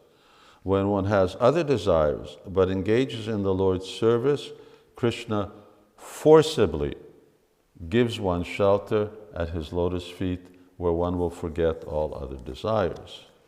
Amikor valaki arra kéri Krisnát, hogy teljesítse vágyát, Krisna kétségtelenül megteszi, ám nem ad neki semmi olyat, ami azt eredményezné, hogy miután élvezte, újra és újra könyörögjön hozzá, hogy teljesítse további vágyait. Amikor az embernek vannak más vágyai, de az Urat szolgálja, Krisna erőnek erejével menedéket ad neki lótuszlábánál, ahol aztán minden más vágyról megfeledkezik. In other words, if the devotee wants something, okay, you can have it. Vagyis, hogy bakta akar valamit, akkor jó, megkaphatod. But it's going to be very painful. De nagyon fájdalmas lesz. So much so that you're never going to want to come near it again. Annyira, hogy soha többet nem fogsz akarni a And közelébe that's what menni. parents do with their children. És ezt teszik a szülők is a gyerekekkel. Okay, this child keeps wanting to play with the fire. Okay, go ahead, touch it. Hogyha a gyerek játszani akar a tűzzel, akkor jó, érintsd meg. And that's it. That's good for one life. És aztán ez egy életre szóló tanulság. Of course, it may be doing the same thing the next life. Persze lehet, hogy a következő életében újra kipróbálja. But for this life, that was it. De ebben az életében elég volt. So, and Krishna says, I'm very intelligent. És Krisna azt mondja, hogy én nagyon okos vagyok. And he is. És tényleg az. So he'll know how to do things in a way that fulfills this particular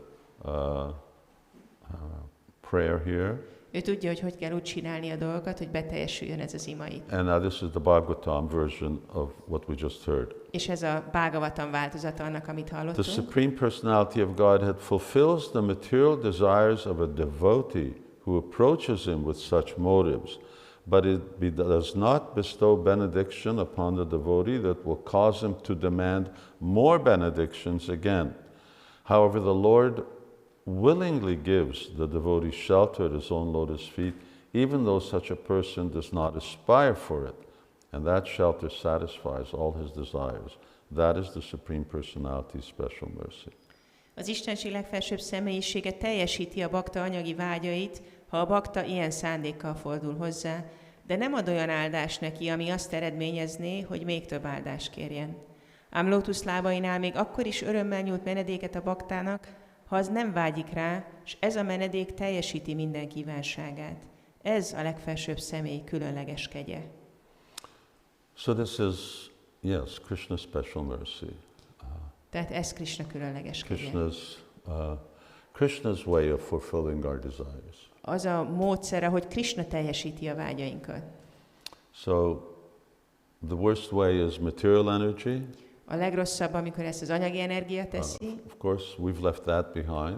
Persze ezt már magunk mögött hagytuk. And then there's getting bhakti or Krishna to fulfill material desires. És aztán ott van ugye ez a bhakti, hogy Krisnát vesszük rá, hogy teljesítse az anyagi vágyainkat. After hearing this, better is, well, why don't we just, if it's going to hurt, may as well just let it go. De miután hallottuk ezt, akkor már azt is gondolhatjuk, hogy hát a legjobb, hogyha csak hagyom. Elengedem. Okay. Let's go on to this Janmani. Menjünk tovább erre a Janmani-ra.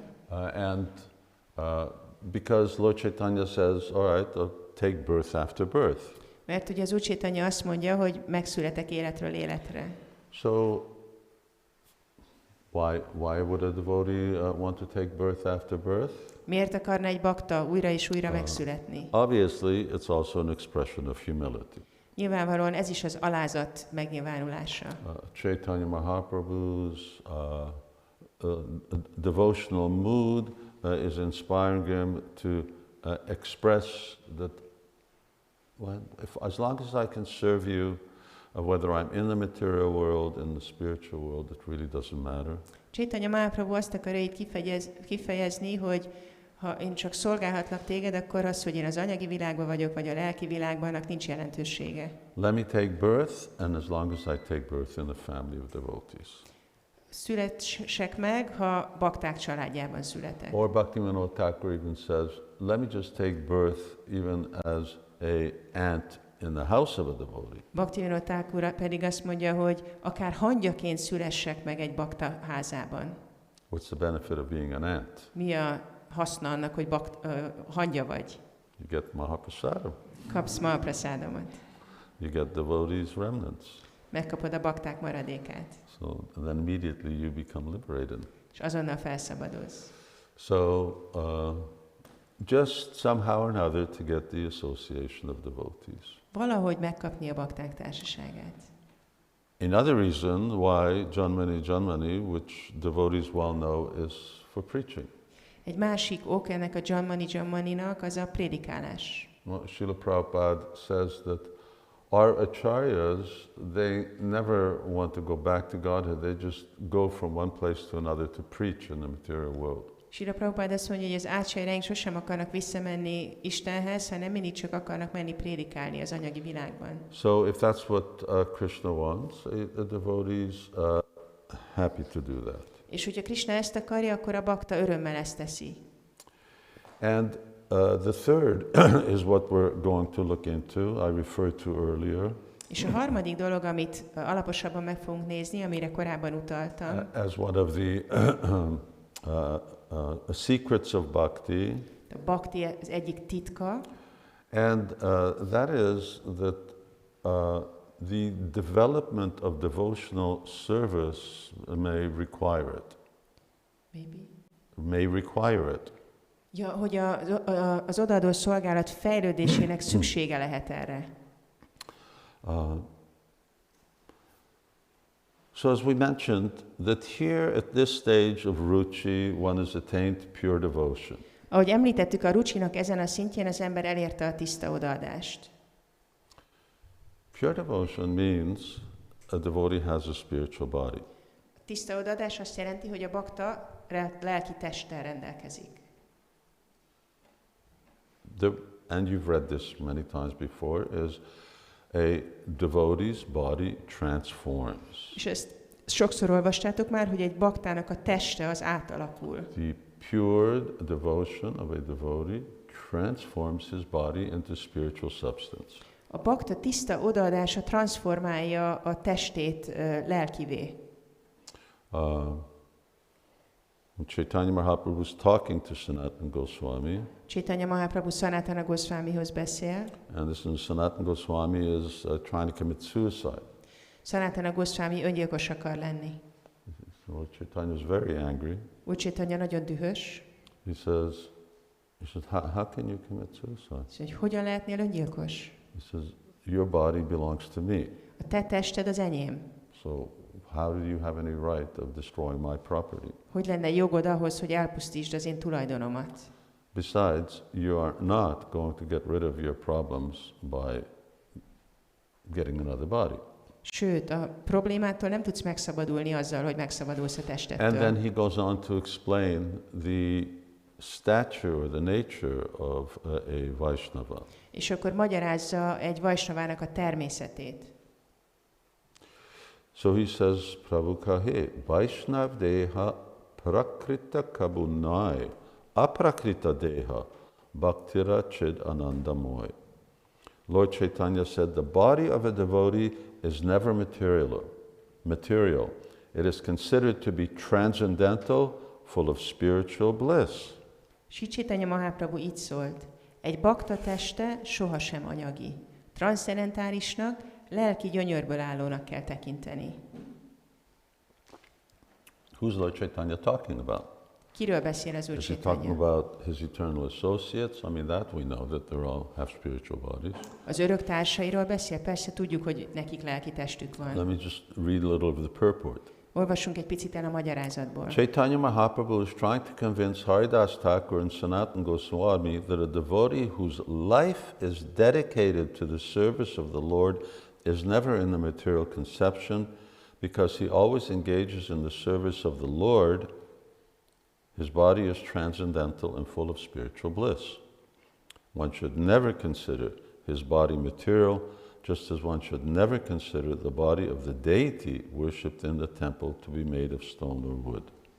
Sri Chaitanya Mahaprabhu arról igyekszik meggyőzni Haridas Thakurt és Sanatana Goswamit, hogy arra a baktára, aki életét az Úr szolgálatának szentelte, sohasem lehet anyagi felfogással tekinteni. Mivel örökké az Úr szolgálatába merül, teste transzcendentális és lelki gyönyörrel teli. Testét sohasem szabad anyaginak tekintenünk, ahogy a templomban imádott Murti testéről sem szabad soha azt gondolnunk, hogy kőből vagy fából van. Whose life is dedicated, fully dedicated. Tehát aki életét az Úr szolgálatának szentelte. Who always engages. Aki mindig lefoglalja magát. We read this phrase all the time, always engages. Mindig olvassuk ezt a kifejezést, hogy mindig lefoglalja magát. But always engages really means always engages. De az, hogy mindig lefoglalja magát, ez tényleg azt jelenti, hogy mindig lefoglalja magát. That doesn't mean I'm doing 7 hours a day service. Ez nem azt jelenti, hogy hát naponta 7 óra szolgálatot végzek.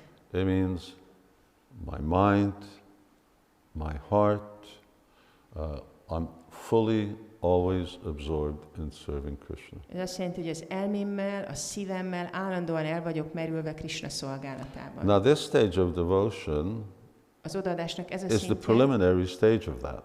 ennek a megelőző szintje. And here Srila Prabhupada says he has a spiritual body, És itt Srila Prabhupada azt mondja, hogy ő lelki testtel rendelkezik. transcendental. Transzcendentális testtel. Let's continue. Folytassuk. Now Chaitanya Mahaprabhu says, and you probably know these verses, Most Chaitanya Mahaprabhu olyan verseket említ, amiket biztos ismertek. Diksha kale bhakti kore atma samarpan, she kale Krishna tare kare atmasam. At the time of initiation, when a devotee fully surrenders unto the service of the Lord, Krishna accepts him to be good as himself. Az avatáskor, amikor a bakta teljesen átadja magát az Úr szolgálatának, Krishna olyannak fogadja előtt, mint saját maga. We had a whole seminar on Sharanagati. Egy egész szemináriumot tartottunk a Saranágatiról. Here, Atma Samarpan, Srila Prabhupada translates. Itt van ez az Átma Samarpan kifejezés, amit Prabhupád így fordít. Fully surrendered. Teljesen átadja magát. When someone is fully surrendered to Krishna, Amikor valaki teljesen átadja magát Krishnának, that's when he's initiated. az az avatás, akkor van avatva. You may have lit the fire 25 years ago, Lehet, hogy 25 évvel ezelőtt meggyújtották a tüzet, but the initiation took place when one became fully surrendered. de az avatás akkor történik meg, amikor valaki teljesen átadja magát. This is the stage of full surrender. Ez a teljes meghódolás Or at szintje. least this is the first stage of full Vagy surrender. legalábbis az első szintje a teljes meghódolásnak. Because I've surrendered. Nadanam, najanam, nasundarim, they're gone. Meghódoltam, nincsenek már ott ezek. I don't want them to go, they're gone. Nem akarom őket, eltűntek. In other words, in earlier stages of bhakti, you want them to go. Here, they're gone. Vagyis a bhakti korábbi szintjein akarod, hogy eltűnjenek, amikor itt tartasz, akkor már eltűntek. So everybody's clear, right? We went over so many times the different verses relate to the different stages of bhakti. Már erről sokszor beszéltünk, hogy a különböző versek a bhakti különböző szintjeivel állnak kapcsolatban. So initiation really matures at the stage of full surrender. Tehát az avatás, ez igazából a teljes önátadáskor érik meg.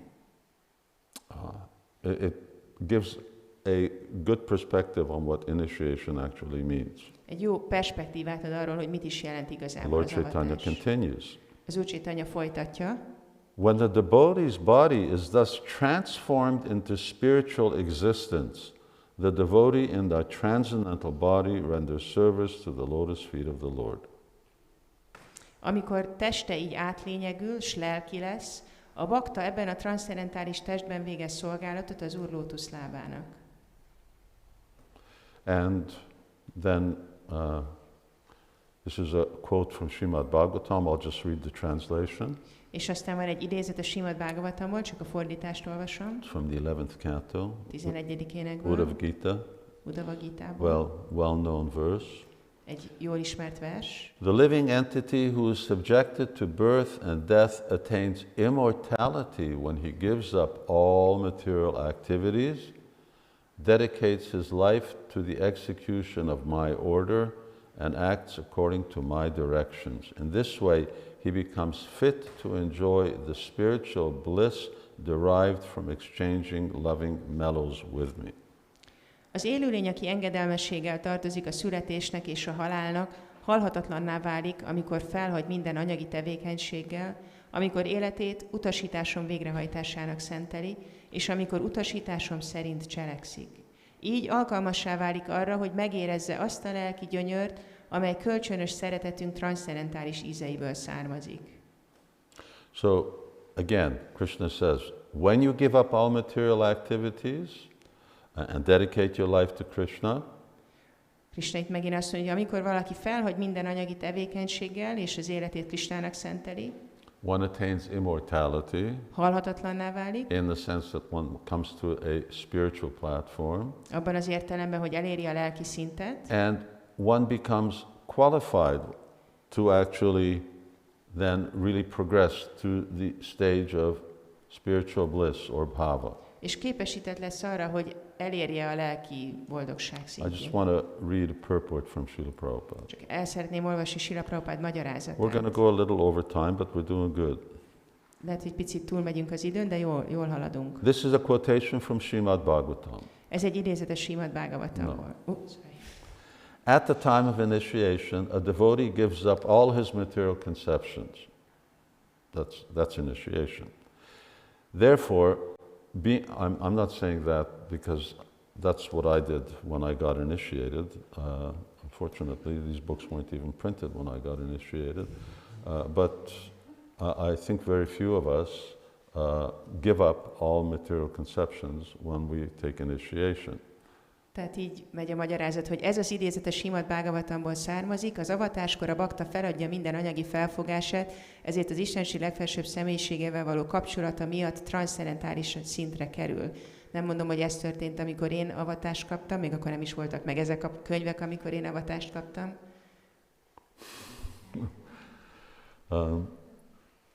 Which doesn't mean that our initiation is not good. Ami nem jelenti azt, hogy az avatás nem jó. It's just we should really see that the initiation itself is actually a process. Hanem, hogy lássuk azt, hogy az avatás az igazából egy folyamat. And we enter it at a certain time. És elkezdjük valamikor. And it will mature at this time. És itt éretté válik. And it's the rare person who actually gets initiated and has given up all his material conception. És ritka az a személy, aki avatást kap, és feladta már minden anyagi So elképzelését. Chaitanya Mahaprabhu, his associates, they're in this category. De Chaitanya Mahaprabhu és a társai ebbe a kategóriába tartoznak. Therefore, being in touch with the Supreme Personality of Godhead, he's situated on the transcendental platform. Thus, having attained knowledge and the spiritual platform, he always engages in the service of the spiritual body of Krishna. When one is freed from material connections in this way, his body immediately becomes spiritual, and Krishna accepts his service. However, Krishna does not accept anything from a person with a material conception of life. When a devotee no longer has any desire for material sense gratification, in his spiritual identity he engages in the service of the Lord, for his dormant spiritual consciousness awakens.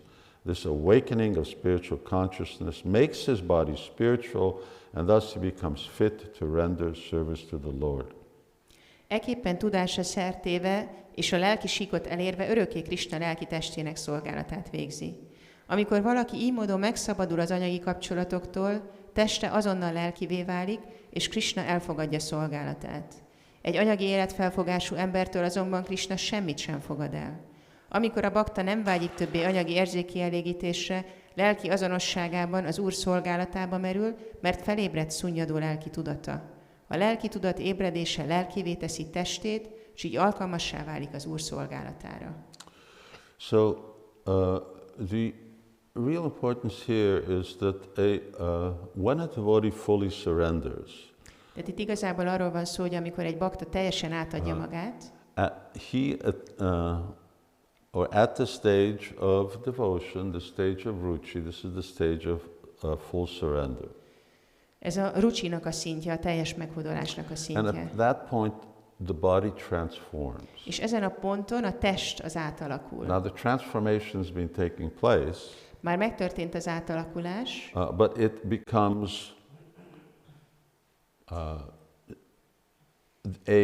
preliminary stage of full spiritualization. ez a teljes lelki spiritualizáció megelőző szintje. I say preliminary stage because obviously there's such a thing as a spiritual body. Azért mondom, hogy megelőző szintje, mert nyilvánvalóan létezik egy olyan dolog, hogy lelki test, And there are other stages of even further advancement, such as the stage of attachment, a sakti, where that becomes even more stronger. és persze a további fejlődésnek is vannak szintjei, mint például az ászakti szintje, ahol a ragaszkodás még erősebb. Why don't we see it? Why don't we see it? Miért nem látjuk? What are we supposed to see? The transformation takes place. We're not necessarily meant to see it. Ez az átalakulás történik, de nem feltétlen látjuk. But it's clear that Lord Chaitanya says it happens. De világos, hogy az Úr Chaitanya azt mondja, hogy ez történik. You can say the same thing. For instance, a body may be infected, and a body may be free from infection, and they both look the same. Lehet mondani például, hogy egy fertőzött test, vagy egy fertőzéstől mentes test ugyanúgy tud kinézni. Or it's not iron, but for instance, if you take aluminum, Vagy mondjuk a vas nem, de hogyha az alumíniumot vesszük, and you heat aluminum, és felmelegíted az alumíniumot, aluminum doesn't get red. az alumínium az nem izzik. It looks the same. Ugyanúgy néz ki. You have to be very careful when you walk into an aluminum smelting plant, because you can't. It just looks like it's just a slab of aluminum. Nagyon óvatosnak kell lenni, hogyha besétálsz egy olyan helyre, ahol sok ilyen alumínium van, mert hogyha az forró, akkor is ugyanúgy néz, csak alumíniumnak látszik. Yeah, so, but if you touch it, you're in trouble. De ha megérinted, akkor igazából bajban leszel. But it looks the same. De ugyanúgy néz ki. Hot, cold, looks the same. Forró, hideg, ugyanúgy So, néz ki. same thing. Tehát itt ugyanerről van szó. And it's because one of the effects is a devotee no longer has karma. There's no karma left. És itt az egyik dolog, amiről szó van, hogy egy baktának már nincs karmája. No desire means no karma. It's gone. Nincs vágy, ez azt jelenti, hogy nincs karma, eltűnt. However, you need to get prema. Azonban meg kell, hogy kapjuk a prémát. And in order to take prema, Mama Janmani Janmari, so you need to take a body. És ahhoz, hogy elérjük a prémát, kell a testünk. Now, how long will that take? Meddig tart ez? You may go through different stages of devotion. You may have attained this ruchi, and in your next stage you attain a sakti. Lehet, hogy mész hát az odaadott szolgálat különböző szintjein, elérted a rucsit, aztán az ásaktit. Excuse me, your next life. A következő életben, elnézést. So, but you need a body. De kell hozzá egy test. Without a body, you can't practice Krishna consciousness. Test nélkül nem tudod gyakorolni a Krishna tudatot. On the other hand, if you have no karma, you got no body. És ugyanakkor, ha nincs karmád, akkor nincs tested. Unless you have a spiritual body. Ha csak nem lelki tested van. So, therefore, it's a spiritual body. Ezért ez egy lelki test. And it's with that body, from this stage, that a devotee advances forward in Krishna consciousness. És ezzel a testtel fejlődik a bakta a Krishna tudatban. And that is called Krishna karma. És ezt Krishna karmának nevezik. Why don't I know that I have a spiritual body? Miért nem tudom, hogy lelki testem van? To keep me humble. Hogy alázatos maradjak. Because if I start thinking, well, I got a spiritual body. Mert elkezdem azt gondolni, hogy nekem lelki I testem don't van. have to go anywhere anymore. I'm already there. Akkor azt gondolom, hogy hát én már elértem a célomat. Then that's not good for developing prema, as we've discussed. Ez nem kedvez annak, hogy kifejlesszük a prémát, ahogy erről beszéltünk. That's one of the secrets of devotional service. Ez az odaadó szolgálat egyik titka. Now, for instance, if we think about devotee children, hogyha például a bakta gyerekekre gondolunk, and who have been devotees in their previous life, akik bakták voltak már az előző életükben, advanced devotees in their previous life, fejlett bakták voltak az előző életükben, attained this stage, elérték ezt a szintet, they're already appearing with spiritual bodies. ők már lelki testben jelennek meg. It will look the same. Ugyanúgy fog kinézni. Everything will function the same. Minden ugyanúgy működik. So Krishna was passing urine and stool and so on, and Krishna is pisilt és kakilt. so everything works the same. Minden ugyanúgy működik. But it's different. De más. And the real significant thing is there's no karma. És az igazi jelentőség az, hogy nincs karma. And there's great taste. És van nagy íz. So let's go over and now you may want to make bang, quick notes about what are the different symptoms of this kind of devotional service Lord Chaitanya is talking about. És lehet, hogy gyorsan akartok jegyzeteket készíteni arról, hogy mi jellemzi az odaadó szolgálatnak azt a szintjét, amiről ebben a versben az Úr Chaitanya beszél.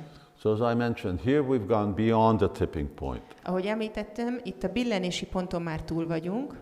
Freedom from karma. Mentes a karmától.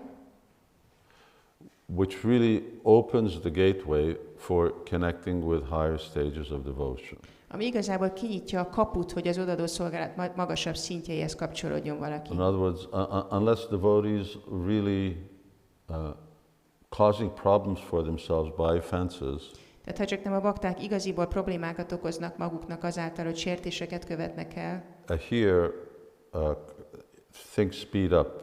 Itt felgyorsulnak a dolgok nagyon. And they become free of obstruction. És eltűnnek az akadályok. And at this stage, devotee starts tasting prema. És ezen a szinten a bakta elkezdi megízlelni a prémát. In the form of bhakti. A bhakti formájában. You have a real taste for bhakti. Igazi ízt kapnak a bhaktiból. Ruchi, you have a real taste for chanting. Ruchi, igazi íz van az éneklésben. Nama, gana, sada, ruchi, that one has a real taste for chanting Hare Krishna. Igazi íze van az embernek ahhoz, hogy énekelje a Has Hare a Krishnát. real taste for hearing. Igazi íze van ahhoz, hogy halljon. And that taste is actually how Krishna's Swarup Shakti is beginning to manifest. És ez az íz, ahogy Krishnának a Swarup Shaktiya elkezd megnyilvánulni. It's still in the mode of goodness. Még mindig a jóság minőségében van.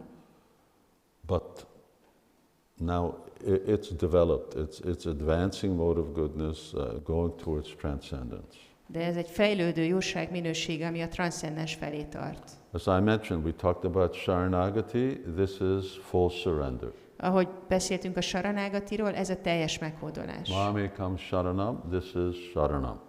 Ez a Saranam.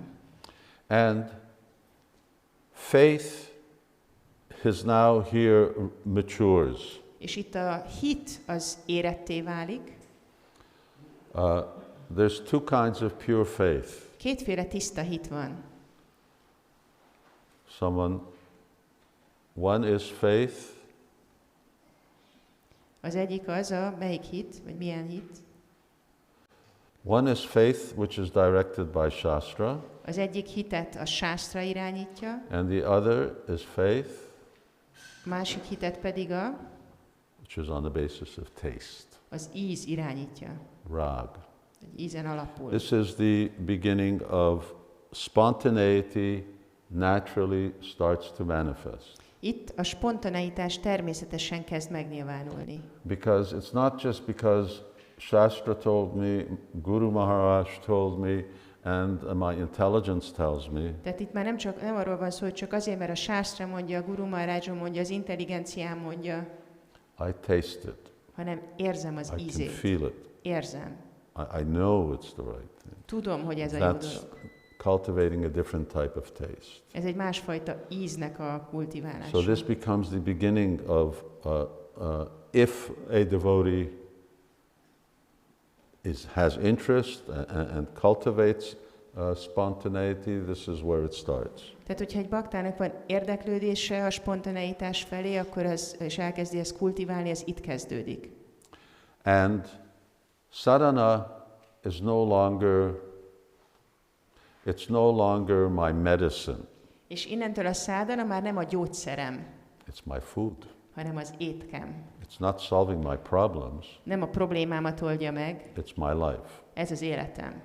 No one has to tell me nem to kell come to the valakinek morning program. mondania nekem, hogy menjek reggeli programra. No one has to come and tell me to see the deities daily. Nem kell, hogy valaki mondja nekem, hogy menjél, nézd meg a murtikat. No one has to encourage me to chant Hare Krishna or read the books. Nem kell valakinek bátorítania, hogy hát énekeld a Hare Krisnát, hogy olvasd a könyveket. It's just the other way. People are going to complain. You're neglecting so many things in the name of being Krishna conscious. Sőt, ez arról szól, hogy panaszkodni fognak rád, hogy hát hanyagolsz bizonyos dolgokat a Krishna tudat címszava alatt. So sadhana becomes really life. Tehát igazából a szádana az életed. And the attachment is devoid of motive. És a ragaszkodás, ez mentes a motivációtól. As I mentioned, it's bhakti for the sake of bhakti. Ahogy említettem, bhakti a bhakti kedvéért.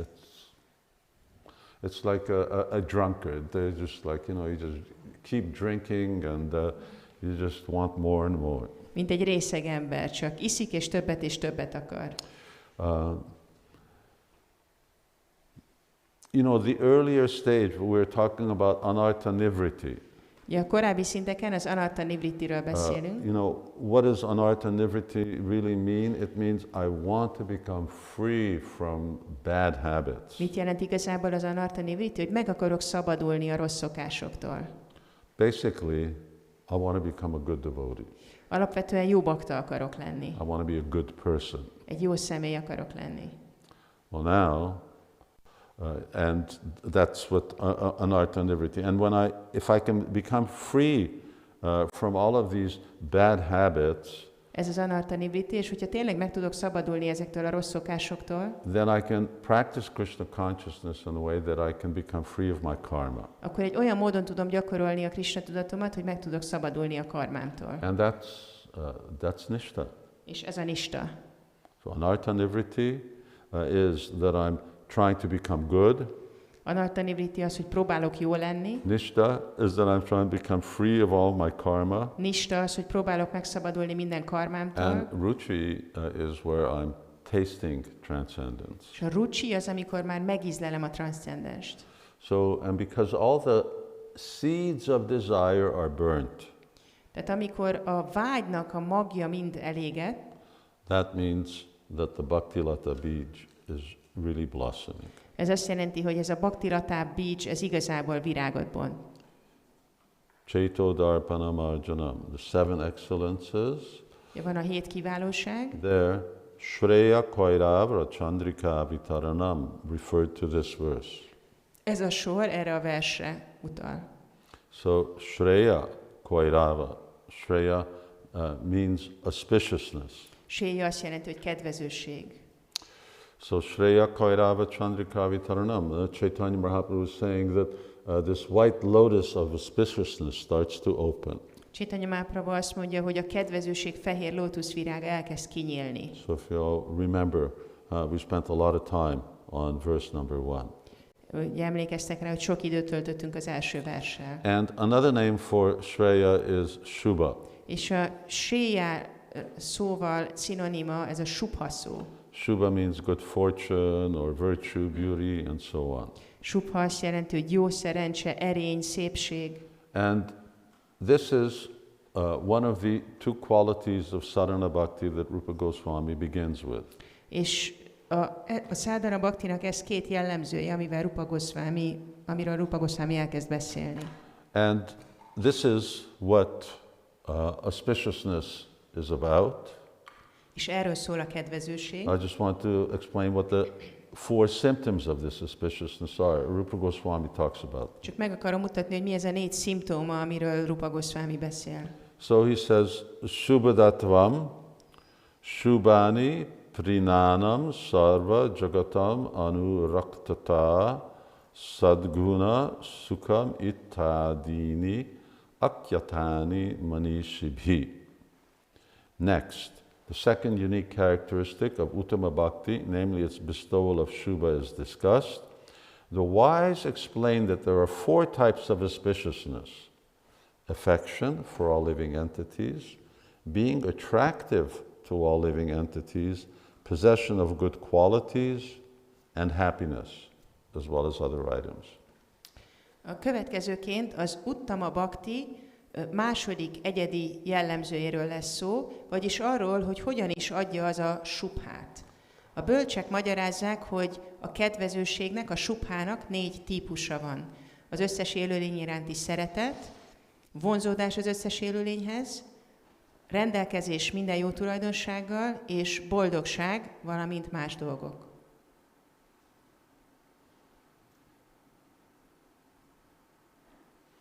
Okay. So, just briefly, I'm not going to read it, but Jiva Goswami in his commentary points out these 4 different types of qualities. Nem fogom felolvasni, de Jiva Goswami a kommentárjában említi ezt a 4 tulajdonságot. So, auspiciousness manifests in this way. Tehát azt mondja, hogy a kedvezőség hogyan nyilvánul meg. Natural affection for all living entities. Természetes szeretet minden élőlény iránt. And you become attractive to others. És vonzóvá válunk mások számára. Dhira, dhira, janapriyo, priyakaro. So Goswamis were very attractive to everybody. Tehát a Goswamik nagyon vonzóak voltak, mindenkit vonzottak. And good qualities. Yasasti bhakti bhagavati akinchana. These good qualities, we speak about this verse a lot. És megnyilvánulnak a jó tulajdonságok, sokszor említjük ezt a verset. So these good qualities really start to manifest here. És ezek a jó tulajdonságok igazából elkezdenek megnyilvánulni. Because there's nothing to get in the way. Mert nincs semmi, ami az utunkba álljon. There's no karma. Nincs karma. There's no bad habits. Nincsenek There's no rossz material szokások. desires. Nincsenek anyagi vágyak. And happiness. És boldogság. And then he says adini, and he says there's other secondary qualities manifest. És aztán mondja, hogy másodlagos tulajdonságok is megnyilvánulnak. So,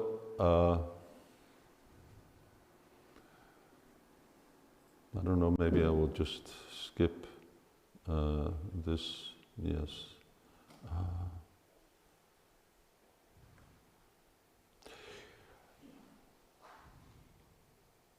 No, I can't skip it. Okay. At this stage of ruchi, a devotee starts to express hankering. A ruchi szintjén a bakta elkezdi kifejezni a vágyakozását. Lalasa. Lálasa. You know lalasa? Lalasa mai prartana. Ismeritek ezt a lálaszá szót a lálaszámai prártanából. I'm just going to summarize because, you know, it's time. We have time consideration and we're just coming close to the end. Ezt össze fogom foglalni, mert ugye az időt figyelembe kell vennünk, és kezd lejárni. Because devotees have taste, they have specific attraction. Mivel a baktáknak van íze, ezért van egy sajátos vonzódásuk. Their attraction becomes increasingly specific. A vonzódásuk az egyre konkrétabb lesz. And as attraction becomes specific, they start to actually hanker for spiritual advancement. És ahogy egyre konkrétabb a vonzódásuk, kezdenek vágyni a lelki tökéletességre, a lelki fejlődésre. For instance, here's one. Például, this is from Vilap Kusumanjali, ez a Vilap Kusumanjali, where Raghunath Das Goswami is praying, "O beautiful one, when will the sound of your ankle bells sprinkling drops from the ocean of nectar cure my deafness?" Ó, gyönyörű leány, vajon mikor gyógyít ki süketségemből bokacsengettyűid nektáróceán csöppeket záporozó csilingelése? That could be directed to Krishna in a similar way. Ez hasonló módon lehetne Krishnára irányítani. So when can I hear the sound of Krishna's ankle bells? Mikor hallhatom Krishna bokacsengettyűinek a When can I hangját? hear the sound of Srimati Radharani's ankle bells? Mikor hallhatom Srimati Radharani bokacsengettyűinek a hangját? So at this stage, a devotee may actually awaken to that type of desire. Ezen a szinten a baktában felébredhet ez a fajta vágy. In other words, instead of hearing, who knows, all kinds of rock music and so on. Vagyis ahelyett, hogy mindenféle rock zenét hallgatnák. Of course, devotees aren't interested in those, but nonetheless, this becomes a very focused, intense on Krishna and those things directly relating to Krishna. Persze a baktákat ez már nem érdekli, de hogy itt arról van szó, hogy nagyon intenzív a fókusz Krishnára és azokra a dolgokra, amelyek Krishnával kapcsolatosak. Devotees may question whether, well, is it right to think like that? És a bakták feltetik ezt a kérdést, hogy hát helyén való így gondolkodni? Jiva Goswami says yes. És Jiva Goswami azt mondja, hogy igen. And so therefore you can't argue. Ezért nem tudunk ezzel vitatkozni.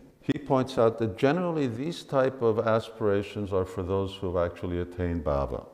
Azt mondja, hogy az ilyenfajta vágyak igazából azoknak vannak, akik már elérték a bávát. However, devotees who have not attained it, but even though they naturally or spontaneously have that desire, then they can also express that. Azt mondja, hogy azok is, akik még nem érték el, de van ilyenfajta vágyuk, ők is kifejezhetik ezt. So he says that is also called lalas. Azt mondja, hogy ezt is úgy nevezik, hogy lálaszá. And I mentioned this because at this stage a devotee has three spiritual desires start to manifest in a devotee. És ezt azért említettem, mert ezen a szinten a baktában 3 lelki vágy kezd megnyilvánulni. Dawning. Így hajnalodik. And let me just emphasize that they are dawning. And these are mentioned by Rupa Goswami in Nectar Devotion. Ezeket említi Rupa Goswami az Odaadás nektárjában. The first is that devotees actually have a desire to serve Krishna favorably. Az első vágy az, hogy a bakta akarja Krishnát kedvezően szolgálni. When I'm talking about serve favorably, meaning serving favorably in a spiritual identity. Kedvezően szolgálni alatt azt értem, hogy a lelki önazonosságában szolgálni. I would like to be engaged in Krishna's eternal service. Szeretnék lefoglalva lenni Krishna örök szolgálatában. And that's a very sort of a general desire that usually devotees share even at the earlier stages of bhakti. És ez egy nagyon általános vágy, ami általában a baktákban közös, még a bhaktinak az egész kezdeti szintjén is. And devotees will have a second desire. És a baktáknak lesz egy második vágya. And that is that they want to attain a specific service. Hogy van egy konkrét szolgálat, amire vágynak. I would like to cook for Krishna. Én szeretnék főzni Krishnának. I would like to cook for Krishna in the spiritual world. Szeretnék főzni Krisnának a lelki I would like to világban. help either Mother Yashoda cooking, Szeretnék segíteni vagy Jasoda anyának főzni, or I would like to help Srimati Radharani cooking as a younger gopi. vagy szeretnék segíteni Simati Radharáninak főzni, a gópiknak. In other words, by hearing and chanting, the devotee has this type of desire. Vagyis a hallás és az éneklés hatására a baktában megjelenik ez a vágy. It dawns, Ott van a hajnala which ennek, means inclination. It's not realized, ami azt jelenti, hogy ez egy ilyen hajlam, még nem megvalósított. but you've all noticed that the sun just doesn't go from darkness and then all of a sudden it's noon. De mindannyian észrevettétek, hogy a nap nem azt csinálja, hogy sötétségből, aztán hirtelen dél lesz, The sun rises. hanem a nap felkel. And the third desire is the devotee wants a particular relationship. És a harmadik vágy az, hogy a bakta egy bizonyos fajta kapcsolatra vágyik. Serving Krishna favorably, Kedvezően szolgálni Krisnát, having a specific service and a specific relationship. egy bizonyos fajta szolgálatra és egy bizonyos fajta kapcsolatra való vágy. These are dawning, faint at ruchi. Ezek így hajnalodnak, így halványak a rucsi szintjén, At the next stage, at a sakti, they become very strong. és az ászakti szintjén már nagyon erősek, And at bhava, they start to actually manifest. és a bávánál igazából megnyilvánulnak. They start to manifest. Elkezdenek megnyilvánulni. At prema, they become actually ripe. A préma szintjén válnak éretté, And then when you get the shelter of Krishna's lotus feet with prema, then you can enter into those things. és amikor a préma birtokában eléred Krishna lótuszlábát, akkor tudsz belépni mindezekbe. So it's a really wonderful attainment to aspire after. Tehát ez egy igazi csodálatos eredmény, amire vágyhatunk. Mama janmani janmarishave bhavatar bhaktira hoitaki tvai jagadisha kamaye. This is just yes. I was going to say brief, but I need to just go through the steps, but it'll be brief.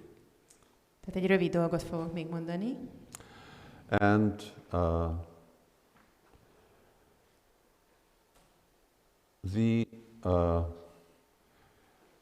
devotee's or a Vaishnav's prayers, when we have, for instance, this prarthana, that I have this aspiration towards Krishna. Tehát a bakta vagy a vajsnava imái, mondjuk ezt a prártanát, hogy valaki vágyakozik Krishna után.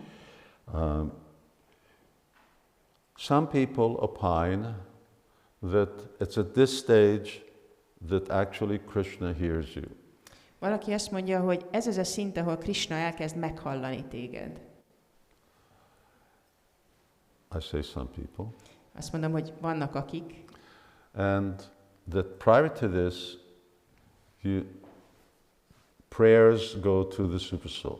És hogy ez előtt az imáid a felső lelket érik el. Or, Vagy, because Krishna,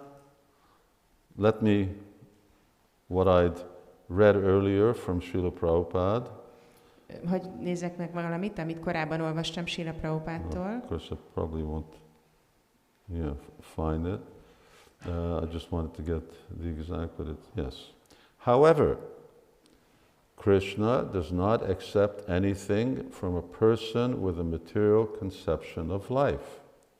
Azonban Krishna nem fogad el semmit valakitől, aki anyagi életfelfogást val. And Bhaktivinoda Thakur also says in his Sharanagati, és Bhaktivinoda Thakur is mondja a Saranágatiban, that Krishna hears the prayers of the surrendered devotee.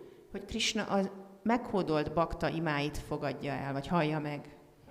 It's not that he can't hear the prayers of others, Nem arról van szó, hogy mások imáit nem tudja hallani, but generally it's the surrendered devotee who Krishna hears. de általában a meghódolt bakta az, akit Krishna hallgat. And Vishwanath Chakravarti Thakur also says that Krishna hears the prayers of the devotees at the spontaneous stage of devotional service, meaning here. És Vishal Chakravarti Thakur azt is mondja, hogy Krishna azokat a baktákat hallja meg, akik a spontán odaadás szintjén állnak, vagyis már itt tartanak. I mean, in one sense, it's nothing new because we know we're not making any offerings to Krishna directly anyway. Bizonyos szempontból ez nem egy új dolog, mert tudjuk, hogy úgyse ajánlunk semmit Krishnának közvetlenül. So everything goes through Guru Parampara and Gora. Minden gurún, a Guru Paramparán és Górán megy keresztül. I very rarely thought about Super Soul when I was offering prayers. Nagyon ritkán gondoltam a felső lélekre, amikor imákat ajánlottam fel. But it is a fact that Krishna is somewhat selective as to whose devotion directly reaches him. De tény az, hogy Krishna megválogatja, hogy kinek az odaadása éri előtt közvetlenül. Who's not so selective? Ki az, aki nem ennyire válogat?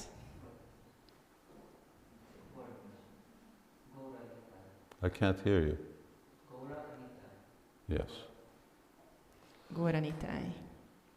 Gora, well, you can see he's somewhat distracted. Góra, hát látjátok, hogy neki egy kicsit így elterelődik a But figyelme. he's definitely here for us in the material world. De kétségtelen, hogy értünk van itt az anyagi világban. But Lord Nityananda, De az Úr Nityananda, he's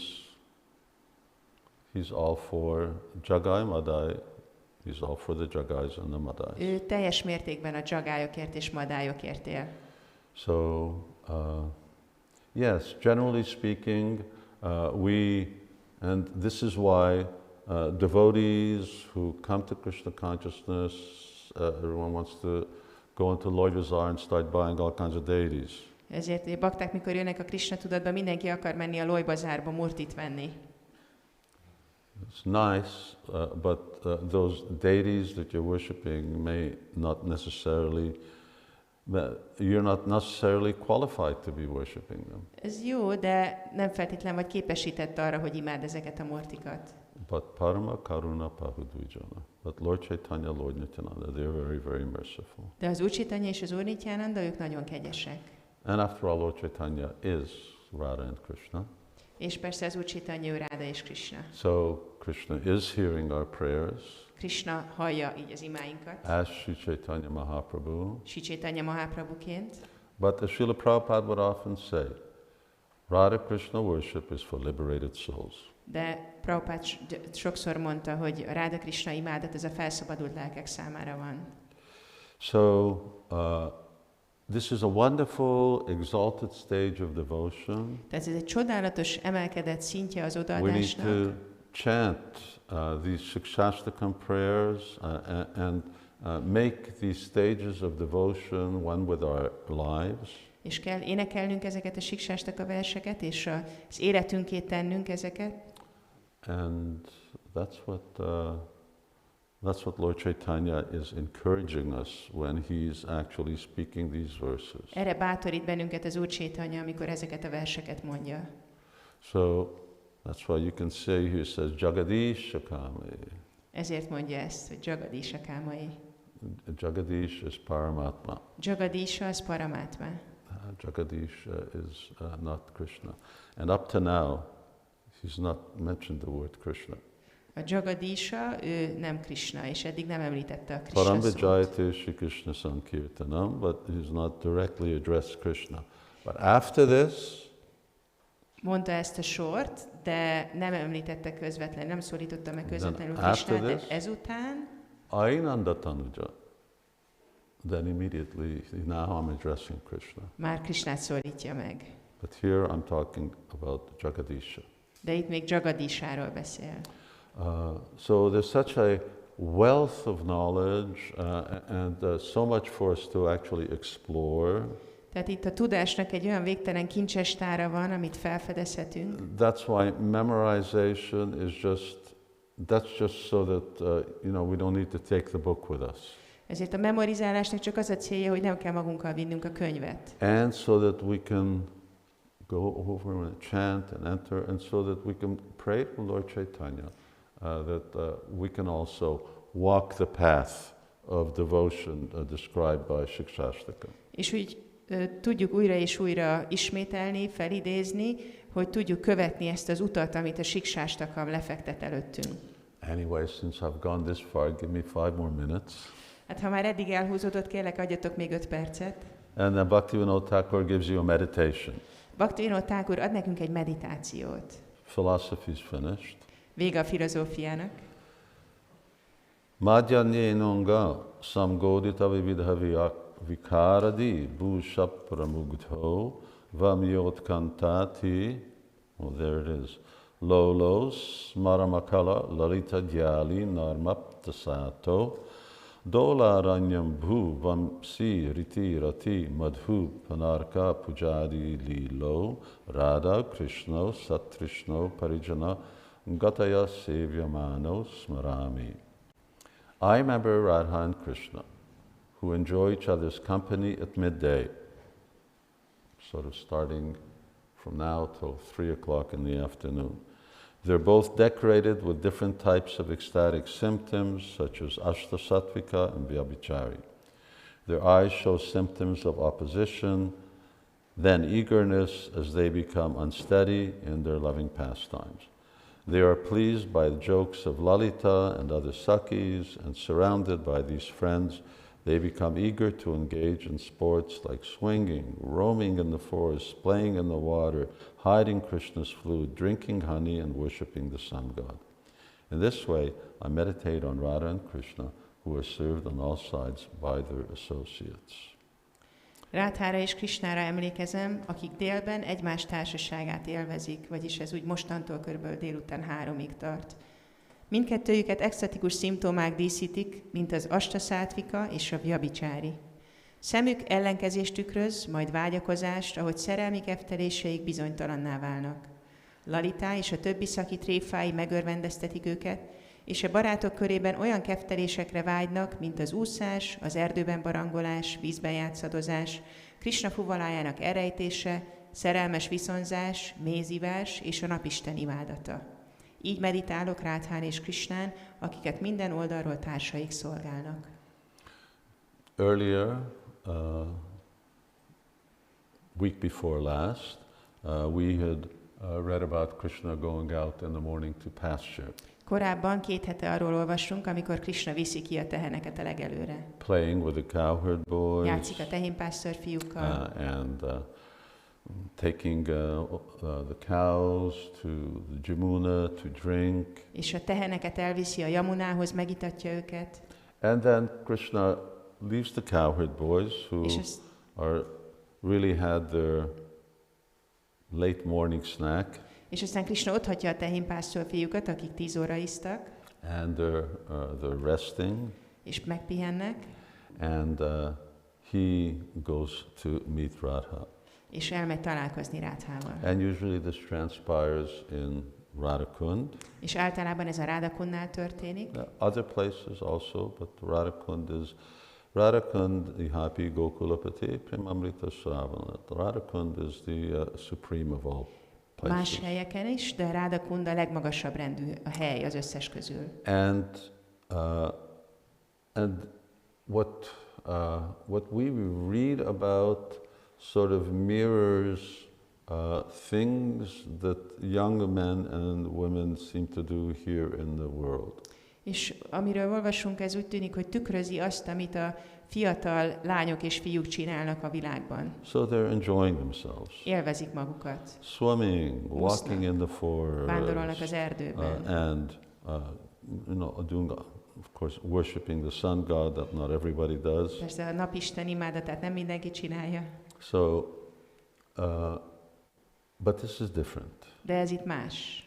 These are not performed on the material platform, they are performed all on the transcendental platform. Ezt nem az anyagi síkon csinálják, hanem a transzcendentális síkon. That means that they're all expressions of love. Ez azt jelenti, hogy mindez a szeretet kifejeződése. And love means that the purpose is only to please the other party. És a szeretet azt jelenti, hogy az az egyetlen cél, hogy a másik fél örüljön.